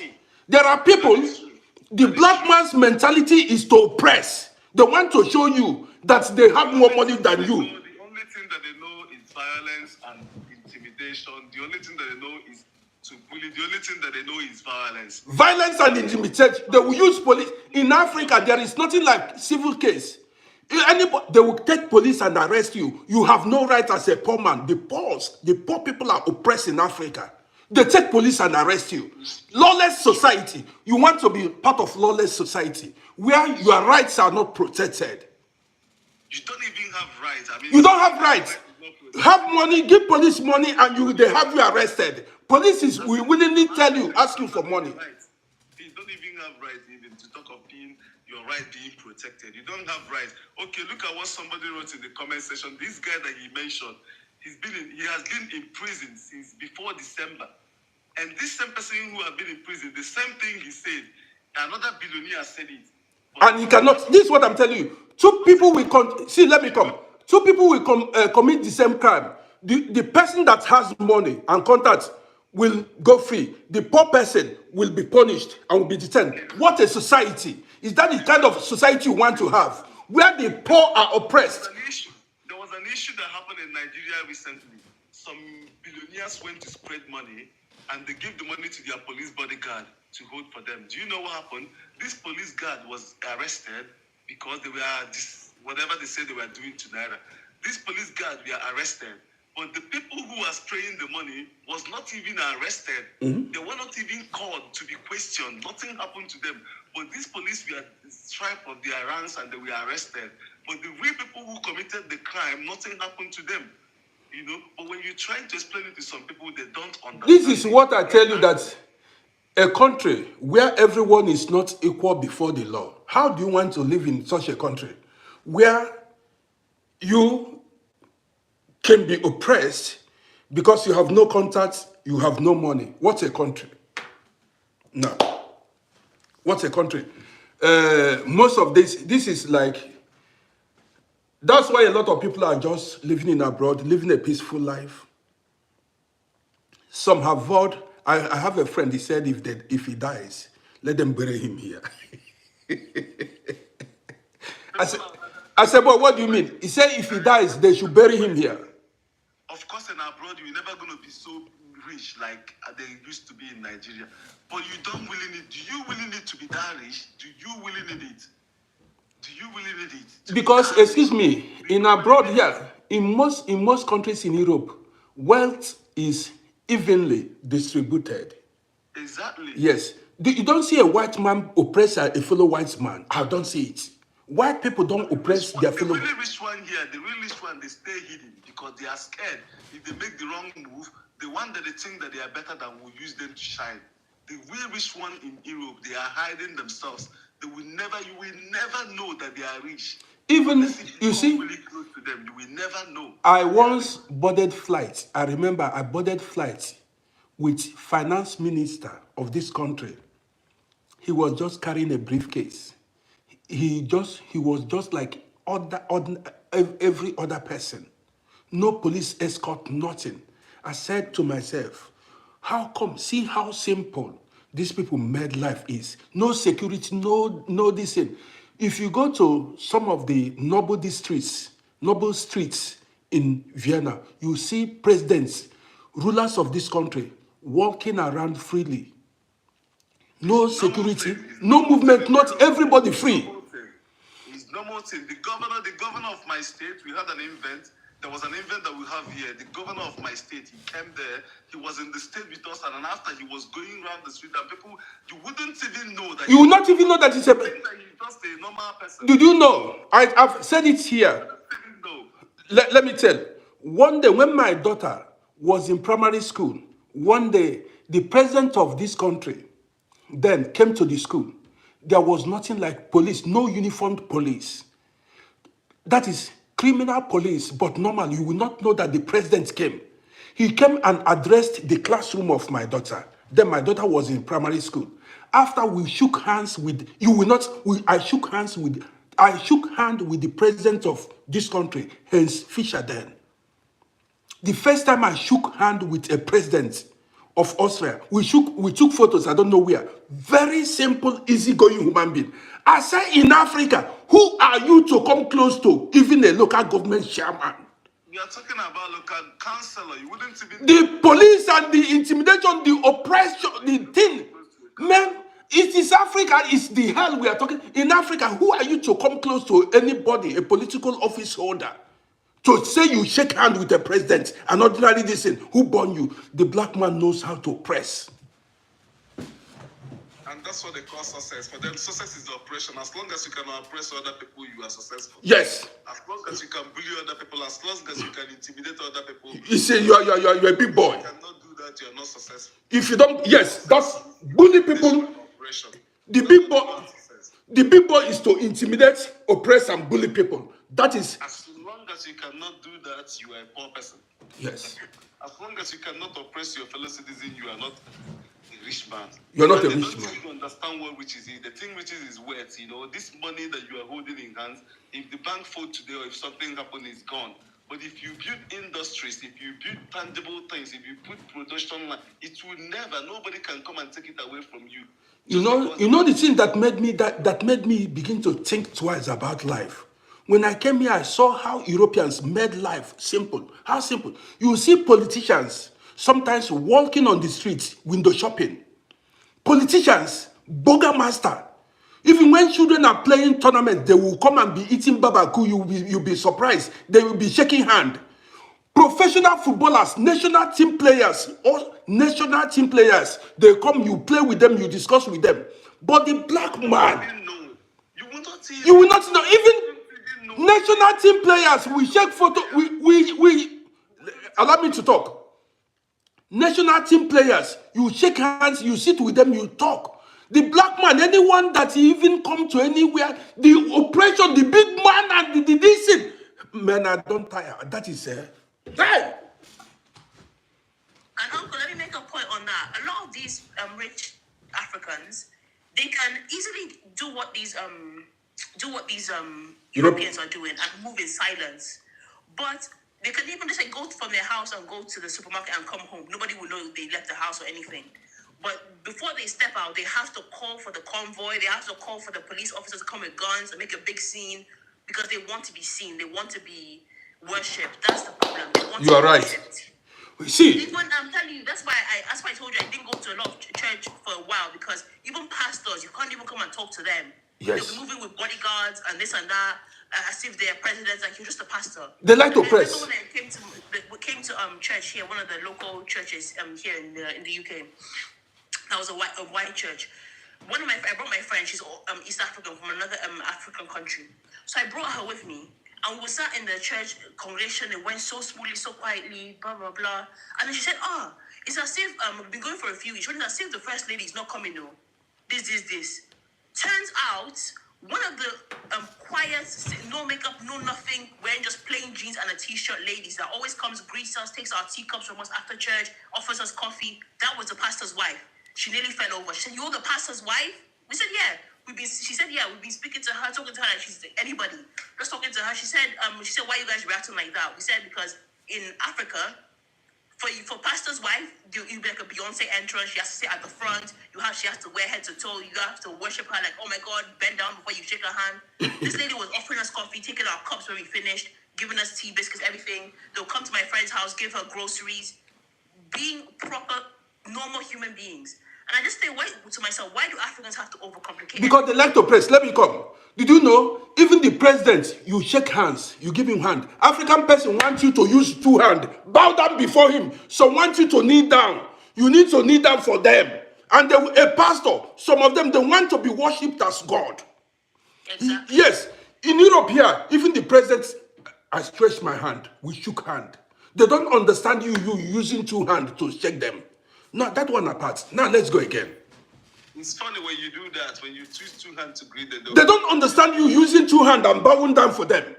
Europeans, that is when with the stretch out, bring out your hand, you shake. That's how but the African man wants you to use. If you don't use two hands, they may sack you from work. You are not respectful. They tell you it's African culture. They want to oppress. Or I've seen some people kneeling down for hi, the black man. Let me leave that.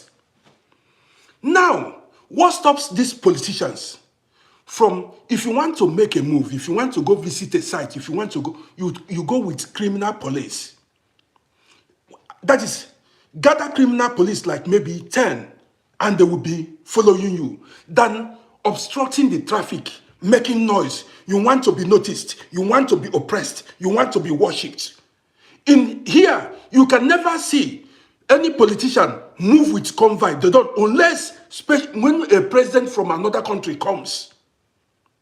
A president of another country, you see, and they don't make noise. They only put all these their private cars. They put only the blue lights. The blue lights you will see. Only the blue lights. They don't make that to put on. The only car that puts siren is red tongue. That is ambulance.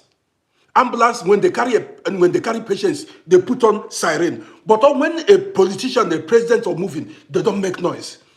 Now, in many cases, you ask yourself, why are Africans, why do they want to be noticed? Why do they want to oppress others? Why do they want even simple things that they can do? Sometimes you see a politician block the road for 10 hours. Everybody will be suffering. People will start like as if God. In fact, forget the religion. I know that I'm not Oh, this is not part of me. That is why I like this life. After all said and done, you die one day. You die. The black man is the most wicked. They are oppressors.